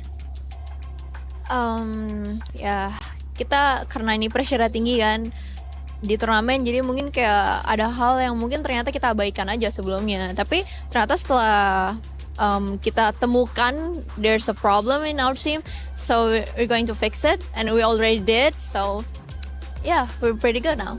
She said that yesterday was more towards the pressure of being in any tournament that got to them. Hence, they lost their first match. But they saw the problem. They worked on it last night. And I think we could see the result today. Now, congratulations on that 2-0 clean sweep game. We see that you guys are back on track. So what else can we expect from Team Falcons ID moving forward? Of course, we're not trying to survive here. We're going to be... Of course, we want to be a champion. So... that's our hope. I think that's a pretty banger line. They're just not trying to survive, but they want to win it all. You know what, Zev, since you guys survived your elimination match day, is there anything that you want to say to the Indonesian fans back at home that are cheering for you guys? Terus dukung aja guys, kita akan terus ngelakuin yang terbaik kok. Kita nggak cuma win, but cuman surviving gitu. We're gonna try to win the game. She said to everybody back at home, you know, just keep on supporting us because like she said earlier on, they're just not here to survive, but they are here to win it all. Thank you very much, Zeph. Congratulations. With that, throwing it back to you guys at the studio. Play is in our DNA. Whenever we let it out, it becomes our superpower. Now imagine an entire city being built to supercharge it. Kadir City, powered by play. Not just here to play, we're here to win. Love that mindset. How far can they go? Obviously, it's up to them to decide. But it's not just the current players on the rosters of Falcons Indonesia. We also have Funi, ex-Falcons player, to hear from Rose. Let's hear what she had to say. Hey guys, Funi is here in the arena. Hi. How are you? How's Paris treating you?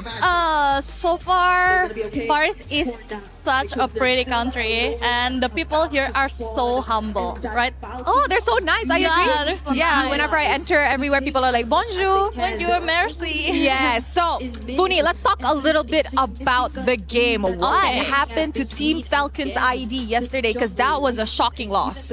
I think it's just because they were nervous. Because I think they were playing good, very good, but I think they were just nervous to be in the international stage because they skipped last year, right? Yeah. Okay, you mentioned that they were nervous yesterday, but today, after watching Game 1 and Game 2 is looking amazing. Yeah. How do you think they will be after this? I think they learned from yesterday already. I think they will bounce back even more. I think they will make it to the playoff stage. Let's go! Let's go! You know what, Funi, any words for your Indonesian fans back at home? Should I say it in English or Bahasa? Up to you. Oh, maybe I will just say it in Bahasa. Because... Guys, jangan lupa buat dukung tim-tim Indonesia karena mereka butuh banget dukungan kalian. Dan semoga tim-tim Indonesia bisa bawa pulang pialanya. She said to all the Indonesian fans out there, please don't forget to support your Indonesian representatives as they do need your support. And hopefully they will be able to bring back a championship back at home. Thank you very much, Funi. Thank you. And with that, throwing it back to you guys at the studio.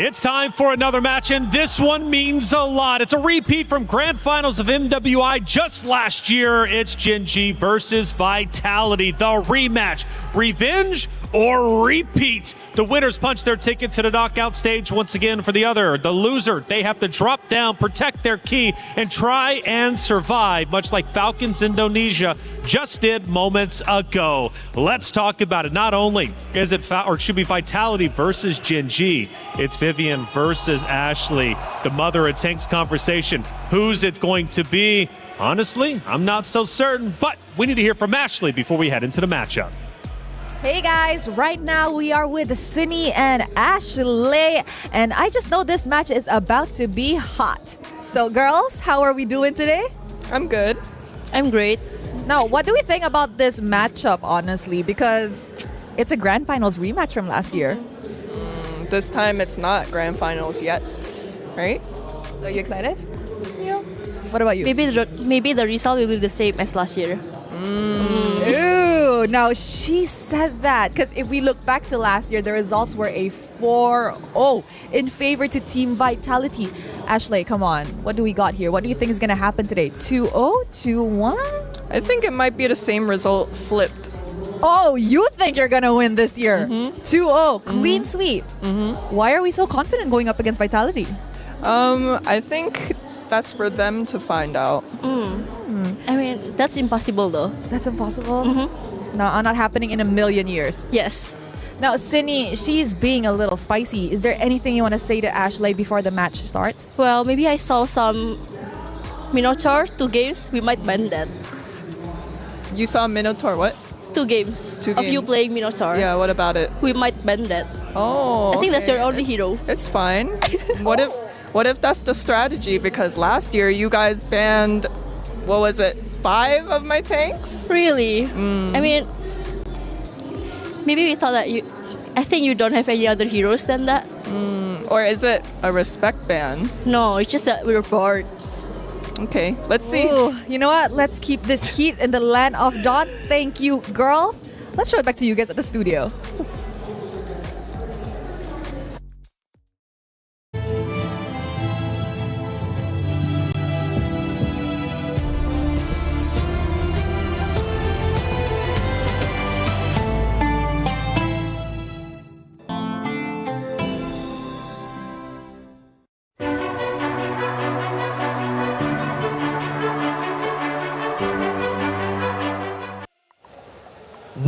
Wow, that was the first Spice we have seen yet. I thought it was going to be relatively tame, right? Because Ashley was like, we'll see how it goes. But Cindy was like, no, this is how it's going to go, 2-0. Yo, Cindy, Vivian was one of my favorites. Cindy might be taking that spot. And it's so different because last year they had the same face-to-face. I think it was in the grand finals. And she was like, we'll see how it goes later. Right, she was super chill. She wasn't nearly as spicy as Vivian. And then we see that from her. That is insane. She came out swinging.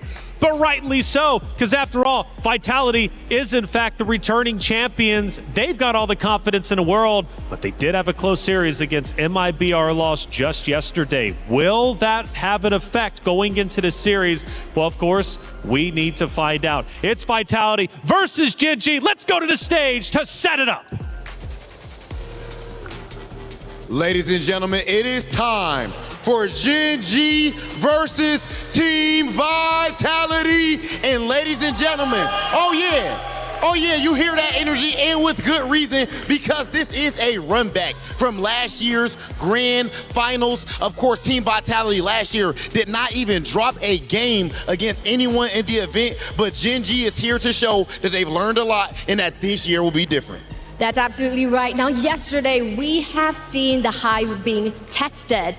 But of course, even with a 26-minute game in Game 2, that was because a team caught them off a surprise by a surprise pick. But this opponent that they're meeting in a few moments' time will be no stranger because they have met them last year in the grand finals. And Gen G is hungry for that win. So, will it be redemption or total domination? We will see that in this upcoming match, and of course find out who will emerge victorious and punch that early ticket to the knockout stage. Over to you at the studio.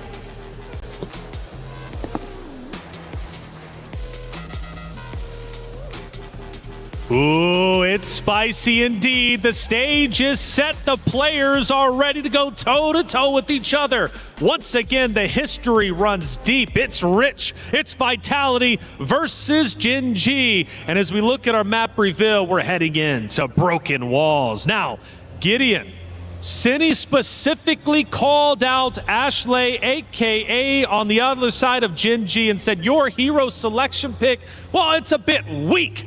We don't believe in you, and we think we got you.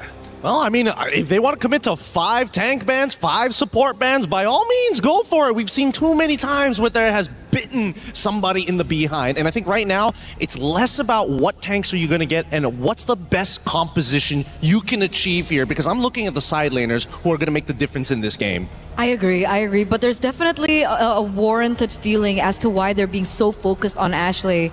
Ashley being the backbone of the team, she's captain as well. In and out of the game, you can see that she plays such a pivotal role for Gen G and how they function, how they were able to secure their 2-0 victory yesterday. So arguably, could you say that about Vivian as well? Or do you think Vitality has a bit more like of a robust team that's confident if their leader falls? Here's the thing, right? Captain uniquely is Cini, not Vivian, for Team Vitality. So if you say that, I would say, yeah, maybe, because Cini always is able to step up in the game, but it feels like the attitude all comes from Vivian. Yeah, I think it's great to always have somebody who's got that attitude to be that front face to really intimidate your opponents, while the brains is telling the rest of them, this is how we're going to apply our plans. And so far, based on what we've seen in the banning phase, Paquito, the glue, already getting axed out on blue side by Gen G, Vitality getting rid of the Marcel, it really seems like this is the most standard openings in terms of bans we've seen so far. I would say yes, especially now that we see the Herrera up next. Yeah, I mean, it's all coming one full circle, as expected here. But not only am I interested about Arya alongside with Chell, Panda and Fumiko, I cannot tell who's going to win that lane. And I feel like, based on what the draft is, I'm just going to leave it to the draft because their skill levels in the team fight are so similar. They're so mechanically inclined. And I want to argue for Arya as well, right? Arya has also been such an important role as well in Gen G. And she's been able to beat a lot of the top tier EXP laners, I think, in her region. And I feel like this is the moment that she proves that she could be the #1 in the world. Well, as we are going through the hero selection, I want to remind everybody that this is, in fact, the battle of adaptation. You have 2 elite coaching staffs, 2 championship caliber rosters, and this series, in fact, could come down to the drafting and macro execution. So this is just step 1 between these two and could very well already determine who's winning the first map. Again, their backbones are important, and also their coaching staff, because Rex Vin, initially from Monster Vicious back in Malaysia, has been helping them so much with these women's teams. And Gen G, this particular roster, loves coming down to Malaysia to actually participate and scrim against some of our teams locally. It's back-to-back boot camps. Back-to-back, MWI last year, MWI this year. They have a thing for Malaysia. They do. And I think it's great because we're close enough to still be able to scrim against the Indonesian teams just across the coast. Which is very important, and that's why we're seeing them develop so quickly, so fast.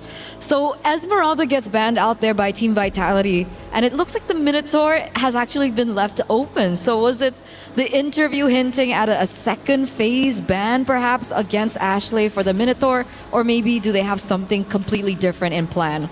It's a tough call on this one. I think that the Glue and Atlas have been pretty consistent bans overall, but this means that both sides want to play for their mid lane, right? So they got their mid lane. The question is, are they looking to scale? Are they looking for control? Or are they looking to just play tempo? And I think so far with Abaxia, I would assume it's tempo, but we've seen many teams pivot right at the very end to show, no, we're actually going for a hyper-aggressive style.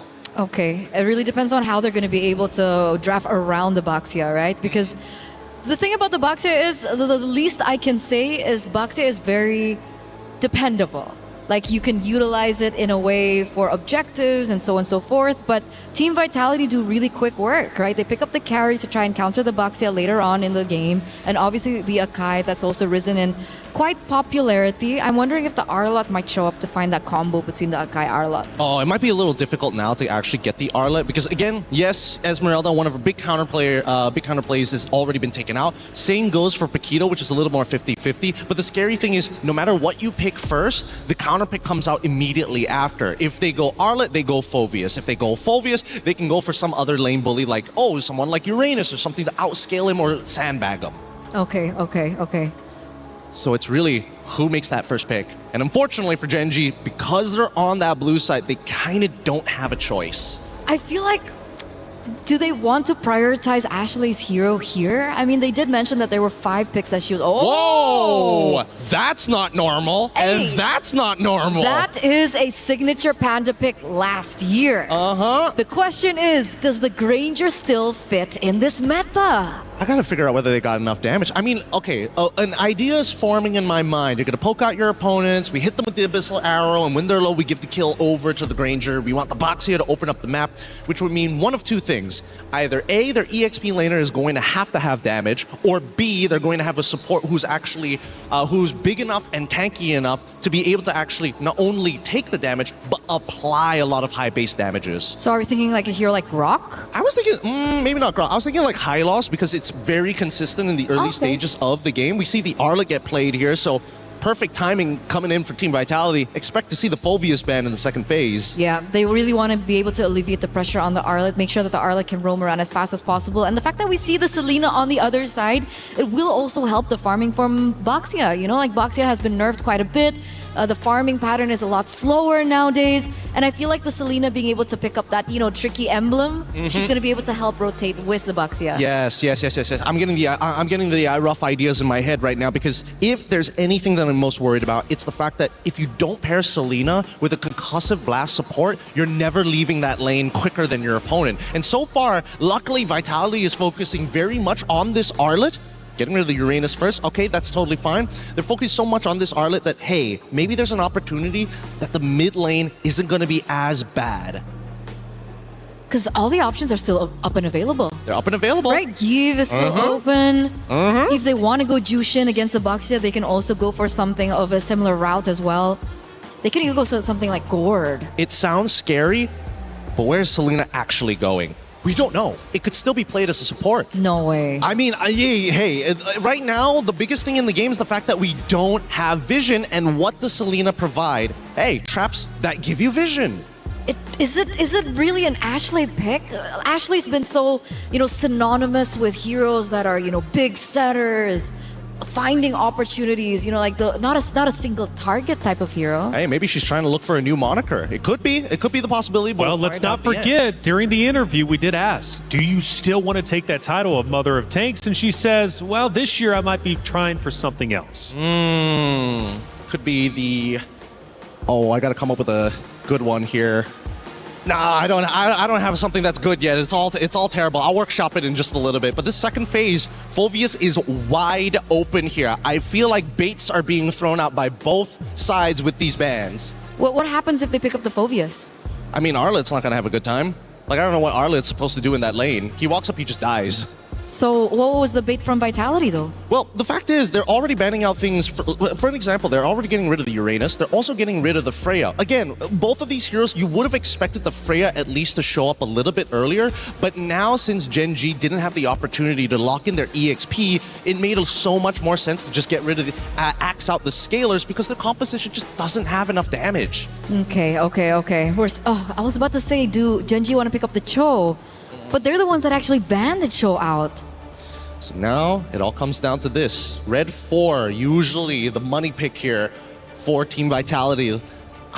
They could lean into their support first if necessary, just to kind of make sure they guarantee themselves a mid laner that absolutely destroys the whole composition, or just keep it simple. And I personally think that keeping it simple might just be Jushin rather than the Eve. I like keeping things simple, and I want to keep it that way, but I do want to watch out for the fact that the Akai could still be flexed. Just highly unlikely, but it still can be done for Vitality. I mean, if we're thinking that way, technically Arlet could be flexed as well. I mean, it's been many years since we've seen Arlet roam, but hey, I'm not putting it out there. And it's not flex. And it's not a flex. Phew. We see the Beleric come through, so that is going to be given over to the Mother of Tanks. Now for Genji, Well, I guess they're anticipating that, the Selena will have to go dive in to do the damage, and then the Box is a very short-range hero. They go and opt for something like the Belleric. Honestly, I don't know why the Selena was picked up so early on. I would have imagined that this was like a last two picks type of scenario, surprise your opponents, Because what is the value of Selena if not for landing the Abyssal Arrows? If you don't hit the arrows, it's kind of like a dead hero. That's why I thought it was to aid Baxia in the rotations. Yeah, I thought that's the early games, but then what happens to the mid game, After, right? yeah. Selena kind of loses its power in the later stages of the game, but like you mentioned, the Phoveus being a good lane up against the Arlet, the Phoveus does show up here, and then the Gord comes to play. That means the Selena is the roamer. Not too Ashley's on the surprised. Selena. Yep. So Yen, she's looking for some headshots here. This is going to be real cool to watch because again, it's highly mechanical. You hit an arrow, they have to die. And Granger right now is going to be their main win condition if they get the Sky Piercer. Looking on Vitality side, they see that Gord. It's a problem. I don't think they have the correct answers to it right now. Okay, so what do they need? Well, I guess they can't answer it because we're only waiting for the last pick for Shell, no? And I think that unfortunately, there's no way you can go for like a scaling style of mid laner. Could we go Claude? I mean, no, sorry. For mid lane. Yeve, maybe, Farsa. Outrange? Both of them are susceptible to this Selena. Kagura. Something lane dominant, something to say, you know what, we'll figure out a way. This is diving so deep into the archives of Team Vitality. I think it was even under a different org at the time that we saw the Kagura for this team. Well, I don't know about you, Taylor, but do you prefer the arrows from the side of Genji or the umbrella from Team Vitality? Gotta go with the arrows. Come on, you want the damage. This is the matchup we've been waiting for. The crowd has showed up. The Vitality fans are going crazy. Genji fans, let's also get loud because this is a rematch of the Grand Finals from last year. The one we've been waiting all day for. Let's get it started. Bragina, Athena, take it away. And that's exactly why the arena feels so electric. It's a matchup we're all looking forward to see. And it's Genji versus Vitality. The rematch, the storylines, they're all falling into place. But only this can determine what would be the next for these two teams. Now that they see and meet each other again. It's a Selena for Ashley. It's something that really took us by surprise. And I know it's a bit 50-50, a very mechanical hero, but I can't help but think it's also just Genji's way of speeding things up for the Baksha and making sure that it's not left behind in terms of farming, because that's one of the biggest adjustments we've seen happen to this hero. Especially if you've reviewed some of Vitality's earlier games yesterday. So Genji learned their lesson, and it's quite a bit of a refreshing thing to see onto Ashley's hand as well. It's going to be raining arrows here, but let's see if Shinny, or C rather, could dodge all of that with her umbrellas. Now, talking about Sayori as well, with a Gord pick coming in clutch here, she wouldn't have a hard time clearing up the lanes, and most likely here for Vitality, they need to find a way to somehow set up the tempo here on through the early game. And that's exactly what they compensated for, right? The fact that they might have lacked wave clear and faster rotations, but Arya... Okay, being punished this early. Flicker already activated. Rui with a counter punch. Vivian and the rest will just disengage. It's Vitality with the discipline and clean disengages against Genji. And the fast rotations from Genji as well, so you just really couldn't go in for the full commit. It feels a bit too dangerous to do so. So fortunately, they're keeping everything in check. They're not too behind as well in terms of speed and farming. But Vitality, they're just making their presence felt. Look at how they're showing up even right here in the purple buff. It's all about the speed, right? So Genji wants it faster. Vitality could match up that speed. And now, right on cue, it's going to be the first objective here, targeted by Vival.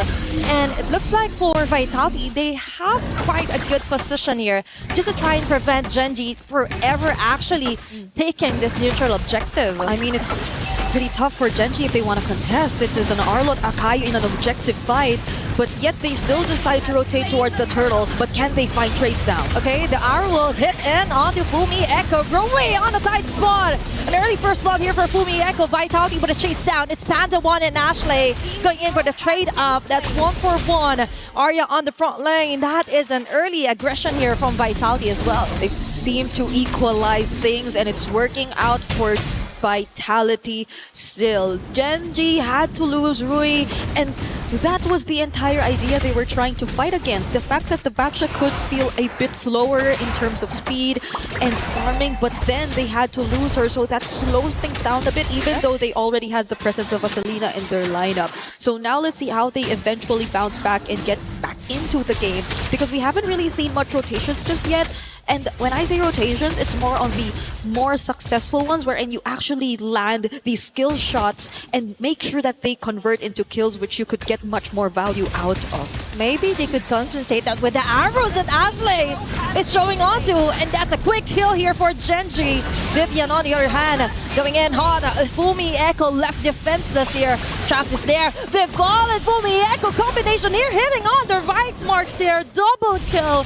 Vitality with an immediate answer. Panda 1 and Shell 1v1 on top lane. But let's go back to that pickup for Vitality. Yep, they did not even need to rotate to find that pickup, but it seems like Vitality still got the better of them at that moment. They got 2 for 1, and it's still the mid duo that's constantly being shut down. Now Rui. Oh, it's making it harder for her to farm up. As you've mentioned, it's not even the complete word rotation. It's like, okay, and that's it. They're always being tracked down here by Vitality, continuously hunted down. Yep, it's tough. Genji is a team with a lineup that we kind of expected to activate a bit more early on because of the threat of the arrows, the gourd as well with the supplementary burst damage. But it's taking a while for them to actually find these targets, and now they might have to rely on some of the mistakes that can come in from Vitality. This is a very reliable comp in terms of objectives, and now they're trying to go for another contest with most of their teammates ready and nearby. Another way to look at it is if Ashley can be able to land those arrows on the perfect target. That is a hard thing to do, knowing that Vitality has the mobility as well. As a follow here for Fumi Echo, and Rider Q Arya is forced to go on the front lines. That's a free hit here for Chell. And now Genji is down on 1. Will they contest this one? I think they're trying to fight their way onto it. It's still Vival securing the neutral objective. Rui trying to run away with the shield unity. That is enough of a pickup right now. That could have been a flame shot highlight. If that flame shot actually resulted into a kill for Rui. But can I just say, this is an interesting turn of events. It's not that we expected the matchup in the EXP lane to turn out this way, but Vitality have had a very good answer to the Phoveus, despite it technically countering the Arlot. Fumi Echo has had a much better time, and I guess it's primarily because of how Vitality have been able to choose their fights. Now even denying that orange... Oh no, it's Sayori. Sayori actually got the purple buff, but that was an attempt from Vitality to just further increase the gap that's already existing between them and Genji. But still, right, they were able to compensate the direct counter for an Arlot with the way that they move here onto the map. Now, we see a lot of flanks onto the way Arya fronts for Genji. And now, other lanes are also left vulnerable. Now, they're up against Ashley here, trying to find the right target, but they are still struggling. It's just too much of a tempo that Vitality already got. That's a 2K lead for game number 1, 6 minutes into the game. Yeah, I agree. They're trying to stay proactive. They're trying to constantly move around the map and find whatever they can. It's just that Vitality seem too difficult to catch as well. Catch off guard, land these skill shots. So regardless if they actually find, let's say, Chini, right? Seems like one of the best targets at this point. She also has the Rasho Umbrella Flea, so that doesn't even make her the best target either. So Chell, at this point, always well guarded, and that's where you see it. Oh, that's a perfect example of what you were just trying to explain. And for Genji, the moment that they land those targets, it's a bit too late already. That they've already been bursted down by Vitality, and now even though they've got the position, the damage just isn't there yet. Now another neutral objective is there. The arrow land onto Vival. So there's going to be a dash. Arya onto Chell. She's keeping her at bay. But going to give her a free hit. She's stopped it. But heavy spin here for Vival. Follow up here for Stini and Fumi Echo from the back. There's going to be a sandwich play here. It's Fumi Echo keeping Panda 1. VC even under the turret. Killing spree this early. Panda 1, we get the shutdown kill instead. But all of that advantages went to Vitality. Yeah, that was 3 kills and a mid turret that they were able to secure, plus a purple buff and eventually most likely a turtle as well. Multiple objectives and structures over to their side, and that's why the lead is just starting to balloon. They're not having problems dealing with any of the potential threats that we expected from Genji. Arya seems to be such a fragile target for Chell at this point. It's very uncharacteristic because of you expecting that the Phobius would be the one to just keep this carry in check. But it's Chell making sure that she's the one who presents herself right in front of the Phobius and not even caring at all because she's already equipped enough to shred this XP laner down. It's the prey being the hunter at this point for Vitality. He just got this way on how to dodge those bullets here. Coming from Panda, one Fumieko would assist. Final flush onto 2, and that's what we're talking about. It's kind of weird to see it's Genji falling over on those attempts of a tempo against Vitality. Yep, they could not find that tempo. Now it's most likely playing for recovery for Genji. This is just too much dominance that we're seeing from Vitality across the map. And they're playing with heroes who I think even the panel highlighted as not so much part of the meta if you're mainly relying on them for your carries, because looking at their lineup, it's really around Panda 1 that you're really expecting majority of the scaling to come from, but it's not like Ranger is really considered as the most scaling marksman either. It isn't. It's likely going to be Sayori, but it's taking a bit of time. They're trying to set up, or their setups are taking a lot of time before we eventually see them executed. And now with Fumieko also picking up the Rose Gold Meteor, you could just expect this aggression to get even worse. It's all about fights here for Vitality, making it harder for Genji to actually catch up. Even though Arya could land a great Dark Wave even onto 2 to 3 members of Vitality, but still, the damage isn't enough. We've mentioned it's Sayori that's taking a bit too long to really be activated to go for the burst. And for Vitality, on the other hand, another way to totally compromise the jungler pattern here for Genji is to try and take it all over. Especially even onto the jungle creeps. Genji couldn't even touch that one. Arya still got a perfect play on the shell. But still, the restful just isn't there yet, Vivian. On a tight spot, but still, she will be able to back away. Instead, it's Jewelry and Arya falling down just before a Lord take even eventually comes in. Genji definitely wanted to take on that fight. That was the pursuit that Arya risked, expecting the follow-up as well to come in. But the pin down with the heavy spin just made it difficult for Genji to even push forward because they already lost Arya. And it's a tough task for her and Rui at the same time. They're the ones who have to get in first. They're the ones who have to set up. Yep. But every single time they attempt to, it seems that Vitality are not even afraid. They're not rattled by the least because they already have Chell, who's currently 8.9k in gold, already completed the Trinity and is on the verge of completing her items. Whereas if you take a look at Panda, yes, she already has the Hunter Strike and the Malefic Roar, but this Sky Piercer, you have to wait until you actually get the value out of it. There's so much catching up that Genji actually need to do, and we're approaching the 12-minute mark. Fortunately, still have some of their holy shields intact, but they're on the verge of losing a bunch of their base turrets too. Yep. Time definitely is not on their side here for Genji. You have to keep those stacks rolling in for Panda if you want to survive this task, this tedious task that Vitality tried to do. Both inhibitor turrets here onto the mid and onto the bottom side is being targeted here by Vitality. We fall yet again with a heavy spin. It's Arya falling down. The front runner here for Genji is easily picked off, and now it's left for Ashley to land those arrows. But a flame shot kill here from Cini will seal the deal. Down 2 women here for Genji. All their base turrets have been totally destroyed here by Vitality. And that is a flame shot highlight right there if you've ever seen one. It's been so long since we've seen a flame shot here in competitive play, but oh no, Rui gets caught. And this is it. Vitality just exerts their dominance here onto game number 1. What cracks? There are no more cracks onto their formation, onto their domination.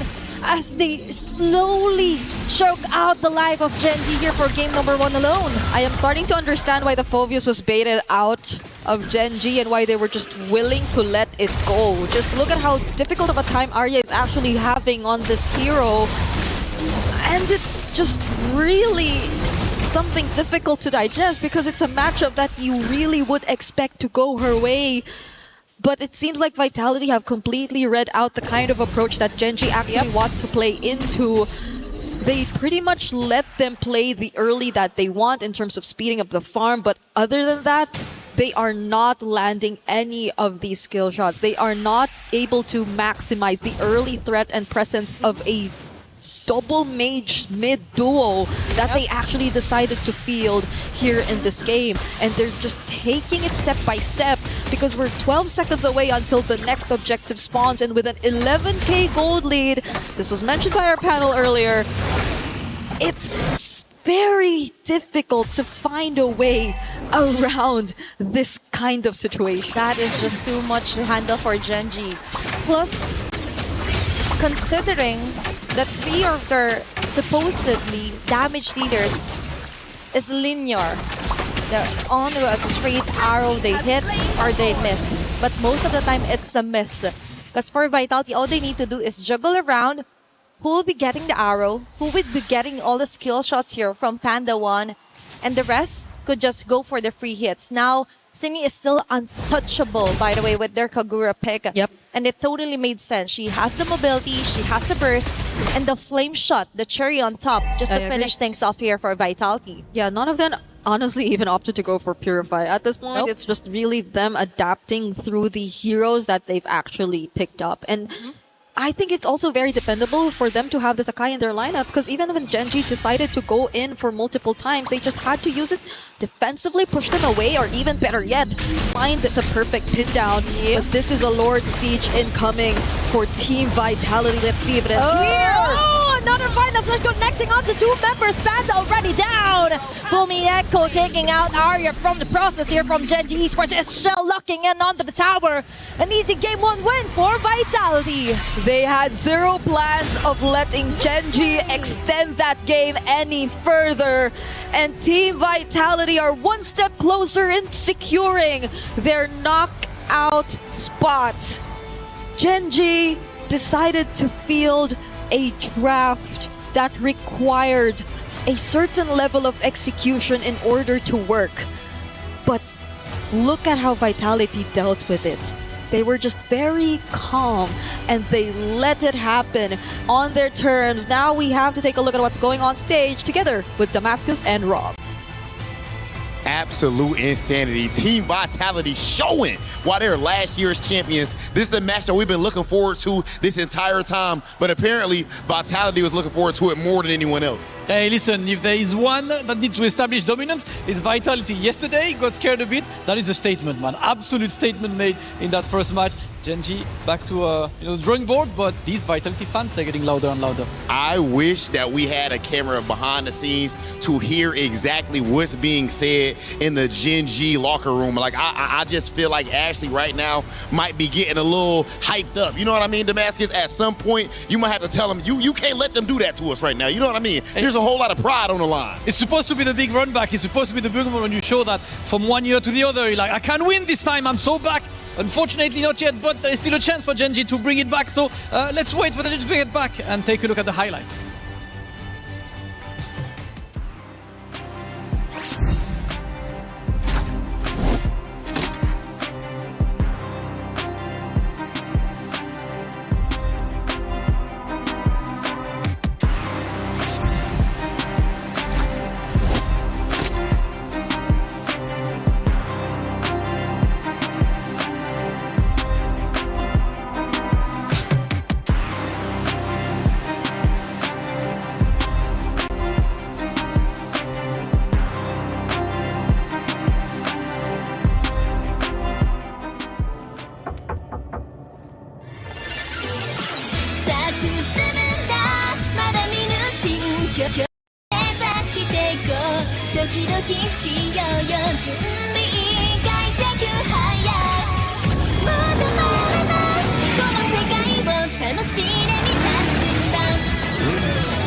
Well, the title for this matchup outside of Vitality versus Gen G was Redemption or Domination, and so far it's only been Domination.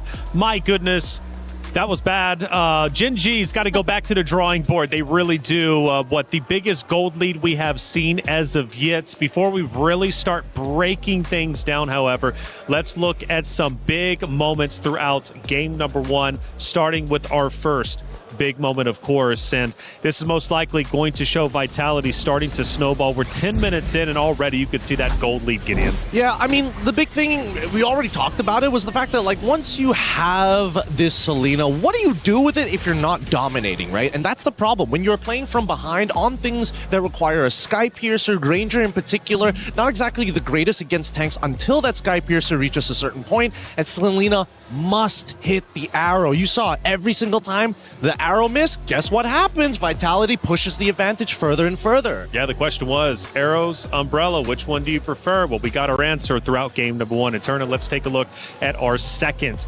moment of game number 1, and probably getting towards the tail end here, and it might be close to the winning moment. We're now 11 minutes in. The gold lead now is well over 10K, and we're starting to enter the base. It was almost a 12,000 gold lead at this point in time. And the thing is about the Selena, it's very difficult for her to try and go for the defense on the defense, right? She needs to have a little bit more say when it comes down to map control for her to really get the shots down. And in this particular position, it's very predictable where the arrows are going to go, so it's easy to dodge.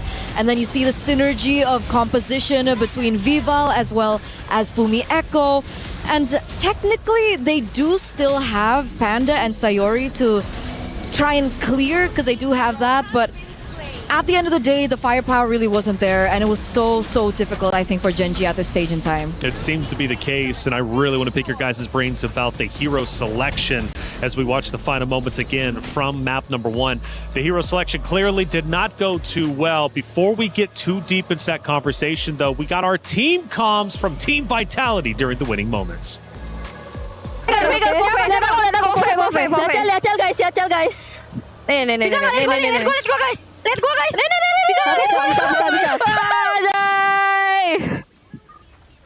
Sabar anjing, MM-nya nggak lewat-lewat. Itu cowok mid-nya anjing. Gordnya flicker. 920 guard. MM-nya nggak lewat-lewat anjing. Flicker cowok itu mereka berdua anjing. Body was built to move. Not trapped at a desk in one singular posture for 12 hours a day. It's time your chair evolved. This is Secret Lab Titan Evo. Ergonomically engineered for you, gamers, hybrid workers, artists, backing your every move. Man, there it is. They sounded very excited for Team Vitality, and rightly so, because when they get pumped up and energetic, you know they're playing an all cylinder. Not too much. I think not enough potentially. Okay, hey, look, Vitality looking good, and I tell you what, we've had coverage all day long. We've had Stream A, we've had Stream B, and we got our co-streamers as well covering all the action. Let's bring Rain in and have a little discussion. Rain, what's going on, man? How you liking the stream so far? How you liking the tournament? So far so good, guys. I'm having fun here. I think this is the most prestigious tournament so far, and I'm really excited to see quality from the rest of the players. Coach Rain, you talk about quality gameplay. You have, you've taught some of these women before. You've coached a women's team before. I'm curious from your perspective on this current game. Was that just both sides just trying to flex on each other? Why was it necessary to show both Kagura and Selena in this matchup? I think it's a battle of, how do I say that? A battle of the drafter. Battle between the mastermind for both teams. They high pick the Selena, and they expect that the Selena can be flex pick, but somehow Vitality can read the pick, and also they use Kagura to deny God and also Selena at duo mid. So that Kagura pick actually for me is really brilliant, man. Brilliant indeed. Yeah, and really brilliant. I know that you have like again, Malaysian to Malaysian here. We know that Rexvin is up on that stage. Yeah. I know that you guys have had, a bit of a relationship. But what do you think about KCS at this point? Do you think that Rexvin has what it takes to outsmart him this time in game number 2? Or are you thinking maybe there's something else that they got to be worried about? Oh, surely. I do believe in Braxvin. I trust him. I've been work with him before during SEA Games, and I know that he can actually draft the best composition for the players. So, I think they will bring this game to Game 3. Well, Coach Rain, thank you so much for the insight, and thank you so much for all the work you're doing behind the scenes supporting the MWI. Like you said, it's the most prestigious tournament, and I got to agree with you. It's been a fun day for sure, but let's keep breaking down that map number 1 between Vitality and Gen G. We got some stats to show on the screen for you all to look at, and obviously we were focused on the gold. It was one of the biggest gold leads, but what else can we see from the stats? I think the one thing that I'm going to be seeing later on is the choice of spell for Kagura, for Cine. We haven't seen the flame shot in so long. I think the max we usually see it is like in our ranked games. And suddenly it comes to play here on a competitive level. It really shows how confident I think Cine is on the Kagura. Yeah, no, I agree. I think that this is definitely in Cine's pocket pick for a very, very long time. And as Rain mentioned, it is the perfect answer in this case. So again, yes, a little disrespectful. Could have gone for the Purified just in case you get hit by 2 CCs. But I think that the Flame Shot has already kind of, stung Ashley a little bit. That's 2 times getting last hit by a max range Flame Shot. Tough break for sure for Team Gen G. That definitely did not go their way. Now, one thing though, sometimes getting beat like that is almost a blessing, and the reason why is because short-term memory, you can let that go very quickly as opposed to like a grueling 20-30 minute matchup and then only to take the L. This time around, it was very quick. Back to the drawing board they go. Let's see if they can get their emotions in check heading in to map number 2. We head back to the stage. The ladies are getting set up once again. Now, Granger pick, traditional for Panda. However, the Selena obviously was a big talking point between you two. Going to Ashley's role, typically the tank, right? Typically the mother of tanks, or at least in contention with Vivian for the mother of tanks, decides to go assassin this time, which doesn't give enough support to 2 of the heroes on the side of Gen G. They cannot afford to make that mistake again. But more importantly, do you think you can see where their mindset was with those picks heading into map 1? I feel like it was ego. I'm gonna say it here. I think it was ego. I think after that interview that they had with Cine and Ashley, and Cine was like, you know what, your hero pool's a little bit limited. Maybe you can only play the Minotaur. And Ashley was like, no, I think I have something else. And that's why it was prioritized so early. But Coach Rain did mention that I think it should have been a flex pick as well, but they were forced into a position to take the gamble. They took the gamble, it didn't work out, it's okay, go back to the drawing board and maybe go back to what made them strong in the first place. So do you think there's anything though, like any justification outside of ego, whereas like this could have worked, or was it just too quick, too soon?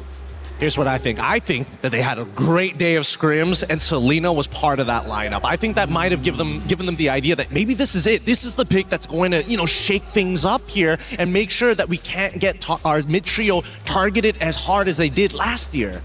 I'm of an opinion that it could have worked had the gold lane been different, or had the mid laner have been different, because Gordon Granger, I feel, alongside the Selena, was a little bit too greedy for my taste. Obviously, there are certain scenarios where it would work, but in that particular moment, the Granger really needed to snowball. It was very difficult for him to get to that point, and I feel like the Selena just really wasn't the pick to help accentuate it, because they were going for like a front to back kind of comp. Yeah, they were, but at the same time, you got to give it a Vitality, right? They played the laning phase really, really well, and just before Gen G were about to kind of like get over the top of the mountain, on top of the peak, unfortunately, there was already a rotation to reinforce those weak points of the map. So I think that at least from Vitality side, really great adaptation, and I think that's what really coined them the game on top of the draft. And going right back to you, Gideon, one of the things you said during the hero draft was that Vitality didn't have a true answer for the gold lane. I was waiting at least to be a little bit worried for that, but based off of game number 1, clearly they did.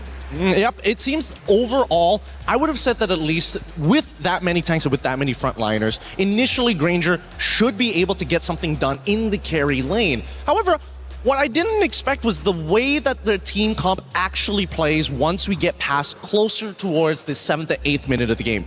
When mid-tier 1 broke, I think that's when the game completely was over for Genji, right? You have no way to kind of control the side lanes, no way to kind of rotate safely, and that's when Selena loses a lot of her value. That River of No Man Land, Selena wants to be all over there, invade even into enemy territory. How much do you think the history of this roster between Genji and Vitality is playing in the mindset specifically of Genji in this matchup? Because you mentioned ego, and it very well could have been. Cindy might have went into that interview looking to play mind games, and it might have paid off. So Eterna, I'm right there with you in your ballpark. But how much do you think Genji right now is thinking, man, Vitality, they beat us last year. A lot of history here. We've yet to take them down. In fact, Vitality didn't drop a series, from last year's MWI.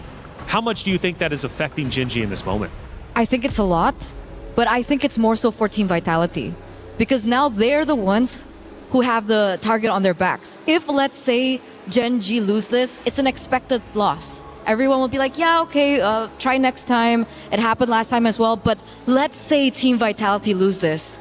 Now that is going to hurt Team Vitality a lot. And I think that is what's making them put in a position where they're the ones that has something to lose. Which would make map number 3 very interesting if Genji does answer back and ties it up. But until then, it seems like Vitality, regardless of the target on their back, are selling through the competitors in the competition, and they remain as confident as they've ever been, not only in the interviews, but also on stage and even in our team comms. We start our pick and bans, and again, the story will once again be told, and this time around, I hope Genji did their homework.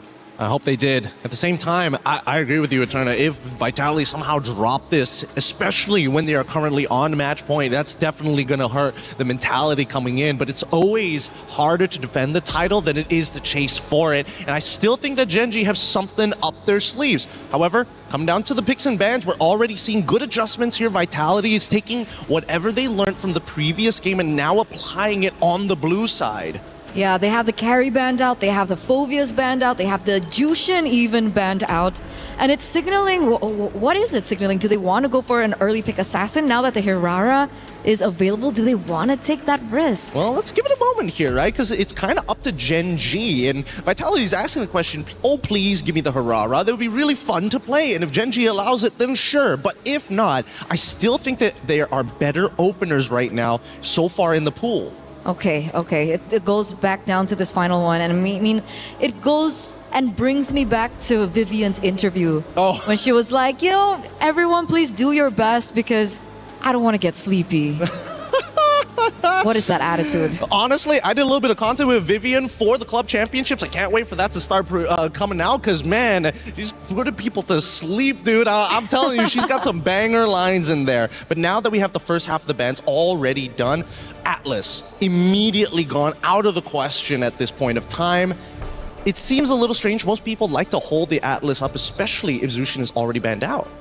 But I think they just don't want to let it go. Are they contesting a different pick, perhaps?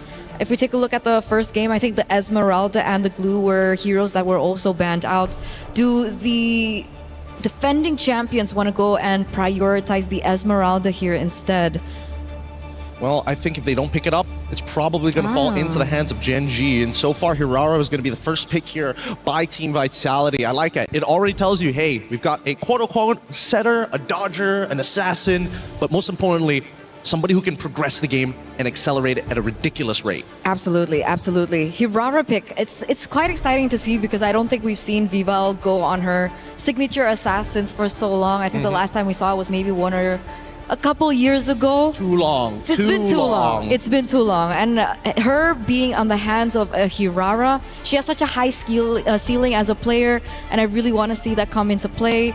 GG though, how do they respond to this? I'm thinking, you know, the traditional stuff, right? You're already looking for, maybe hold your mid laner until the very end, get the Esmeralda for Arya at this point of time, because so far we haven't really seen any team say, you know what, I am willing to sacrifice a little bit of team fight power to win this lane against the Esme. They also pick up the Boxia, great pickup from Genji, making sure they're covering their bases in terms of counter picks. I like how we're seeing Esmeralda and the Baxia on the same side. Because usually when we see the Esmeralda, we do see that the Baxia is kind of a counterpick towards it. But they're really, strengthening what they didn't really have in that first game is they have a really good front guard. Now, I'm expecting some really heavy hitters later on, perhaps, the Gord again, if they want to go for that type of thing, despite it being a little bit more risky right now, as we do see the Hirara on the other side. Vitality, do they want to go ahead and pick up their gold laner? Now that the carry's been banned out, they can go ahead and pick up something like the Claude. Very smart. They go for the glue instead. I like that. And they go for the Claude on top of it. I was thinking whether or not they wanted to show Yve within this first phase. If it was not Yve, it was definitely something plus glue. You called the Claude. We got technically half 50-50 on either side, but now it's that final one. This one, I can't figure it out, right? Because now that they have glue on the opposite side, it would really suck to have to go out of your way to play, unfortunately, Vexana, or the direct counter, in this case, Faramis. Oh, you saw the Faramis yesterday. It didn't really work out. That's what I'm saying, dude. And then it forces your team to get close together, and Hirara was like, all right, if you're going to get real close together.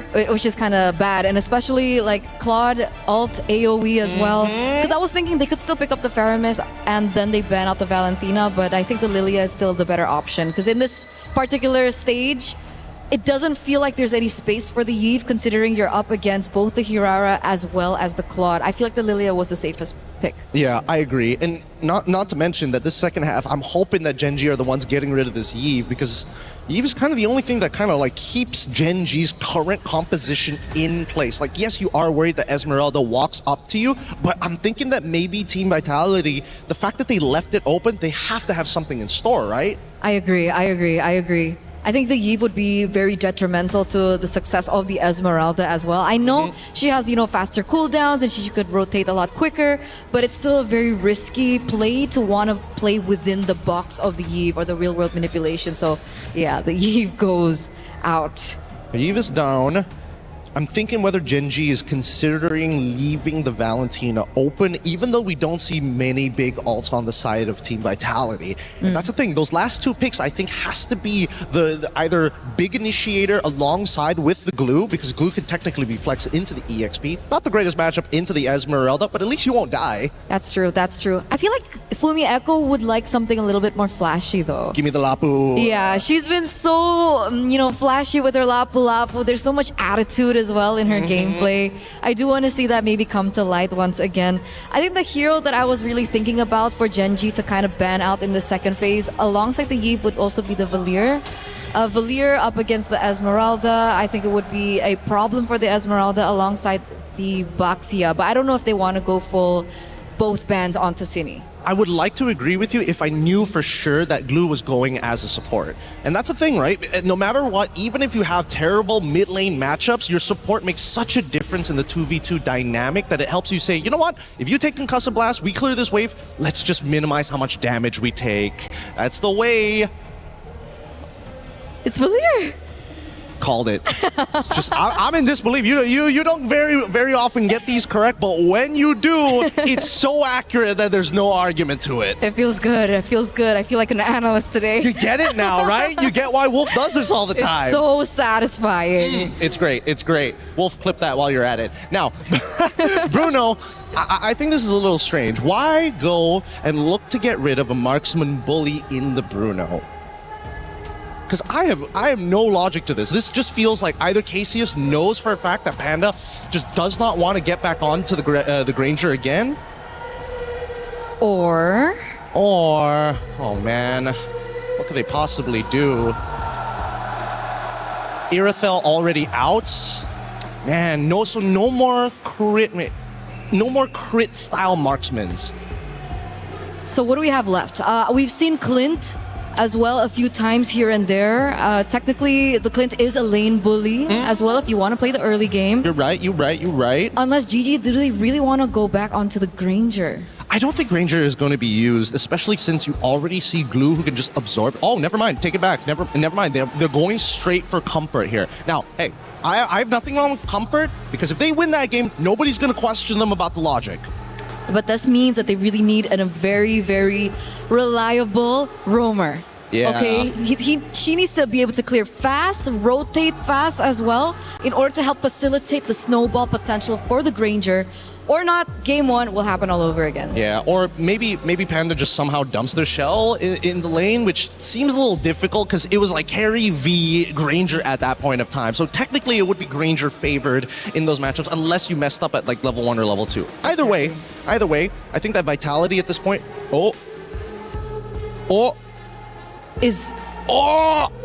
This is a statement.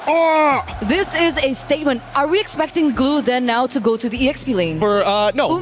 Glue is going to be your support. Alice is going to be in the EXP because at least for Alice, she doesn't generate shields. And you know what this means? What does it mean? This means that Cindy, in her interview earlier with Ashley, was talking about like the picks, and now she's the one on the Selena. Is this perhaps her way of saying, here's how to play the Selena? Maybe that's possible. It's tough to say, but now Cho is on the opposite side. They have somebody who can block not only the arrows, but also isolate the targets. If the Throne of Ruin dismiss time, you could get kicked out of position. If Claude tries to go in, the Way of the Dragon could set up to make sure that this Granger gets the stacks. And that's what we talked about, right? That's what we really needed. They wanted to go out of the rotations a lot quicker. They want to be able to really facilitate the Granger. This is a spicy draft reflection.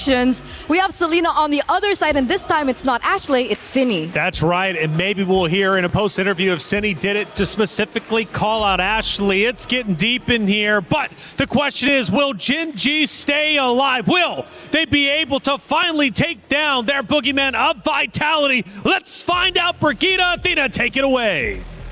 Match point is underway for Team Vitality up against Gen G as we are moments away from heading into game number 2. What a statement! I agree. What better way to close it out if not by winning through a pick that was unsuccessful for Gen G in game number 1. The Selena now in Cindy's hands. That is a lot of confidence here for Vitality. And as you mentioned though, it's kind of a bit of a question mark still here for Vitality, right? But let's see, if there is a team that could make it work, it's going to be one of the strongest team or the defending champion. Now for Gen G, they go in for early aggression as well on the mid lane. Yeah, Rui actually stole away a green camp from Vitality's side, whereas Vival just decided to get a green camp of their own. So basically both level 2, but that was a stolen jungle camp, and we're seeing a skirmish in as early as less than a minute into this game. Gen G is trying to be a bit more active. They did not want a repeat of game number 1. They are playing right at where the level is Vitality when it comes to facing here on the early facing of our game, which is what we would love to see, right, for Gen G. Instead of them just going for the counter punches, we want to see them throw out the first punches and then do so onto punishing members here for Vitality. Now, looking back though here onto the composition for Gen G Esports, now they stay in with Ashley's show, and right on cue, she is forced out of her flicker. Yep. A resource already down for Ashley, but at least they got resources elsewhere. City, close call too, but we'll get to dash away from that attempt from Gen G. And there isn't a significant advantage that we're seeing from both sides just yet. I'm surprised to even see that slight lead in favor of Vitality, because Gen G were able to steal away a couple camps, even the Little Wanderer falling into Rui's hands for that first jungle rotation. But I guess this is where things change. Yeah, first turtle up, and we're seeing only Vivian scouting the area for Vitality. There's kind of a bit of a delay here for Ashley, only at level 2. But right on cue here for Arya, Falling Storm and committing onto Viva. And that is how she keeps her at bay as Gen G attempts to get the turtle. It's going to be Sayori with the last hit, first blood as well. That's a great opener here for Gen G, chasing down onto Fumi Echo. But still, that is a great statement start here for Gen G. Arya definitely wants to play this time. She wants to be the EXP later. She wants to be seen. This is a different hero that you've handed over to her, and it's going to make a huge difference. The way that she just made sure Vival could struggle to get close to the objective, and if not even just get close, but even put her down to below half HP, enough so Gen G could actually get the kill. But Ashley though down bottom. Okay, Chell is forced out of her blazing duet, but that is it. They just need to survive the early facing Ashley's attempts. But going back onto Arya, we mentioned she is one of the best XP laners out here in the female team for female MWI teams. And so far, with her Esmeralda play yesterday, I think this also translates into how well she is when you give in a hero that could set up, could sustain, and as well give most of that punches in for Vitality. Yeah, she's just not letting go of Vival. Vival's struggling to be the very high mobility surprise type of Hirara in this scenario where Arya's just always trying to stay around her. That was close for that looked like an attempt for Genji, but they didn't really push through. Probably also got to see Vivian around the area. And now let's see how Vitality are dealing with this rotation. This is how they deal with it. They just steal off orange buffs against Genji, and that's how they slowly build up their momentum. Sayori with a clutch black shoes. Vivian onto the back lanes. That was a really close call. High risk plays here for Genji so far. Yeah, but we're yet to also see how they're really able to convert the threat of the Selena yet again. Mostly, majority of the action is coming in from Arya. It's from Genji. Vitality seem to be waiting for that opportunity to get at least a grab or maybe even land an arrow. So now the plan for Vitality is to send in Fumi Echo, but that's not looking good. But no, that is a great throw of Ruin. Pandemon caught in the crossfire. Rui Force with a Turtles Passant. It's all over for her as Fumi Echo and Vivian doubles down. It's a double kill for Fumi Echo. The turtle is left untouched. Now there's an action here coming from Vitality. A 2-0 for an Alice early on. Arya still trying to be an annoying Esmeralda in her face, but this is Vival most probably still getting to secure the objective. No! She didn't have her retribution at the time. Okay, it paid off for Arya. Yes, it was very worth it. Now they do have the retribution, but the turtle is up. Genji and Vitality could both make their way to this objective if they wanted to, but things seem to be different for Vival. They might not risk it, not unless they find an opening. But it's so far just really Arya and Fumi Echo zoning them all out. They're really considering onto giving up the turtle altogether. They just want to interrupt the whole process here for Genji. If we could get the turtle, so can you. Right? And for Genji, they're attempting to somehow zone out the members of Vitality here. But Fumi Echo and Vivian is just not having any of it. Now it's Ashley targeting on Vival. She's just zoning them out, sitting onto the side. Arrow and traps are there, but the damage just isn't enough to get a kill. Fumi Echo with a Crimson Gleam going in. Vival clutches to get the turtle alongside Vivian here. Sayori forces out onto her black shoes. Fumi Echo buying enough time to just delay things up here for Genji. That was quite the messy of initiation here for Genji. Yeah, Fumi Echo. That was Fumi Echo just making sure that it was a better scenario for Vitality to just commit to the objective. The way that they again forced Rui out, put her down to very low HP, and all just by being an Alice that's standing in the way. This is a 2-0 Alice that you're talking about, just picking up the Radiant Armor too, so that adds to an additional layer of sustainability that you will have trouble dealing with if you're Genji. At this point, I feel like they might not have enough resources to deal with it head on, as we could take a look at the items eventually. But Vitality, there you go. At least they have a glowing wand in Sayori. And that's it. That is the hit that she needs to actually punish onto Vitality. Body kick here for Ashley, but Vivian and Fumi Echo tries to get away. Damage just isn't giving it here for Genji. And you just mentioned the Vitality, all they needed to do is force out Genji out of missed positions here. And there are numerous healthy resources here exhausted, such as the Flicker for Ashley, and for Vitality.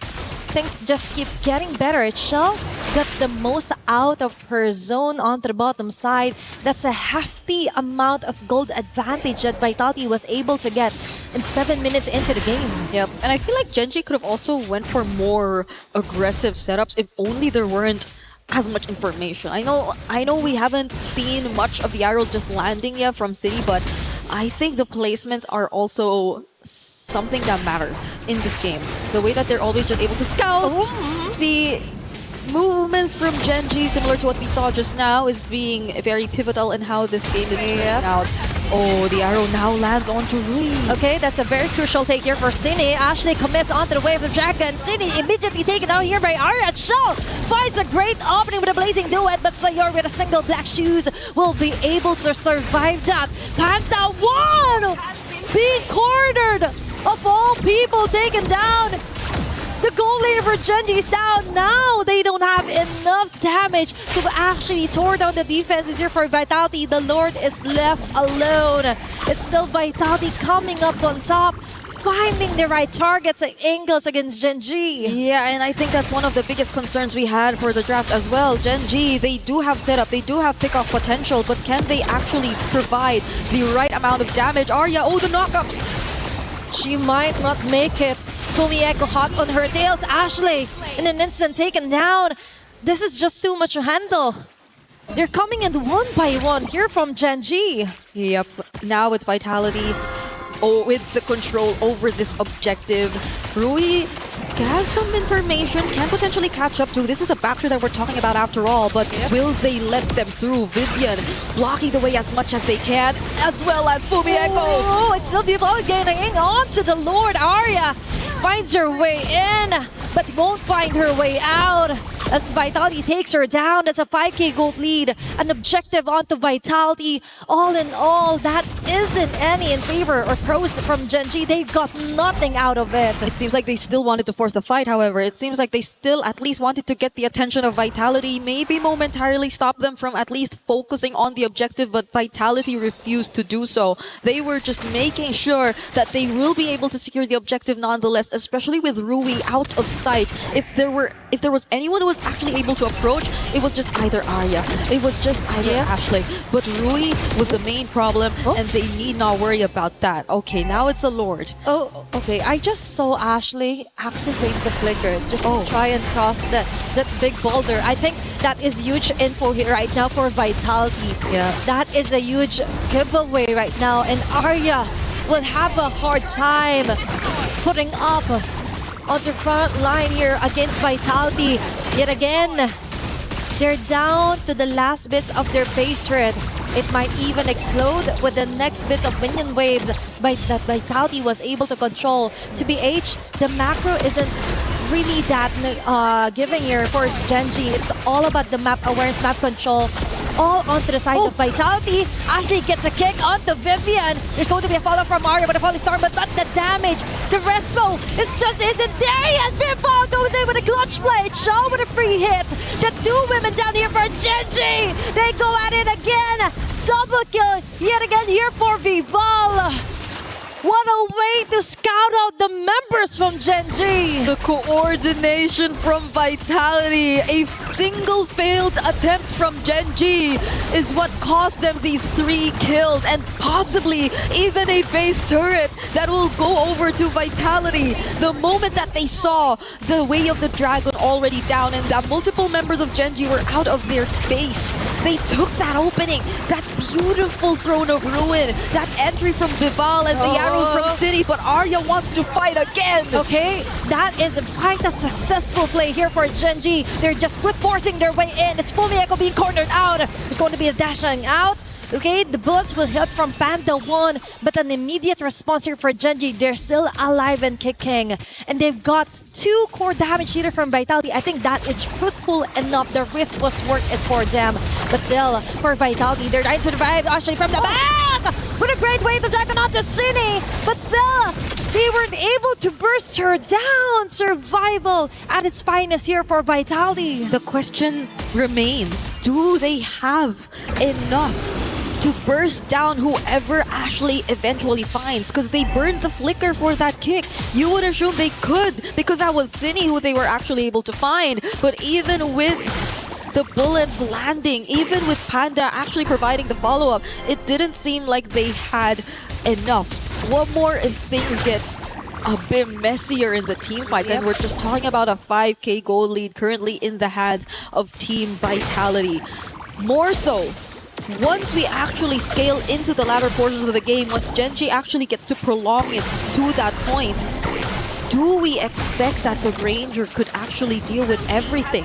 The Skypiercer stacks aren't even handed over to him. It's not like he could just put herself forward. It's Arya who's actually just trying to force their way through, open up a bit more of the map, and try to create space when there are actually team fights going on. But other than that, this is going to be a tough task for Genji. That is the reality. And to answer the question on whether Panda will be enough, I don't think it will be.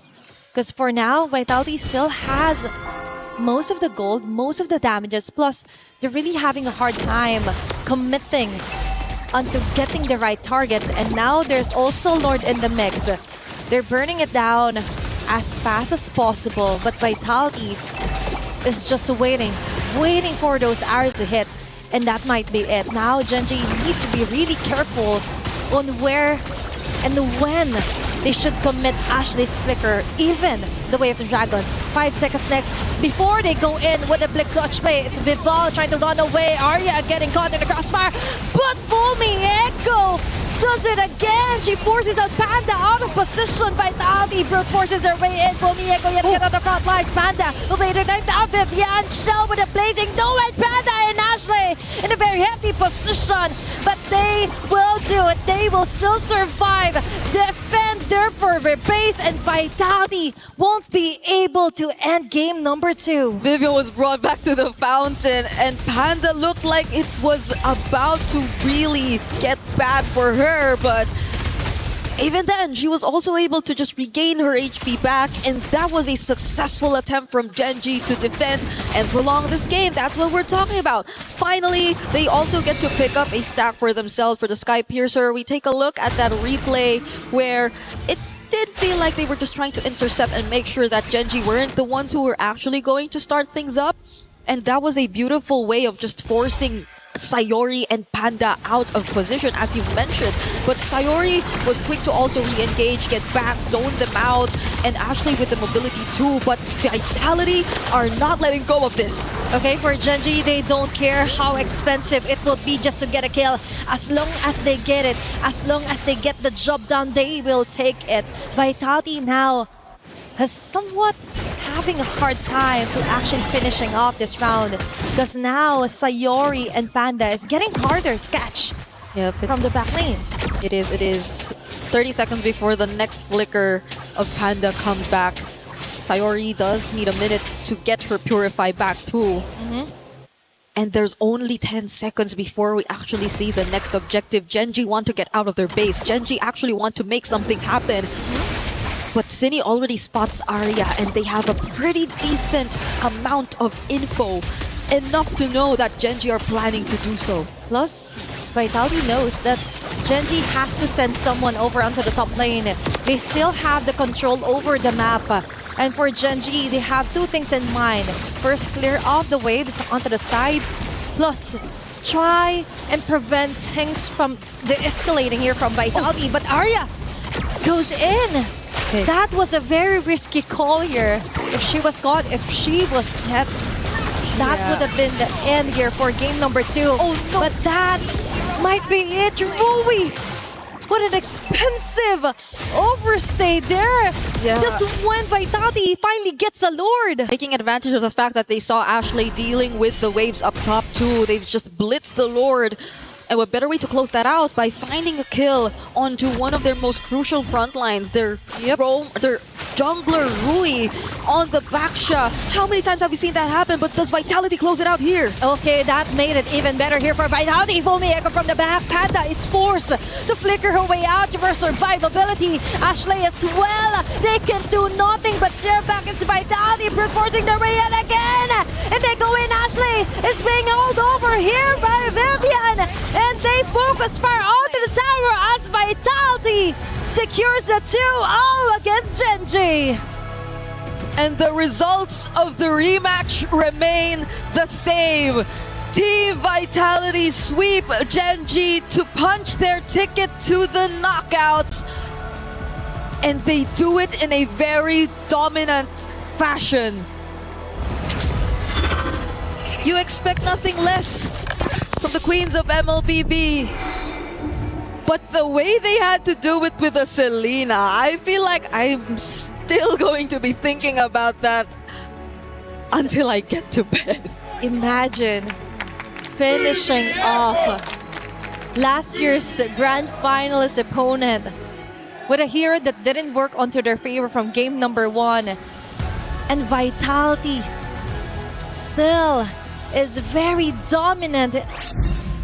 They're just showing that yesterday, yeah, there were a little bit of cracks here and there, but today, they've all cemented each and every weakness that they found and found strength onto that. We have the winner's interview coming our way, so let's throw it over the stage to hear what they have to say.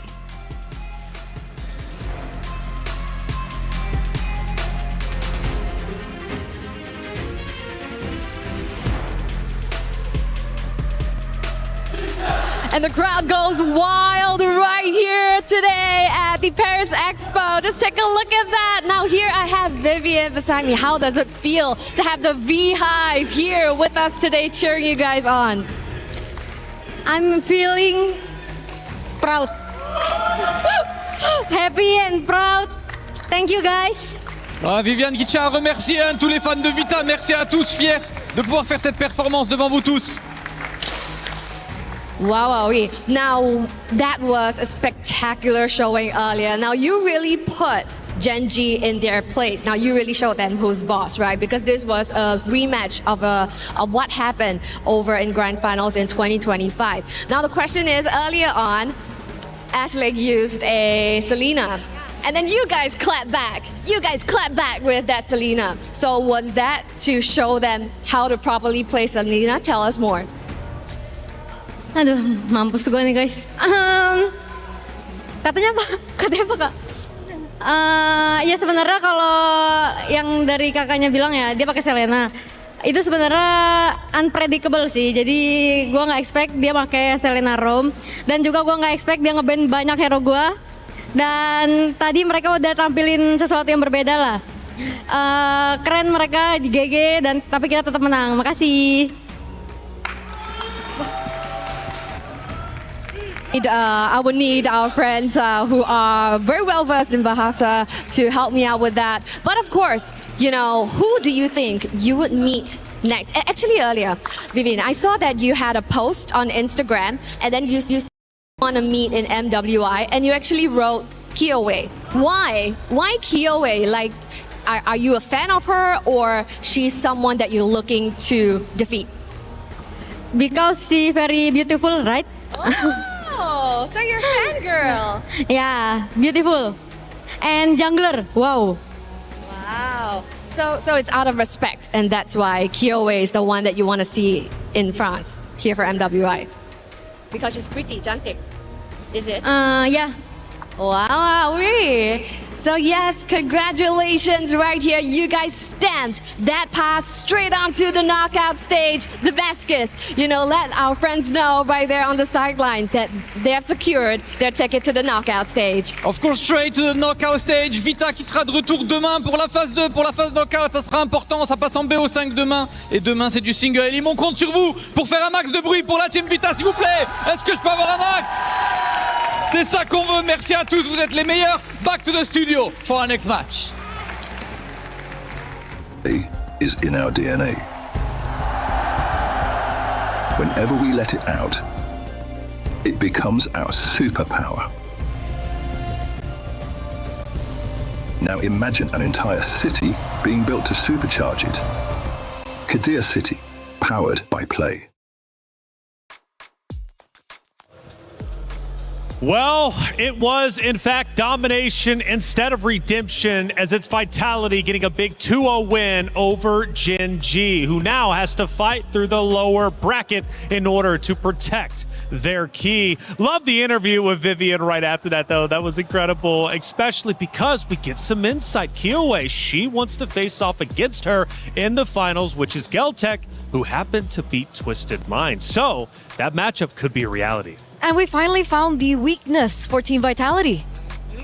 I mean, English interviews. Yeah. Stop. I'm not touching that. You got it all for yourself. Look, I mean, I'm happy to understand a bit of what she was able to, able to pump out there. But at the end of it all, I still think, these girls, they're great on these interviews in their own languages or even in English. But one thing that I am worried about is I feel like they couldn't say everything they wanted to say. Probably not. That's what the team listen-ins are for. We take a look at our brackets, and things are definitely starting to come to a finale, at least for our groups, before we move into the knockout stages.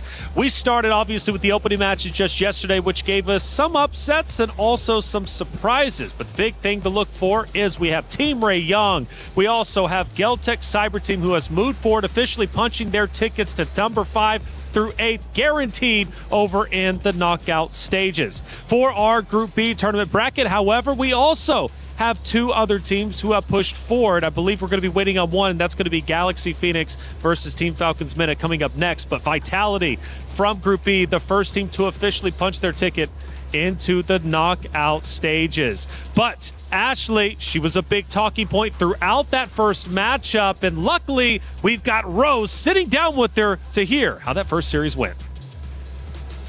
All right, guys, right now we are with Ashley from Gen G after an upset up against Team Vitality. Now, I know in the pre-match just now, Gen G looked rather confident, which is why I want to ask Ashley, what actually happened? Because even yesterday with my post-match interview with Panda, she looked confident going up against Team Vitality. So what was the key factor of today's loss? I think it's still okay for us to be confident. Even now, I don't think things are looking impossible, and I knew that this could be a possibility, the results and the way we played, it could be a possibility of happening. There was also a possibility of us winning at the same time, but all in all, I still think we could meet them in the finals and switch things around. Yeah, I agree. Nothing is definitely impossible. And hey, you guys might even rematch again in the finals. But let's talk about the present right now. Tonight, how does Gen G plan to recoup after this loss, especially since you guys are heading to an elimination match tomorrow? Better preparation. I mean, I'm not feeling too bothered by what's going to happen, what matches we're going to play right now. So we're just gonna have to see what happens. Okay, is there any words for the fans that are always rooting for Gen G and you? Thank you guys for supporting us. Please continue to support us, and the dream is still alive. I think we can turn things around. The dream is definitely still very alive. Thank you very much, Ashley. I will see you tomorrow. And with that, throwing it back to you guys at the studio.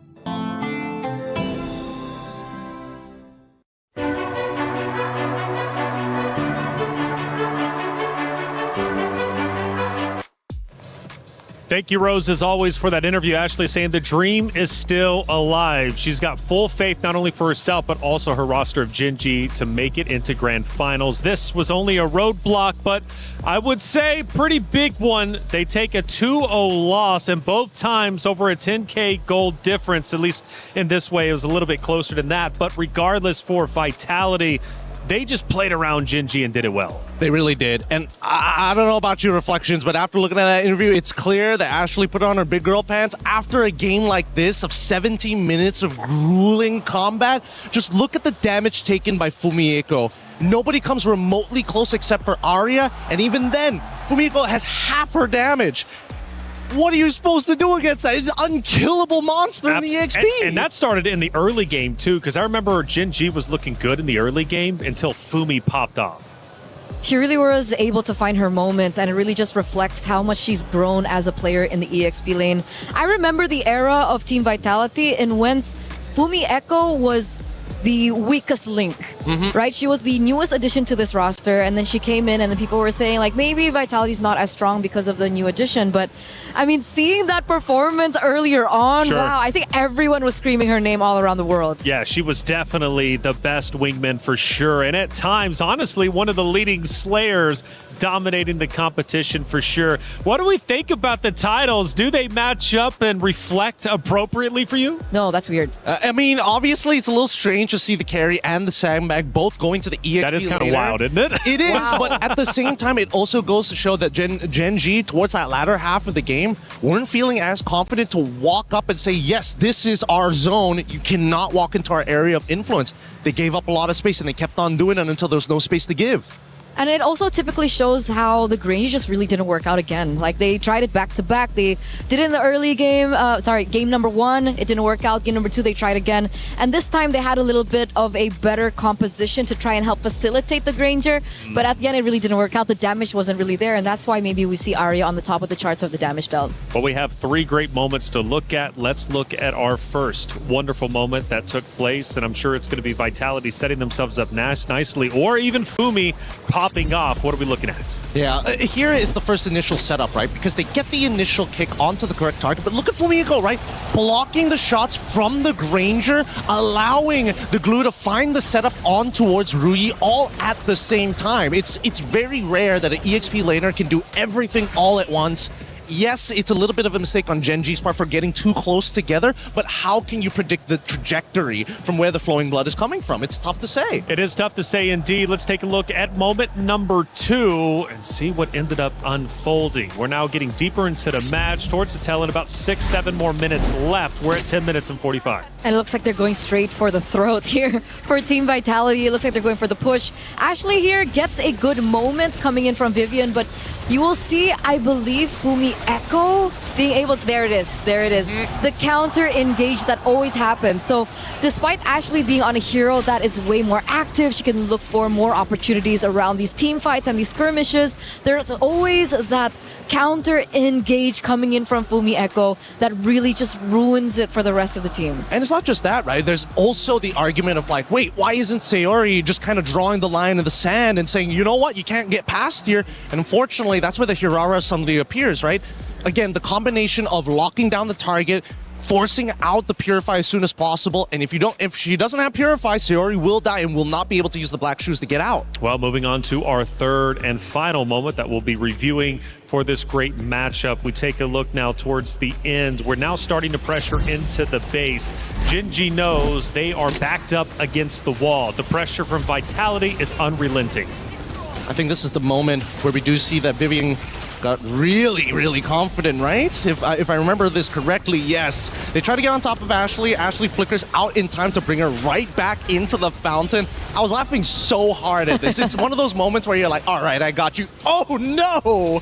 And it's definitely those small victories that can be celebrated, I think, for Ashley in particular. She didn't look too happy after the game, but obviously she had her moments in the game there. She did. And hey, you can have your moment in game as well because it's Rhino Day. We got the brand new interactive effect for Rhino Day, and it's available now. Check it out and join the celebration. Get involved. We love our stickers. We love everything in game, right? Hey, Rhino Day. I love rhinos. Okay, well, she loves rhinos too. That gives me I like turtles vibes. Have you ever seen that meme? A turtle hero in Mobile Legends? I don't think so. You don't know? Yeah, no, there shouldn't be, right? There's already because of that meme, objective. we need a turtle. Old. She doesn't know the meme. Dude, I was trying to cover for you. It's okay. You didn't have to bring it up. All right, I need a little bit of time to breathe after that one because that hit deep. I'm not going to lie. We got Rose on site with Vivel. Good interview. Let's hear what she had to say. Now, Vivel, one thing I want to ask though is why the sudden Selena in Game 2 after Ashley Selena in Game 1? Were you guys trying to prove a point? Actually, no. We Ashley playing Selena was literally unpredictable, but us picking Selena doesn't have anything to do with Ashley. It's because Chinny's main hero is literally Selena. She plays Selena a lot. She likes Selena a lot. So yeah. I see. Now that you guys are officially in the knockout stages, is there perhaps a team that if you were to meet, you think that Team Vitality will have a hard time facing?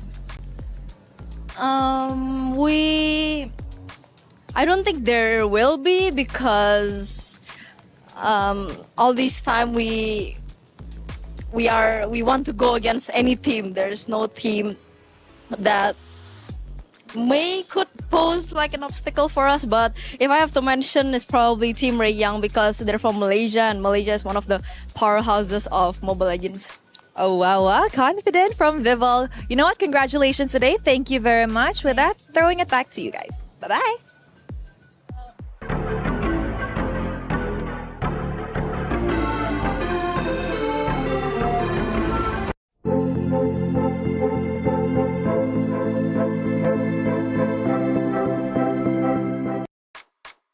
Good interview with Vival as always, Rose. Thank you so much for getting the coverage with the players as soon as they're off that stage, and before going up, of course, to hear what their mindset is like as they head in to yet another series. Final thoughts, right? We got the chat involved. Make sure you're tweeting out or however you would like to talk, of course, on especially where you are watching the stream. Famiko, MVP for sure. Honestly, after that performance, I would say so. Real.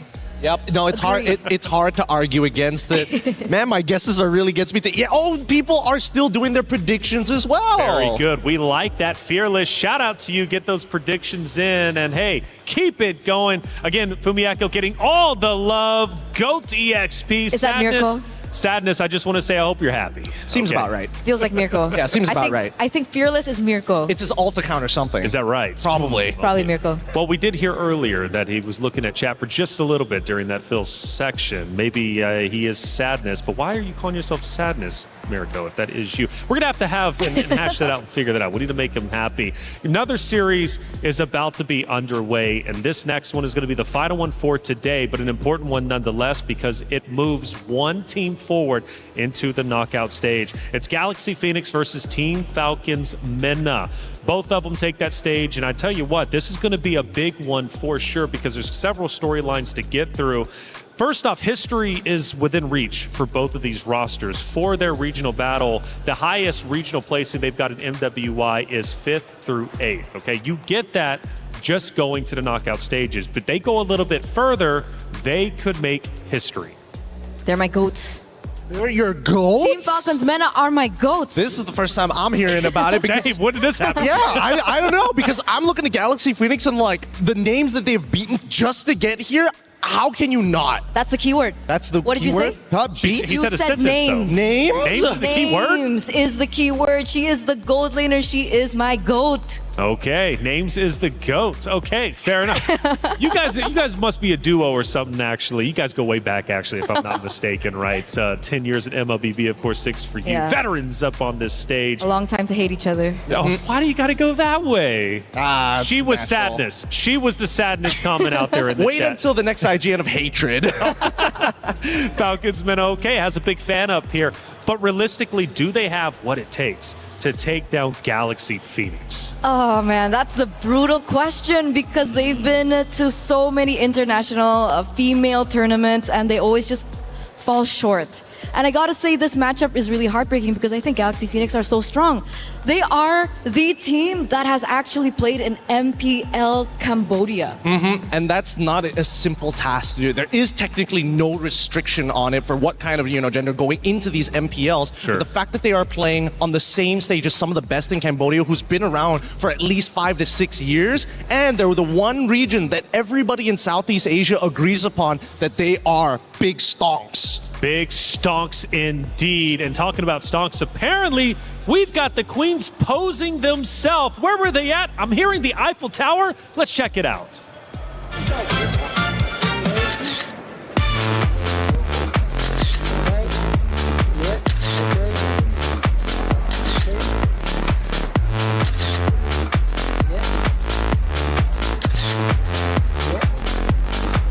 I want to go into the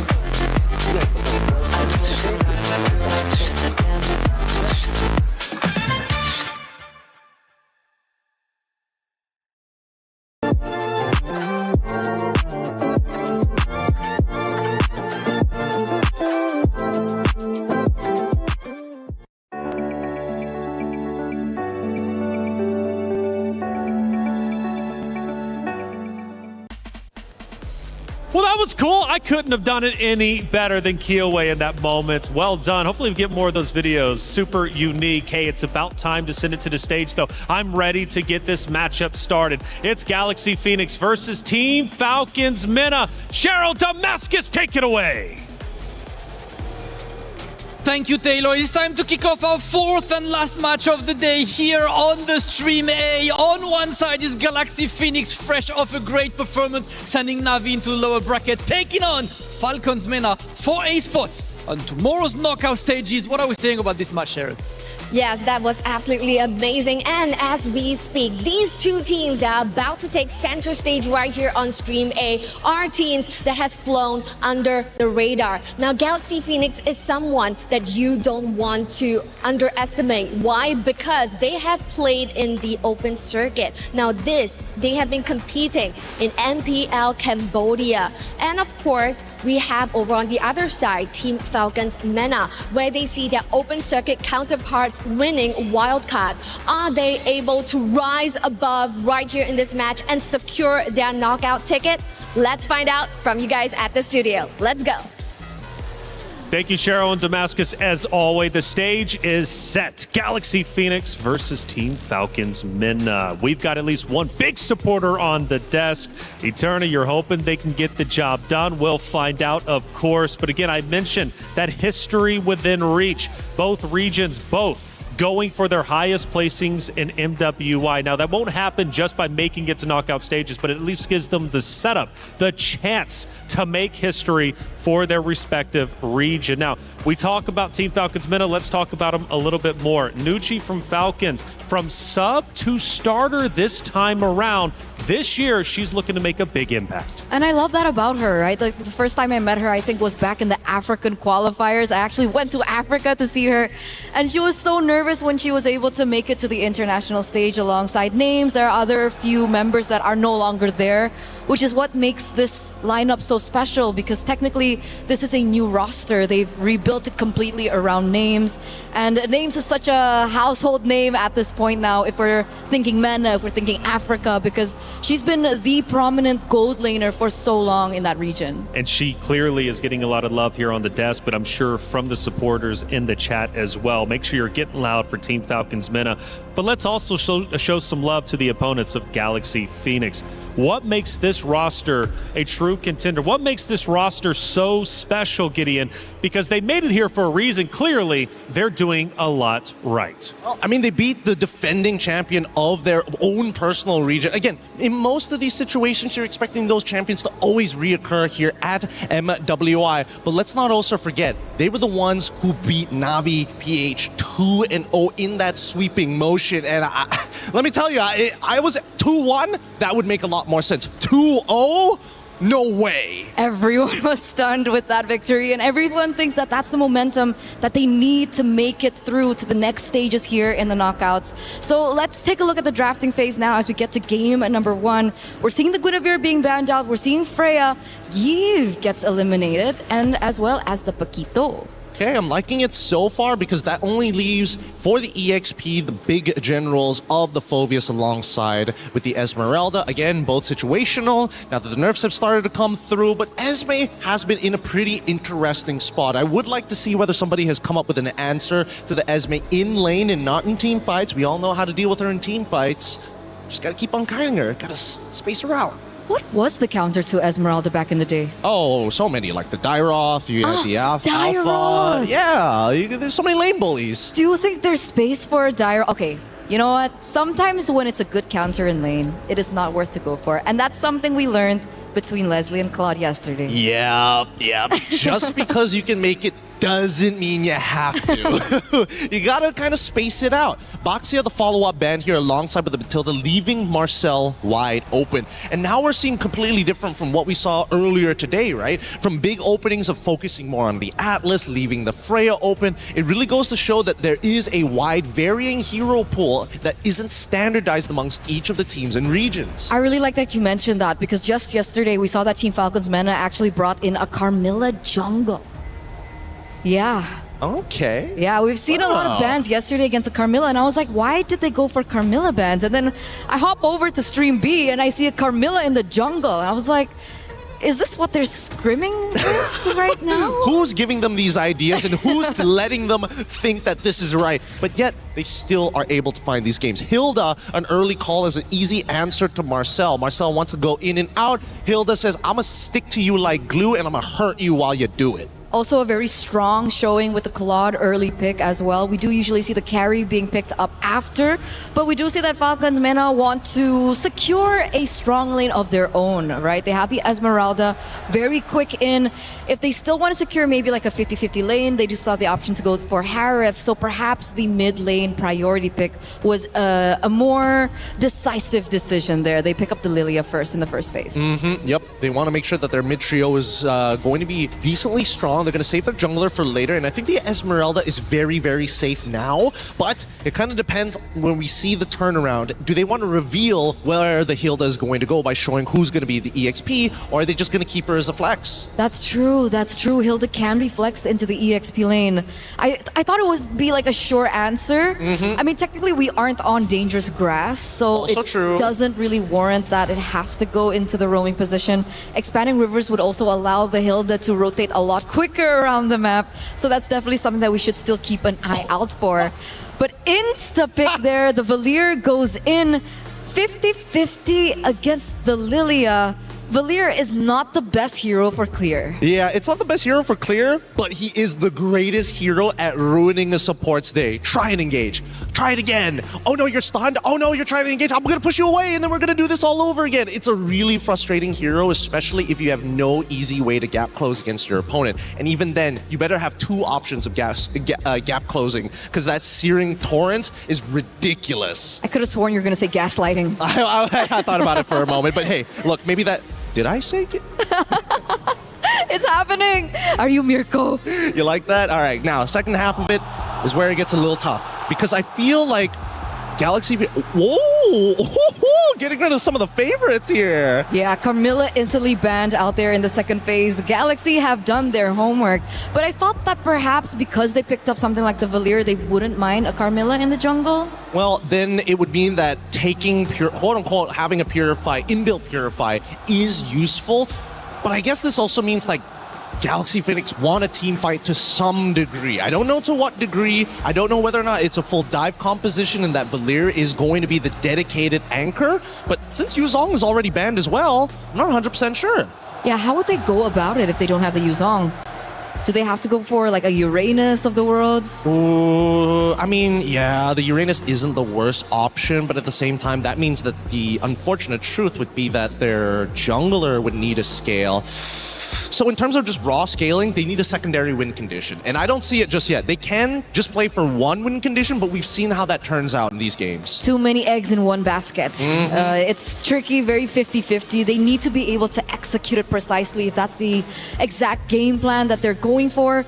Taking a look at the history of Galaxy Phoenix, we've only seen Fa on the Guinevere. So it's also homework being done by Falcons, as they have actually already banned her out. And Hirara goes out the window as well, so it's starting to really push down into the hero pool of Fa. Yeah, so what do they need here? They need... It's either they say, you know what, we're only going to play for the earlier stages of the game, or we're going to look to contest, or we're going to team fight. And it looks like they're leaning into the direction of team fighting because they haven't still yet shown who's going to go into that jungle. And they pick up the Sora to boot. We've seen what the Sora has been able to do so far today, especially now that we do see the Esmeralda has already been secured by Team Falcons MENA. So there's no room for like a sneaky Valentina pick in the EXP lane. So they're really just gonna have to battle that out. And I feel like Sora in these particular team fights sometimes has an advantage depending on the timings of the skill usage. I totally agree with that, especially when you're facing off a Lilia. When you see these strong engage tools, you have to take the right battle spells. Flickers could be good, but at the same time, can you react fast enough compared to a Purify? I don't think so. That's a big problem. So now we're waiting on the last two picks here for Team Falcons MENA. They need a jungle as well. They go for the Clint. This is a signature pick for names, by the way. And the Fanny! Oh, this is dirty. This is really, really dirty. Number one, there's not much of an answer to the Fanny at this point of time. The Cloud Shift is good at catching her, but if you can time it perfectly. The Searing Torrents is something that Fanny can force out of Sophia very early on, and there's no real running away. this Hilda has a lot of work to do in front of her. Show jungle. Show jungle? Show jungle. I think it might just have to be a tank jungle, unfortunately. But then that means all the damage would be on one guy, so they go for Ling to scale. They're fighting fire with fire. This is such an exciting matchup, a matchup that we haven't seen in so long. What is it? How long has it been? Like Years. It's been years, Gideon. It's been 3 years exactly. Wow.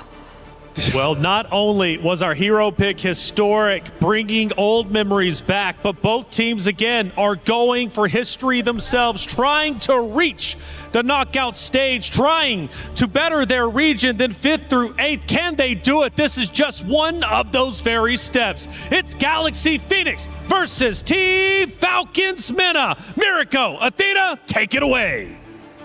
A big thank you to the panel, but also to both the teams. Galaxy Phoenix, Falcons Mena, thank you for bringing us out of that tank meta. Yes, the Fanny and the Ling. Yo, I'm excited, Athena. Look at that. Our wishes have finally been answered and on our upper bracket semifinals matchup. Now I'm excited to see what Falcons Mena has to offer with Nana's Fanny. Nana's Fanny or Fuzz Ling. Fuzz Ling, yeah. Vice versa, right? And it's interesting to see it in a world full of jungler when it comes to the utility, but early skirmish here on the mid lane, forcing out the flicker out of Syrinx. Yeah, we've just been seeing this so much, man. Bargain Hunters on a lot of the mid laners. This time, even on the Valir. Sophia's gone over for the... That's interesting. Wait a second. Winnie's gone for the Festival of Blood and Vitality as well. Talk about playing it extra safe against already a lane bully in names and the Fanny in the enemy lineup. It makes a lot of sense. This is some good emblem choices from GXP. Yep, sometimes you just have to get that extra layer of protection just so you could ensure that you would not be bullied here, especially on the gold laners for GXP. Now, talking of Falcons Mena right now, we see some potential great simultaneous connections here, especially with the Marcel being picked up for the roam. Although there were some changes when it comes to the first and second skill as all. But now Nucci and Cyrex be forced on the corner, but still Nana getting a clutch first blood out of Sophia. Something you're going to have to take into account every time you go for any 2v2s or 1v1s across these lanes. The fact that Nana can just walk up. Oh, that is exactly what she's doing. Then Five forced out of her Tempest Blade, going for the direct answer. Strix immediately falls down. What a show match of our junglers right now. 1-1, but the junglers picking up kills. Nana. Okay, it's Lemma falling down hard, but still ensures safe escape right now for GXP. Now Nana safely transitions onto taking the neutral objective. She decides here for Ling. Nocturne trying to find a way out to protect Nana from impending danger. Fa finds Nana following closely behind. Sophia getting the last bits of the hit. Nocturne with an answer right back. Cyrex with multiple groups on the way will ensure another double. And Cyrex onto Lemma following closely behind. This might be another kill on the hands of Falcon Mena. Yes, indeed, they're committing. Even the Falling Star Moon was actually activated, but now, okay, plan B, focus on the neutral objective. Falcons Mena, after a crazy skirmish where they got both Lings, they went for the turtle straight up. Objective conversion on the board. That's turtle number 1. I thought with a Ling and a Fanny in our game, we wouldn't be seeing a lot of neutral objective control. More on the battle for purple buffs. I thought that was the real neutral objective in this game, but so far it's been brawls across the map. Gonna have to say though, even though it's a Fanny versus Ling, it's the others who've stepped up massively. Syrinx, great rotation. Sophia as well to start things off, pushing Nana away from the first turtle attempt from Falcons Mena. But now it goes back to the slow game. I think for Falcons Mena, they gotta look at the other side of the map. Yes, they can play around those neutral objectives, but there's a big winning lane down below. A winning lane so dominant that it forced Winnie to go for Vitality and Festival of Blood. And you can already see how much respect Winnie has placed on names here down below. The whole team rotating down. They're really trying to choke Winnie out of this gold lane.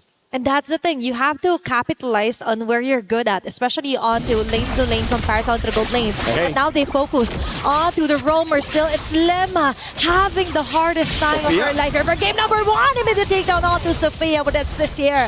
They want to go for the trade-off. Even the red V was activated to ensure a kill immediately. Nana and Nucci hot on their tails. What a great answer right back. Now focusing onto the bottom side, it's just Winnie trying to survive the first few minutes of this game and falling closely behind. There are non-stop MLBB actions right now. Nana's solo kill onto Ling as well. Wow. Lil up top. So much action. 6-3. We got 9 kills in the first 4 minutes of the game. And it's only as expected for an assassin versus assassin matchup. Nana now playing around the purple buff. Now is the time that we see kind of a neutral objective take here onto the purple buff. Okay, there's going to be golden R, but they do not commit at all to ensuring a kill. But Names on the other hand, that is quite the hefty advantage that she got there solo. And now it's a turtle take. Slow but sure. Falcons Mana send Nocturne over to hold the turtle while Nana gets on the purple buff. Ling though. Okay, Falling Stormer right on track, but Ling risk it all. But that is just too much to handle. That's 4 women targeting her alone. Nana forced to back away, but she will be getting right back on track. It's Winnie and Fa ensuring the turtle take, and Nucci falling down fast, still alive and kicking. And it's Syrinx with a clutch black shoes, trying to force her way onto a kill. Too much things happening at once here. No can do now for numerous objective takes here for GXP. It's just all about distractions, all about who can play the chaotic game better. Galaxy Phoenix, it looked like they were tracking behind, trailing behind in the first few minutes of the game, but here you can already see how that chaotic nature from Ling, holding that side lane, going into Names, forcing the flicker out and the whole team to peel for her. Got the space for the rest of the team for Fa, Sophia, and Lemma to control the neutral objective now. Gold Crab still taken by Names, and look at the trade up top. Both Lings rotating towards the top side of the map. Nana versus Fa. Okay, 1-on-1. Will she be committing onto that? But before all of that, it's Nocturne caught on a very great vantage point on the Winnie. She will be backing away. Lemma taking it safely. Sophia. Disengaging. Sophia on the other hand just goes in with a Cyclone Eye. Clear advantage on to Falcons Mana right now. This is the moment, I'd say, for Galaxy Phoenix to try to look for those purple buff takes away from Falcons Mana, but it just seems like Foz is taking a safe route. Doesn't want to go over to enemy purple buff despite the Fanny already seen up top. Nana's getting the job done. Ling! Okay, Fa with a blades here. Going with a double. A killing spree on the bottom lane. Meanwhile, it's Phoenix being taken out in the process there onto the top lane. Immediate cross-map trades here for full Falcons and Galaxy. Not so without a purple buff. Nana has gotten a turret and a kill on the Claude with no purple buff. Purple buff still up and available. She's waiting for it to be closer for the turtle to spawn before she actually takes it. So this is a prime time for Falcons Mana to fight now. Nana got purple, Turtle's up in 2, and Foz purple is going to be out just in a bit. Lemma targeted down again. They're trying to bait out the flicker right before the skirmish. And it just seems like for Galaxy Phoenix, they just can't stack up together just yet. The Claude's still up top, playing weak side. Sophia, Lemma, and Ling trying to find an opening for Fa. Okay, there's going to be a frame moment. Ling will be able to dodge out of her way in danger here from Falcons Mana. Nana will still be successfully taking down the neutral objective. Surprisingly so, she can do a lot even without the purple buff you mentioned. And even though some may consider it a necessity, it's like just an option for her. She just wants those kills rolling over here for Falcons Mana. Remember, as the panel mentioned, Galaxy Phoenix can just play the scaling game. They have a very good scaling composition. Sophia, though. Okay, jumping in here is Nocturne. Sophia was able to get away with a clutch movement here from Nucci. Nana from the back will get a kill onto Sophia. Winnie with an opening, blazing no and open up doors here for GXP. But Nana is still alive, ensuring a double. But there's a double here for GXP. That's 4 women down for the side of Falcons Mana. That is a tough advantage that GXP got. Look at the instant objective conversion. Nana trying to defend. Okay, it's Lemma saying bye here to Nana. But still, it's all about prevention, preventing the mid lane turret from being destroyed by GXP. But Fa will be able to get another turret down onto the bottom side. The instant objective conversion, another fight in the mid lane, and this time they play it perfectly. Nana on the Fanny has been the one to initiate a lot of these fights, going in first, trying to deal damage to the rest of the team to follow it through.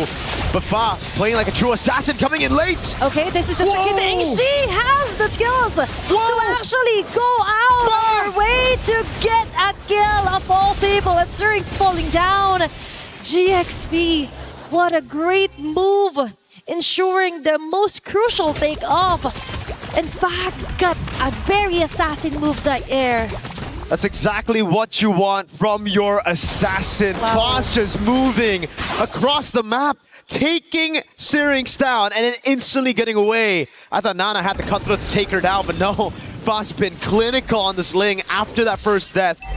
Never again. She's learned from that moment. Now the purple buff up again for both of the junglers.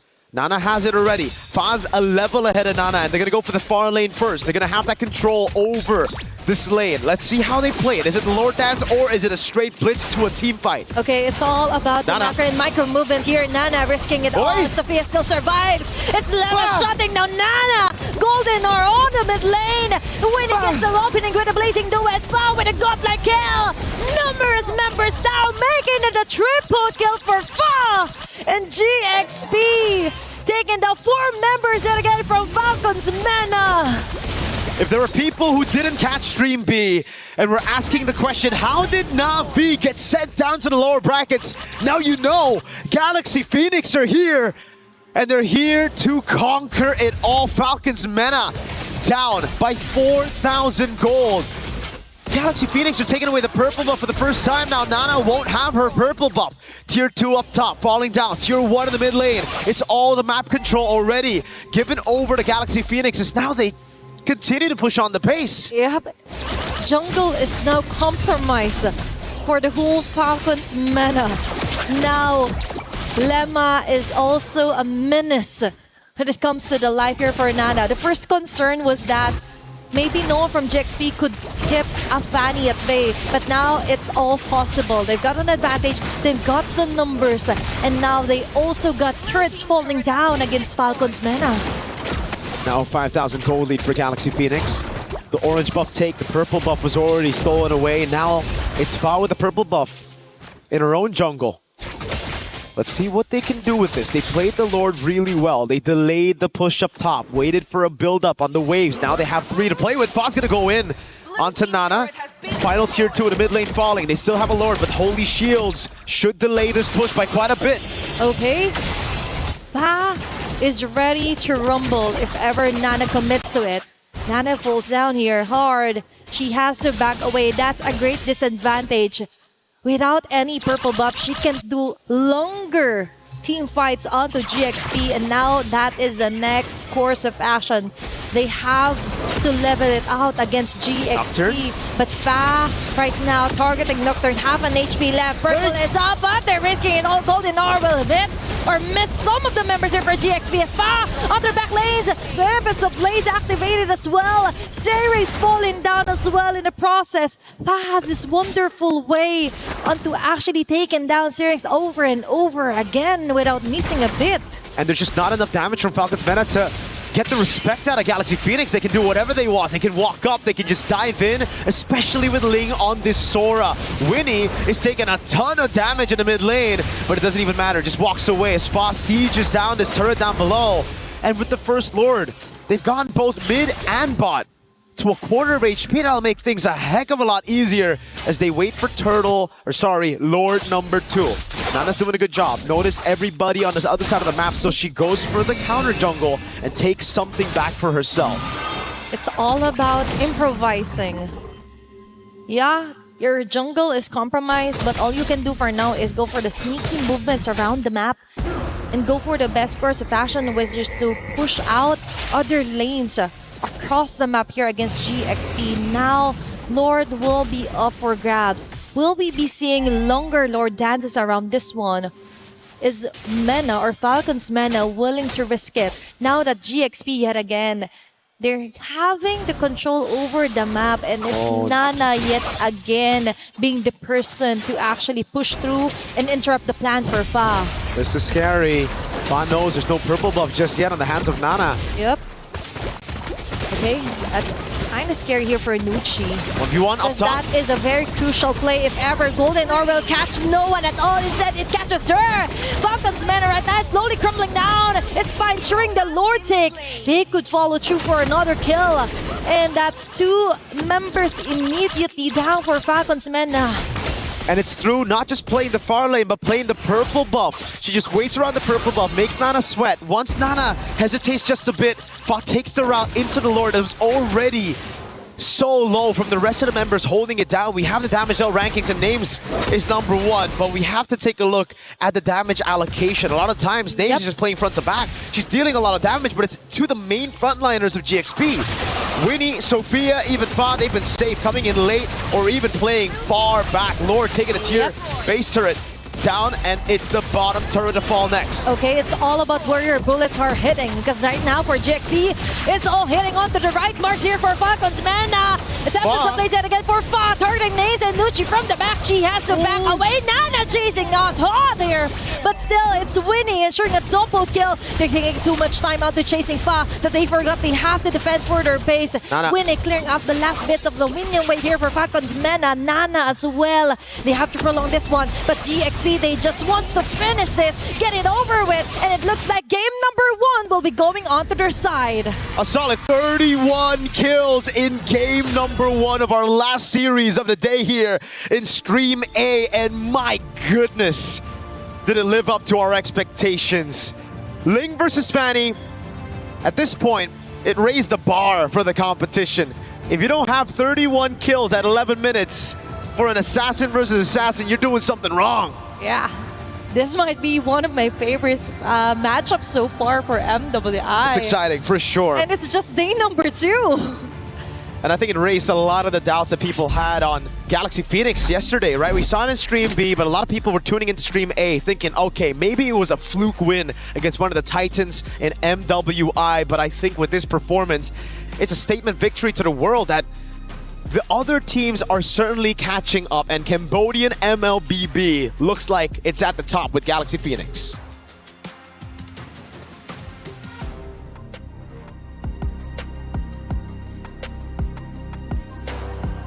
Is in our DNA. Whenever we let it out, it becomes our superpower. Now imagine an entire city being built to supercharge it. Kadir City, powered by play.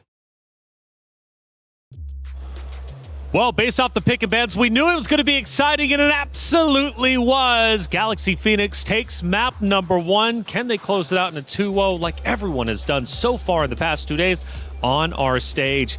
You guys were going crazy watching that matchup, much like the commentators were, for good reason.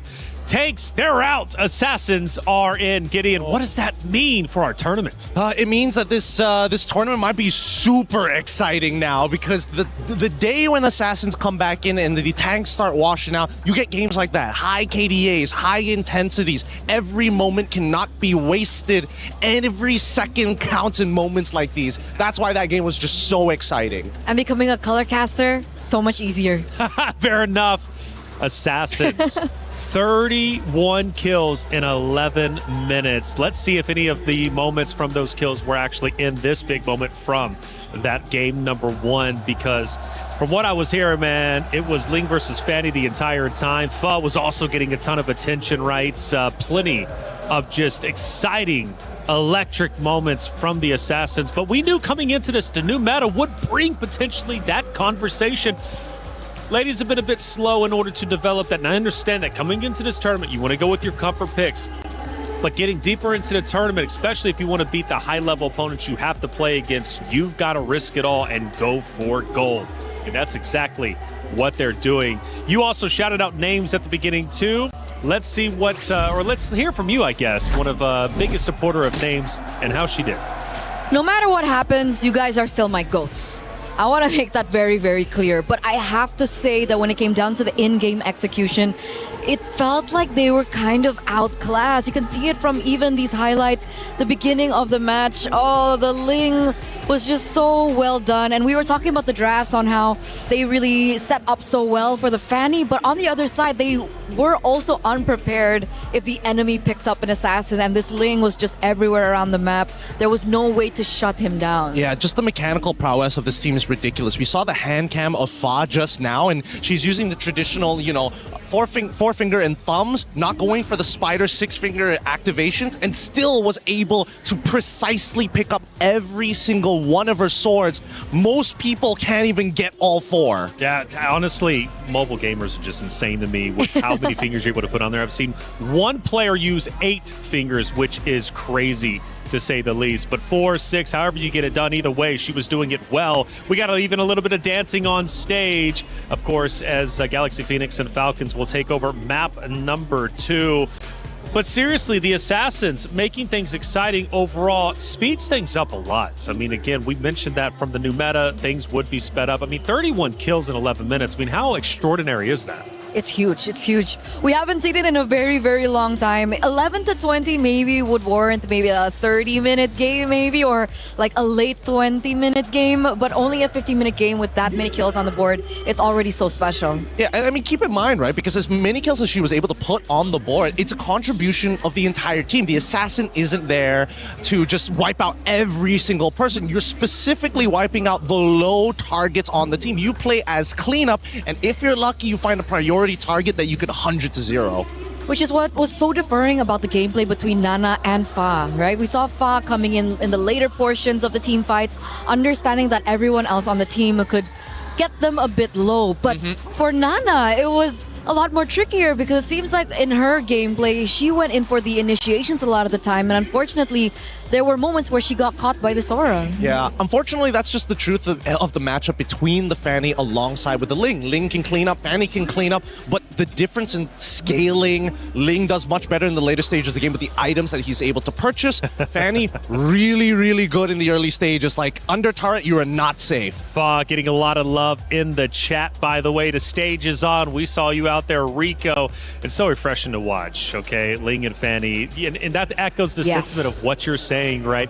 It's nice to see the Assassins come out, see the high-octane play, see the fast action. This new meta, that's what it brought. Yes, absolutely, absolutely. I think much fun.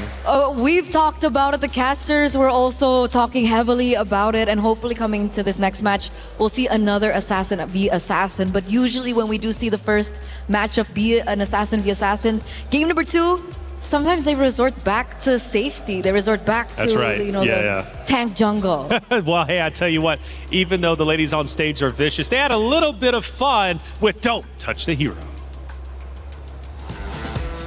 Today we're going to be playing Don't Touch the Hero. Are you girls ready? Yeah. No. Aurora, Sora, Lilia, Freya, Lilia, Aurora. Oh, hell. Freya, Aurora, Sora, Lilia, Lilia. At this point, I'm just copying your moves. Oh my god. It's fine. Okay.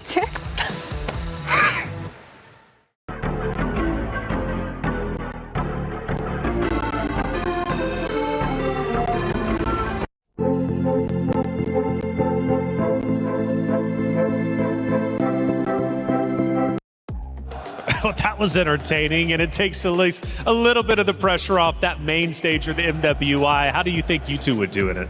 Amazing. I do amazing. Okay, pure confidence. Gideon? I think I would have simulated that handshake as well of like, Hey, that's what I did in Wild Cards. We don't talk about it.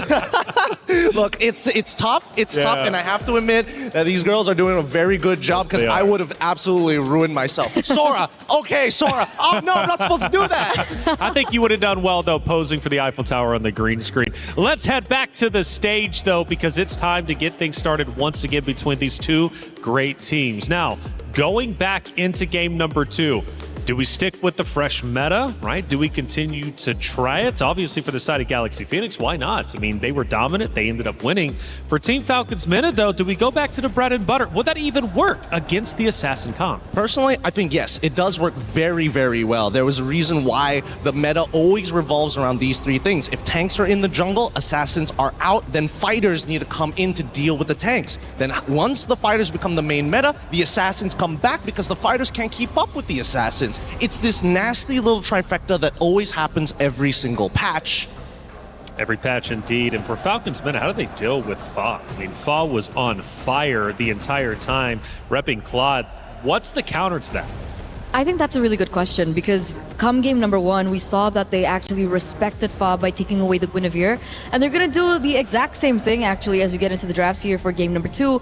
But would it warrant another Ling ban in the second game? No, I think let the Ling through. I really think that you have to tell your laners, you know what? You got to trust in the mid trio to make sure that Ling doesn't have as much impact. A lot of these assassin or purple buff assassins are dependent of, by the category of the name, the purple buff. When you have strong side on the correct side, if you are on blue, you want your EXP alongside, oh wait, sorry, if you're on blue, you want your gold alongside with your mid to be strong so you can instantly invade and steal away that purple buff. Once they have no purple buff, there's a lot more downtime where you can breathe and actually farm. And it's funny that we were actually talking about this before the broadcast even begun, unknowing that the Fanny would actually pop up here in this last game, this last matchup between these two amazing teams, I would say.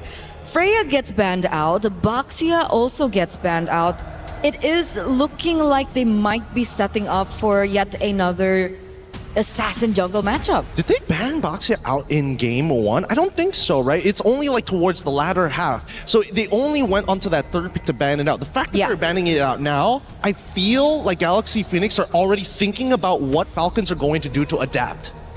That's possible. That's possible. The Beleric gets banned though. Is that in accordance to what you're saying right now? Not 100% just yet. I want to see this third one just to be sure. Whether or not it's just we're changing up the order. Really, we already know what we want to ban and we know what we want to pick. Okay, but in terms of bans for Teams Falcons, it's the exact same. Hasn't changed at all. Gwen, Freya, Matilda banned out again. Last time they picked up the Marcel first.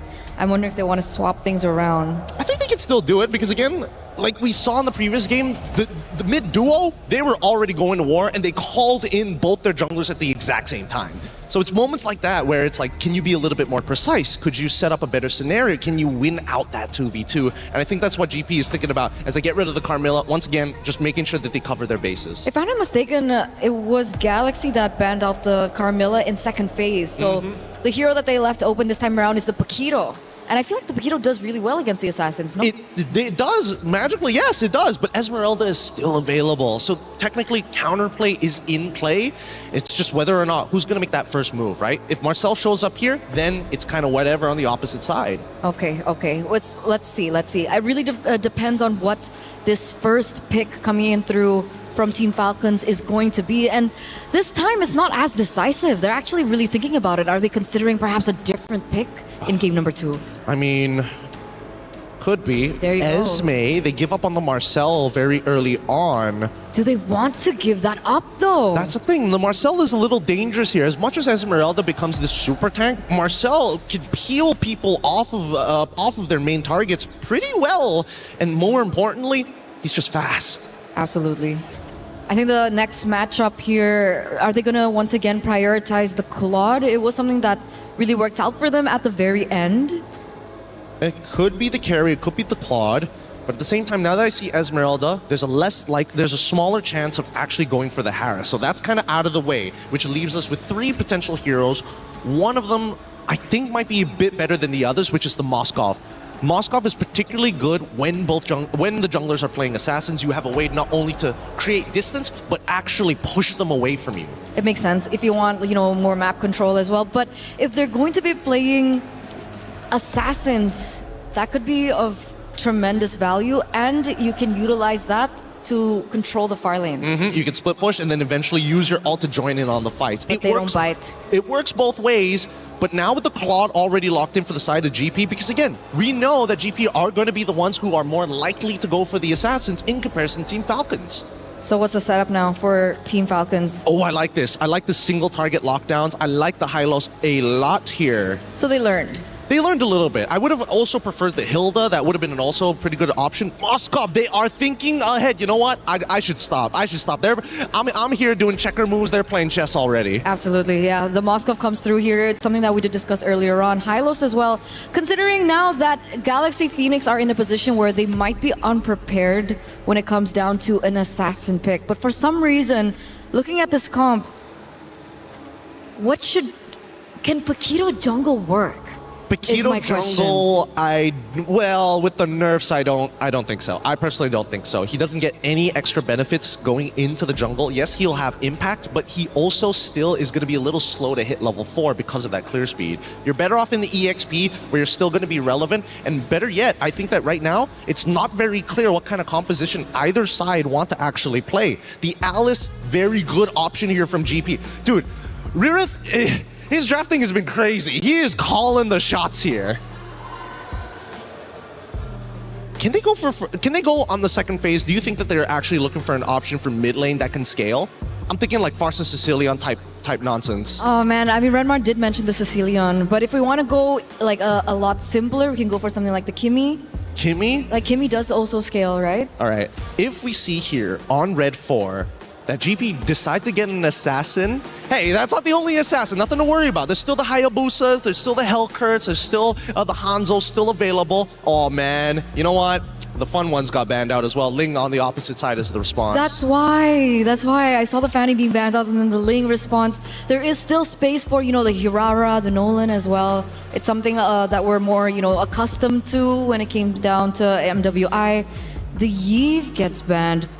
Why Yve? I mean, they're up against the Claude anyway. I would have thought that they would be okay having the Yve on the other side. Yeah, that's what I would have thought too. That's actually kind of interesting. Why get rid of the Yve at this point? Do they want to make sure that maybe they lean into a potential Valentina? And the Yve, is just a really tough lane matchup, and they don't want to lose the early game.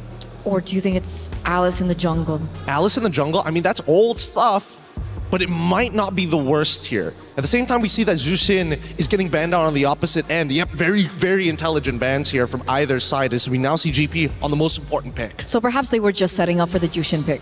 That's what I was thinking of, right? I was like, at some point, Jushin has to be entered in before you even start thinking about Sicilian and Farsa. Yeah, that's why they banned out the Yve. They just wanted to signal that, hey, we might be picking up the Jushin, and of course the Jushin against the Yve in the lane doesn't do as well in terms of range and of course as in terms of clear.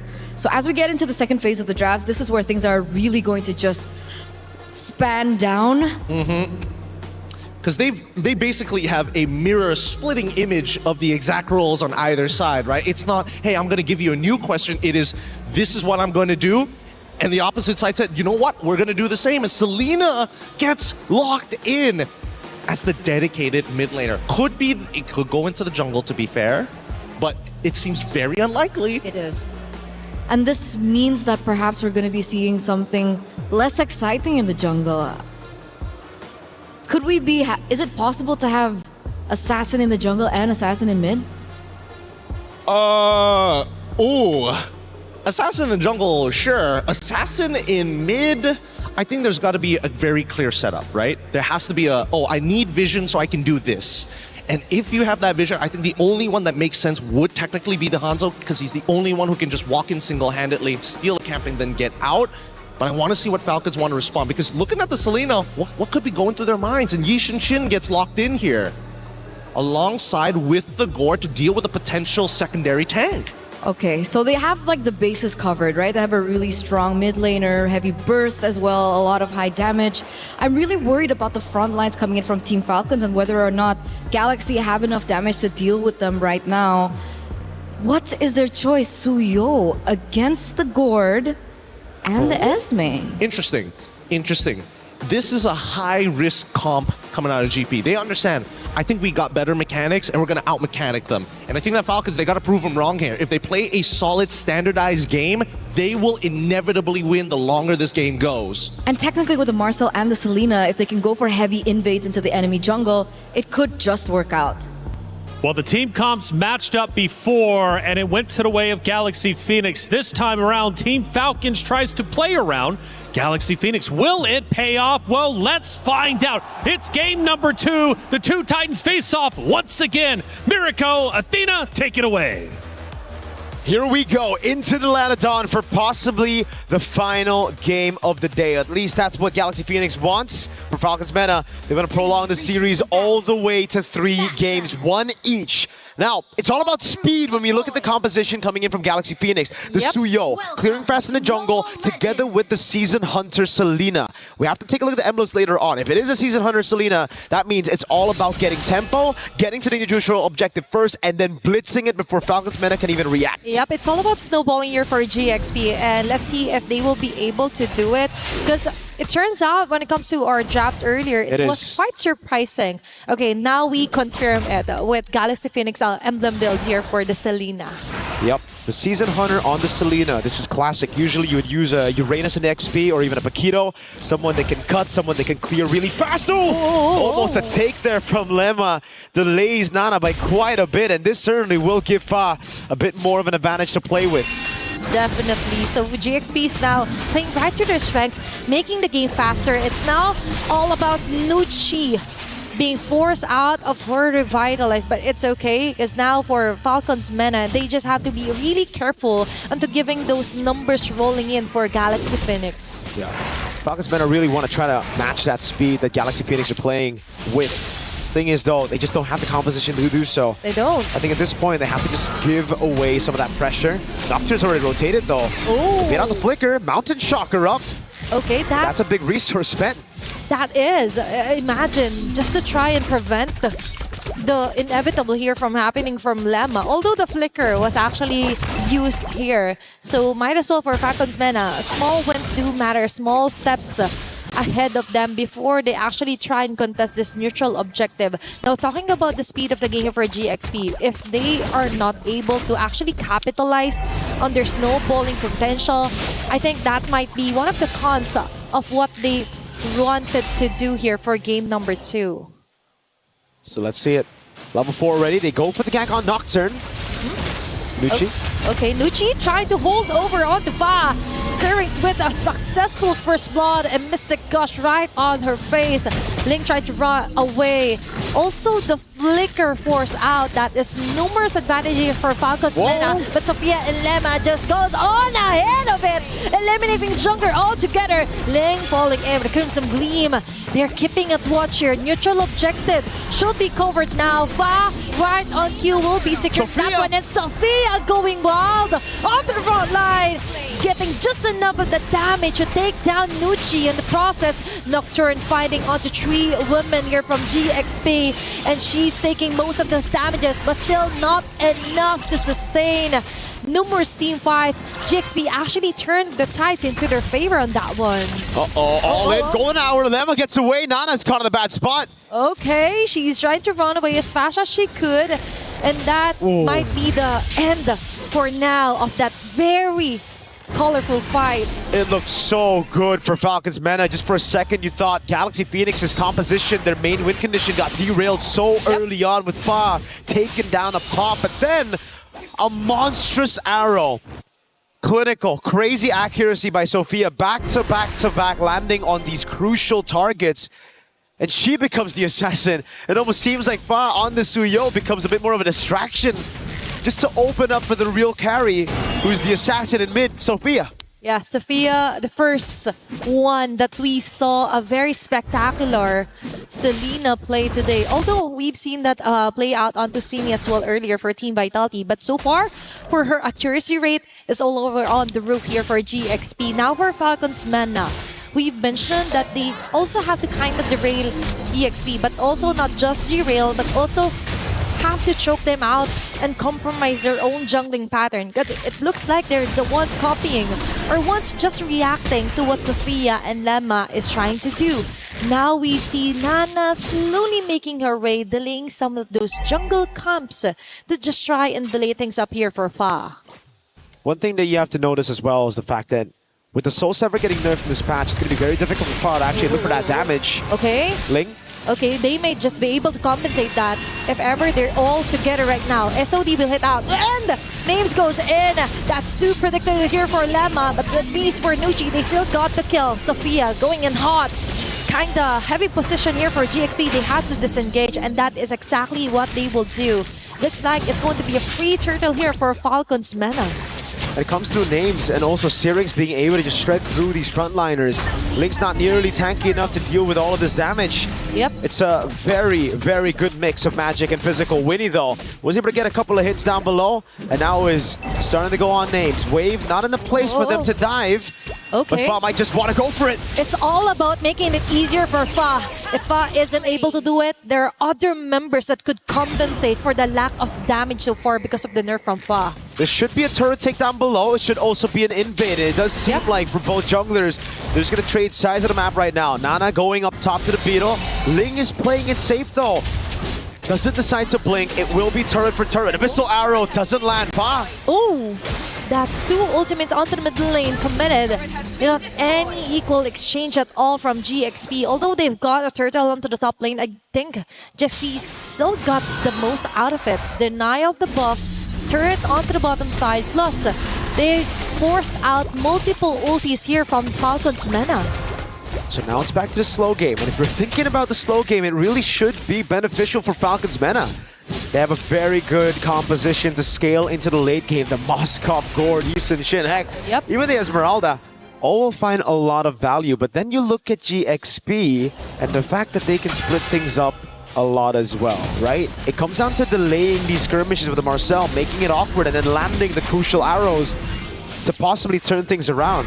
It is a very, very difficult lineup to pull off, but if Galaxy Phoenix does it, that's insane momentum and morale boost to take into the knockout stage. They are really used to high mechanical players here, or high mechanical skills as well. And Fa will get that opening. What a wild play here for GXP. And Ling with a Torrent Roman hitting onto two members. Names trying to go for the free hits, but the damage just isn't there yet. Lemma on the other hand will be the sacrifice. Instead, that's two members for one, but GXP still have the chance to overturn that. And Winnie right on cue with a PMI, but there is Nocturne just right in the corner, taking advantage of the chaos as well, and Fa onto the front with an evil cooler, and the narrow will just hit or just miss at all here for GXP. And it's the combo of the Marcel and the Selena as well. The Golden Hour locks them in place. The artillery gets locked from the Golden Hour too, and it just auto-connects on the members you see. Again, very difficult composition to pull off, but so far they've done a fantastic job at executing it. Up top now, they send the Claude. Winnie trying to go for the siege, as Nocturne has to respect it. Galaxy Phoenix, they have enough damage to deal with the frontliners, and they have enough sustain to deal with Falcons Mena's damage dealers as well. This is actually good for GXP. Although we mentioned that this is something they're really difficult to pull off, they're also were able to pull off the macro side of things as well. Controlling the map, preventing Names with actually annihilating the rest of them, and giving Winnie all the winning lanes here. SOD with miss out here onto Winnie. Very close call there for Galaxy Phoenix. Now they rearrange, they regroup as well. Really taking their time here as Nucci gets falling into the mid lane. Syrinx with the Mystic Gush of Winnie. Going in head-to-head on her with a Blazing Duet, all connecting onto the mid lane here for Falcons Mena. Now onto the mid lane, it's Fa going wild. Ling as well, Sophia dodging and sustaining all those damages as well. Sophia still alive and kicking, hitting on those arrow marks. Fa with a double kill. Now that's how they play. That's how hard they go against Falcons Mena. The back and forth is beautiful by Galaxy Phoenix. Falcons Mena, they always are in awe of what's happening, of what's hitting them right now. They're confused, left in confusion every single time. They think it's just going to be a clean front to back, where they've already gotten the sustain, where they already have the CC locked down on some of these members. But then Galaxy Phoenix, they utilize this composition not in a way where it's just arrows coming in, cleanup attempts as well, but also them outmaneuvering Falcon's Mena. You see the all-in happen here with the Glorious Pathway and the Mystic Gush, but then you see just how many of these resources are used to perfection. The Golden Hour to delay, the rest of the team utilizing those mobility skills to get out of harm's way and then to re-engage when it's all safe, when it's okay, when there are layers of frontliners coming in, and you get to see that final Blade Surge. Now Nucci, again getting desperate. Popping the Glorious Pathway early. Up top, it's a good lane. Throw to Ruin! Okay, that's 4 member caught again here. But Lemma and Lingfa with a mega kill. Immediate takedown onto the jungler. Now for the double. Wow. Lemma onto Zerg's hot on her tail. Lemma! Even with the flicker as well. Needs for the free hit. Now they go for the trade. But I think that won't be enough of an answer against GXP as Fa secures a triple kill. Now it's Names all alone here on the bottom side. Fa and Ling targeting her. And that is going to be a last hit for Sophia.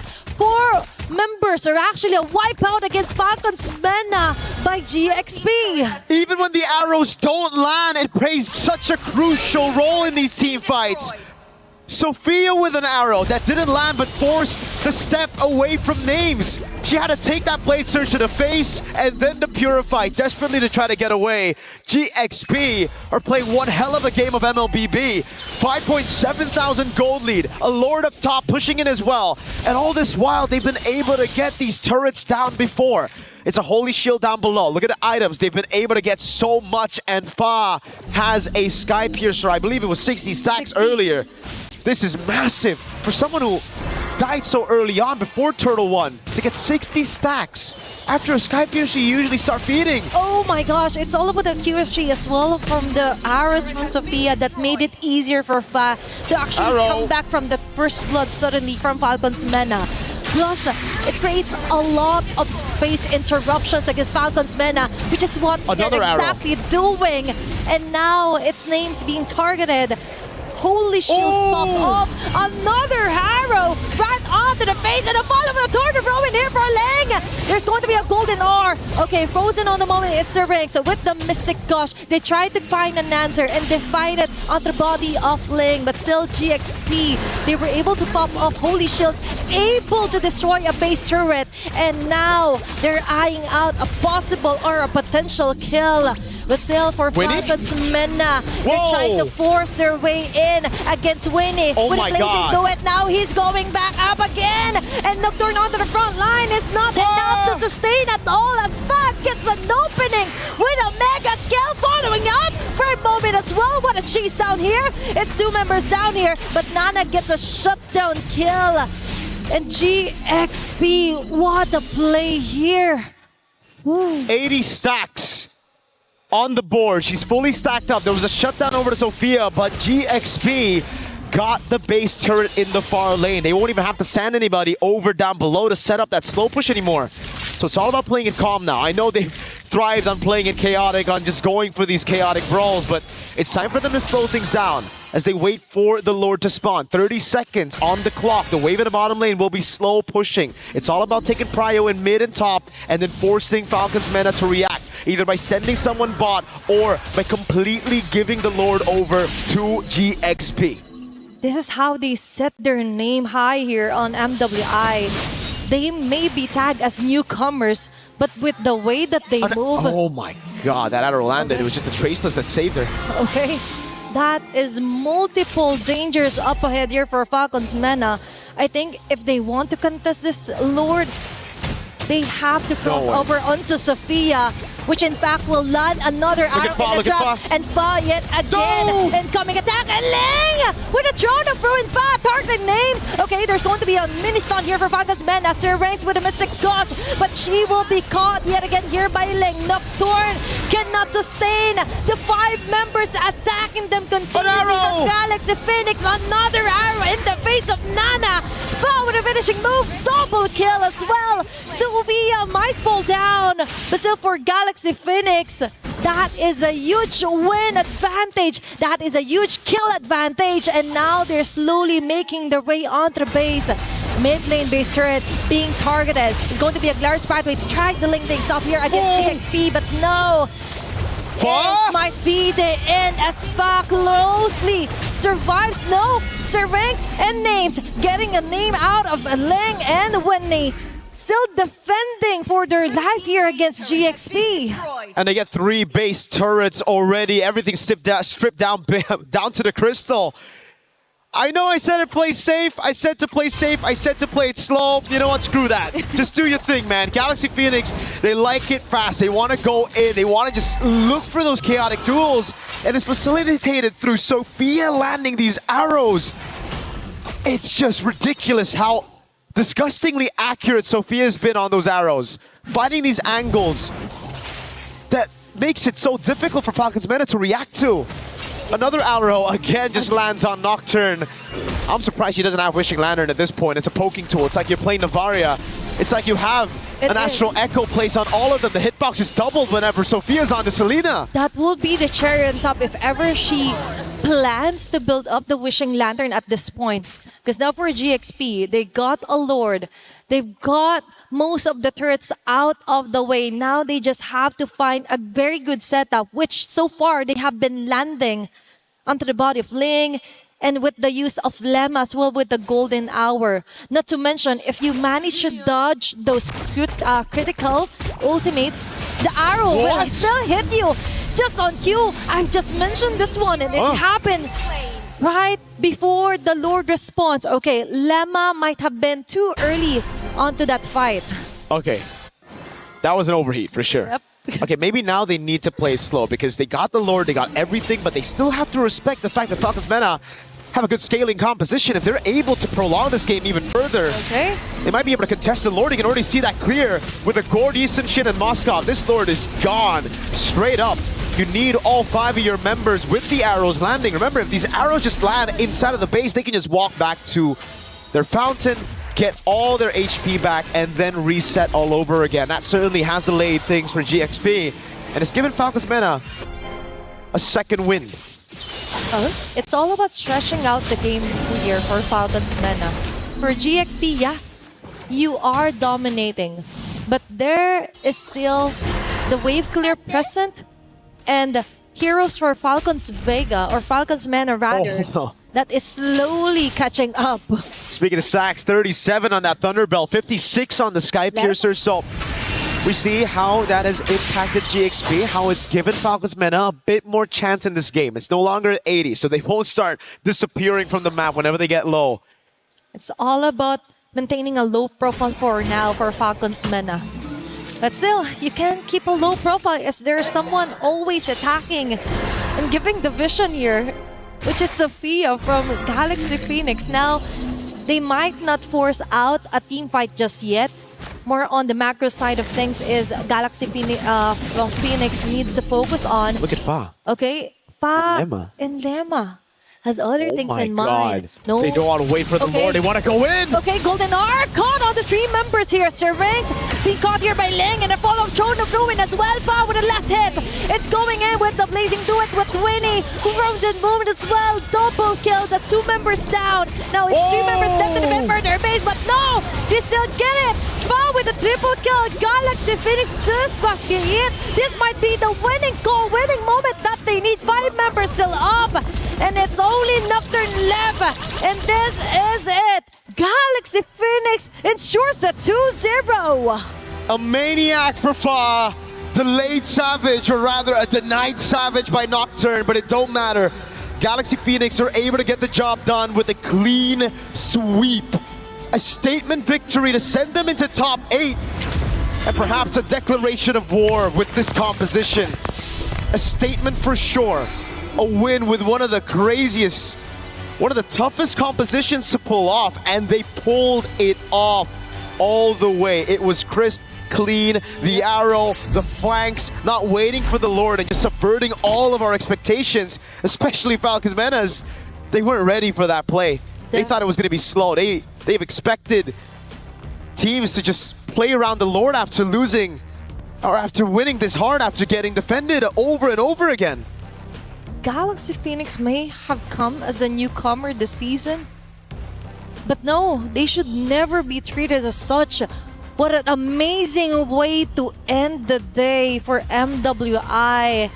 that is somehow one of the most dominating wins that we've seen today so far. We've seen dominant wins in the form of calculated domination, macro control, no shutdowns given. But now we're going to talk to some of the players with Hollywood, Rob, and Cheryl.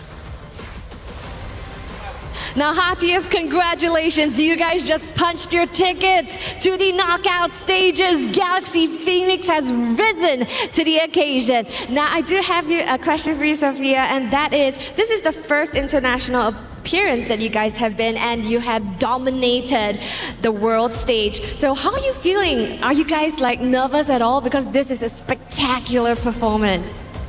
For us, even though this is our first international stage, but we prepare for it for months, so it's okay. We can maybe go to grand final. And even on its own, this is potentially the best showing even, for Cambodia. Are you guys super proud? I believe a lot of our fans back in Cambodia are super proud from where you guys are right now. How are you feeling about that? I feel very proud of us that we we prepare for train for a long time, so it's time for us to show our skills. That's true. It is time for them to shine. And so far, of course, you have been showing your skills. You've already beaten 2 champions, actually have swept 2 champions from 2 different regions. Is there any specific team that you have your eyes on next? I think Vitality, because she is the 2025 champion. Okay, eyes on the champion. Of course, you absolutely love to see this level of play right here. Congratulations again on your victory and qualifying to the knockout stage. Let's go ahead and send things over to our studio.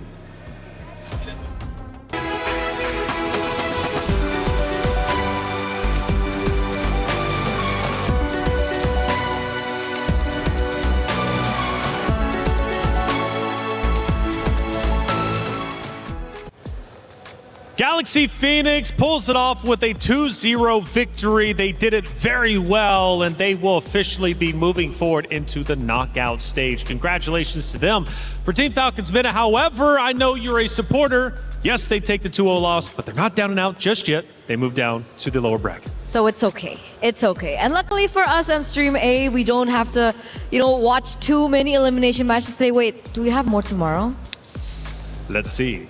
It's only going to get worse. I mean, yeah, it only gets worse, right? There can only be one champion, and there's still plenty of teams left. So at the end of the day, we are going to be crushing keys for the next 3 days after this. We take a look at our Group A competitors, and plenty of teams have now moved forward. We got Team Ray Young, we got Celtic Cyber Team as well. Now for the decider matches, though, check those out. Gideon, we've got 2 banger matchups.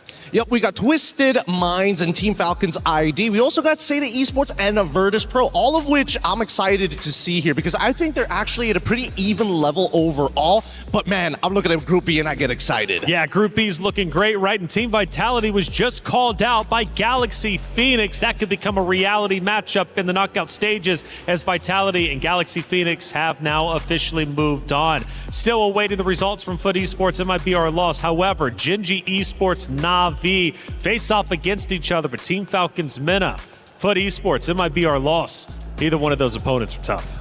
Yeah, I mean, that was the only team that has brought Vitality to a 26-minute game so far here at MWI. So I'm anticipating that last matchup, and I think it should be, well, my prediction would be it might be our loss, but who knows, Foot Esports could definitely surprise us. Either way, it's up to them to decide how it ends up going. Let's start taking a look at our great moments from that series. We take a look at moment number 1. We mentioned the team comps were going to be a little bit different this time around. We're getting up to the 9-minute mark. Gideon, what do you see? Oh, well, honestly, at first when you look at this composition, it just doesn't make any sense. There's very little synergies because it requires so much personal microing from each of the individual players. But Mirko mentioned the combo exactly, right? Golden Hour, set up the projectiles, and when they connect, everybody is going to pounce on them. It wasn't as quick this time around as it was in map number 1, but again, we still had plenty of chaotic moments. We take a look at our second one in Eterna. This moment was quite critical during the middle of the game. We're now down to the 9.5 minute mark. The Lord has been fought for. What do you witness? Yeah, so it's not so long after the clip that we saw earlier on, but we do already see some gaps here and there, especially when it comes down to the objective takes. Ling, she tried her best with the setup, but like look at the retaliation from everyone else. Like Strings had the Mystic Gush opened up, but look at the way that Lemma also just flickered for that, by the way. Names also had some moments in this particular moment, but at the stage, Fa was already, what, a 60 stacks on the Sky Piercer? It was really difficult for them to mount a comeback, and even Names in this moment also fell short. That was the wipeout, I think, that we witnessed from that game. And Fa was a name that we were saying consistently and hearing from the casters as well. We take a look at our final moment from that great series, and again, we get towards the end, I do believe. We're now at the 13-minute mark, and things are starting to look a bit grim for the side of Team Falcons Minnow. Yeah, I think this is the point where Winnie is having the time of her life, right? Because really, the team can kind of do whatever they want, and they seem to always be getting away with it. As Sophia connects another arrow upon another arrow upon another arrow, this is what we wanted to see from the Genji game previously. Those arrows, it feels like you're doing nothing if you don't hit them, but when you hit them, it's all me, baby. That's it, Eterna. Let's start taking a look at some stats and dive in a bit deeper into how the series ended up unfolding. I love stats. I love stats. That's my too. specialty. 18-minute game, like you mentioned, it was one of the longer games of the series, and you can see that Names did, you know, a surmount amount of damage. I mean, she was already getting to that power spike already. I believe the Gourd was already online, but what was like the main reason why they couldn't get it down? Or were they just always in the area of effect of the combo from GXP? Yes, actually they were, because again, the Golden Hour covers a really large area, and with the help of the Abyssal Traps, they're making better decisions consistently because, hey, we don't have to worry about these areas on the map because we've already technically warded them. 26-10 also whenever it comes to the overall kills. Still a high kill game, not as much as the Assassins, though, that we saw just a little bit earlier. Hey, check it out. 2 champions, 1 game. My Champions Pick event is now live. From July 27th, submit your picks for the MSC and MWI champions for a chance to win 50,000 in-game diamonds. And you also have a chance to win the MSC 2021-2025 tournament skins. Don't forget to leave your picks under at MLBB Esports. Post for even more chances to win. Lock in your champions now and cheer for your favorite teams. My champion pick now live. Get involved, get active, whether it's skins, my champions pick. MLBB loves to throw you some stuff your way. So again, you can just love everything MLBB, which I gotta say I have genuinely loved each and every day so far. 2 days down, 3 more to go, more keys to crush. But as we look through our highlights, so many great games today that we ended up unfolding and going through. And obviously at the start, we had 2 talented teams take the very stage. And well, for some, their keys got crushed. For others, they moved forward. Absolutely, they do move forward. And I think that there were so many exciting things that we saw today as well. New heroes, new picks as well. Still going into the question of, you know, the meta in the jungle so far. Is it Assassin? Is it still Tank? But I'm really, really relieved that we did see that Fanny and the Ling pop up there in that final game. I agree. Now, usually, you know, they don't usually get me for the women's tournaments, to be perfectly honest. And I thought maybe this time around, it's like, this could be a mistake sending me, of all people. I'm very critical. I come in here, the most I have to criticize is, oh, just the slight miss mechanic, and that's easy to fix. Their mechanics are good. Their compositions have solid ideas. I can see direction in more of their compositions than I do see in the men's divisions.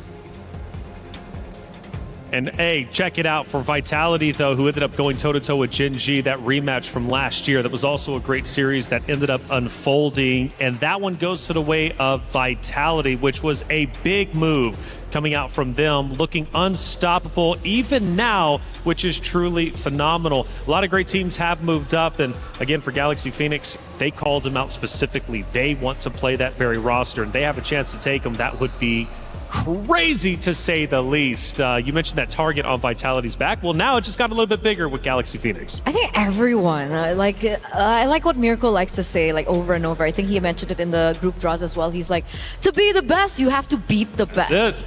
So I love that mentality coming in from all these players and ladies. And I gotta say, when it came down to the earlier match number 3 that we saw, it felt a little anticlimactic for me, honestly. I thought that maybe there would be more fight. It's so anticlimactic that I dropped my papers, but that's fine. But I hope in the coming days we do see like that comeback coming in from Gen.G, because once again, it's still one of the main storylines that we always keep building, especially after what they did last year. Well, I got something to cheer you up, okay? It's Rhino Day! Check it out. Brand new interactive effect for Rhino Day is available now. Check it out and join the celebration. So even though you chopped your cue cards, it's Rhino Day. Let's be happy for it. Hey, we got a post-match interview. Rose, who do you got?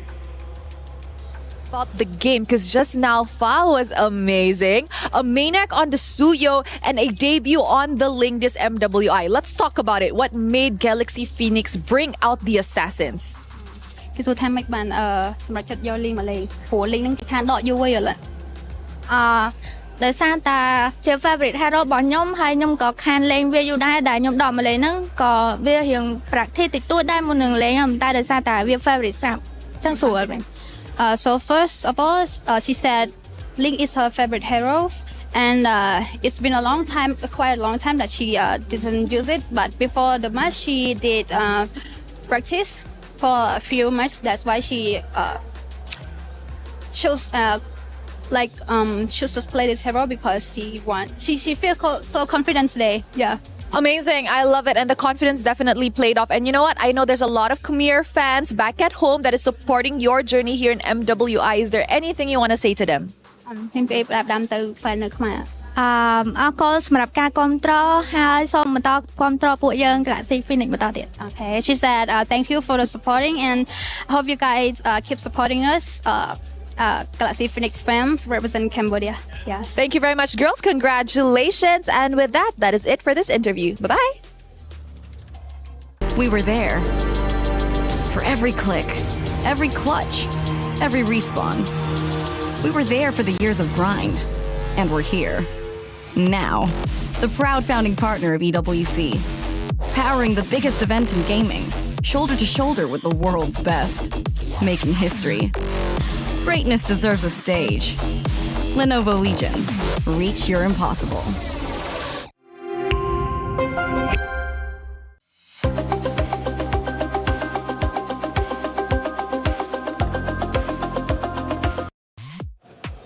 Thank you for the interview, as always, Rose. That's it for our matches for today. However, we got to go to the stage for one more surprise. We're interrupting your regular MLBB programming right here for a very special segment. Ladies and gentlemen, now we are celebrating 10 amazing years of Mobile Legends Bang Bang. And we would love to call in all of our favorite faces to come on in and join us on this celebration. That cake looking mighty good, Damascus, I'm not gonna lie. That cake's looking really nice. 10 years creating one of the biggest gaming communities around. Of course, we had to invite all the homies around before we dive into this cake, yeah?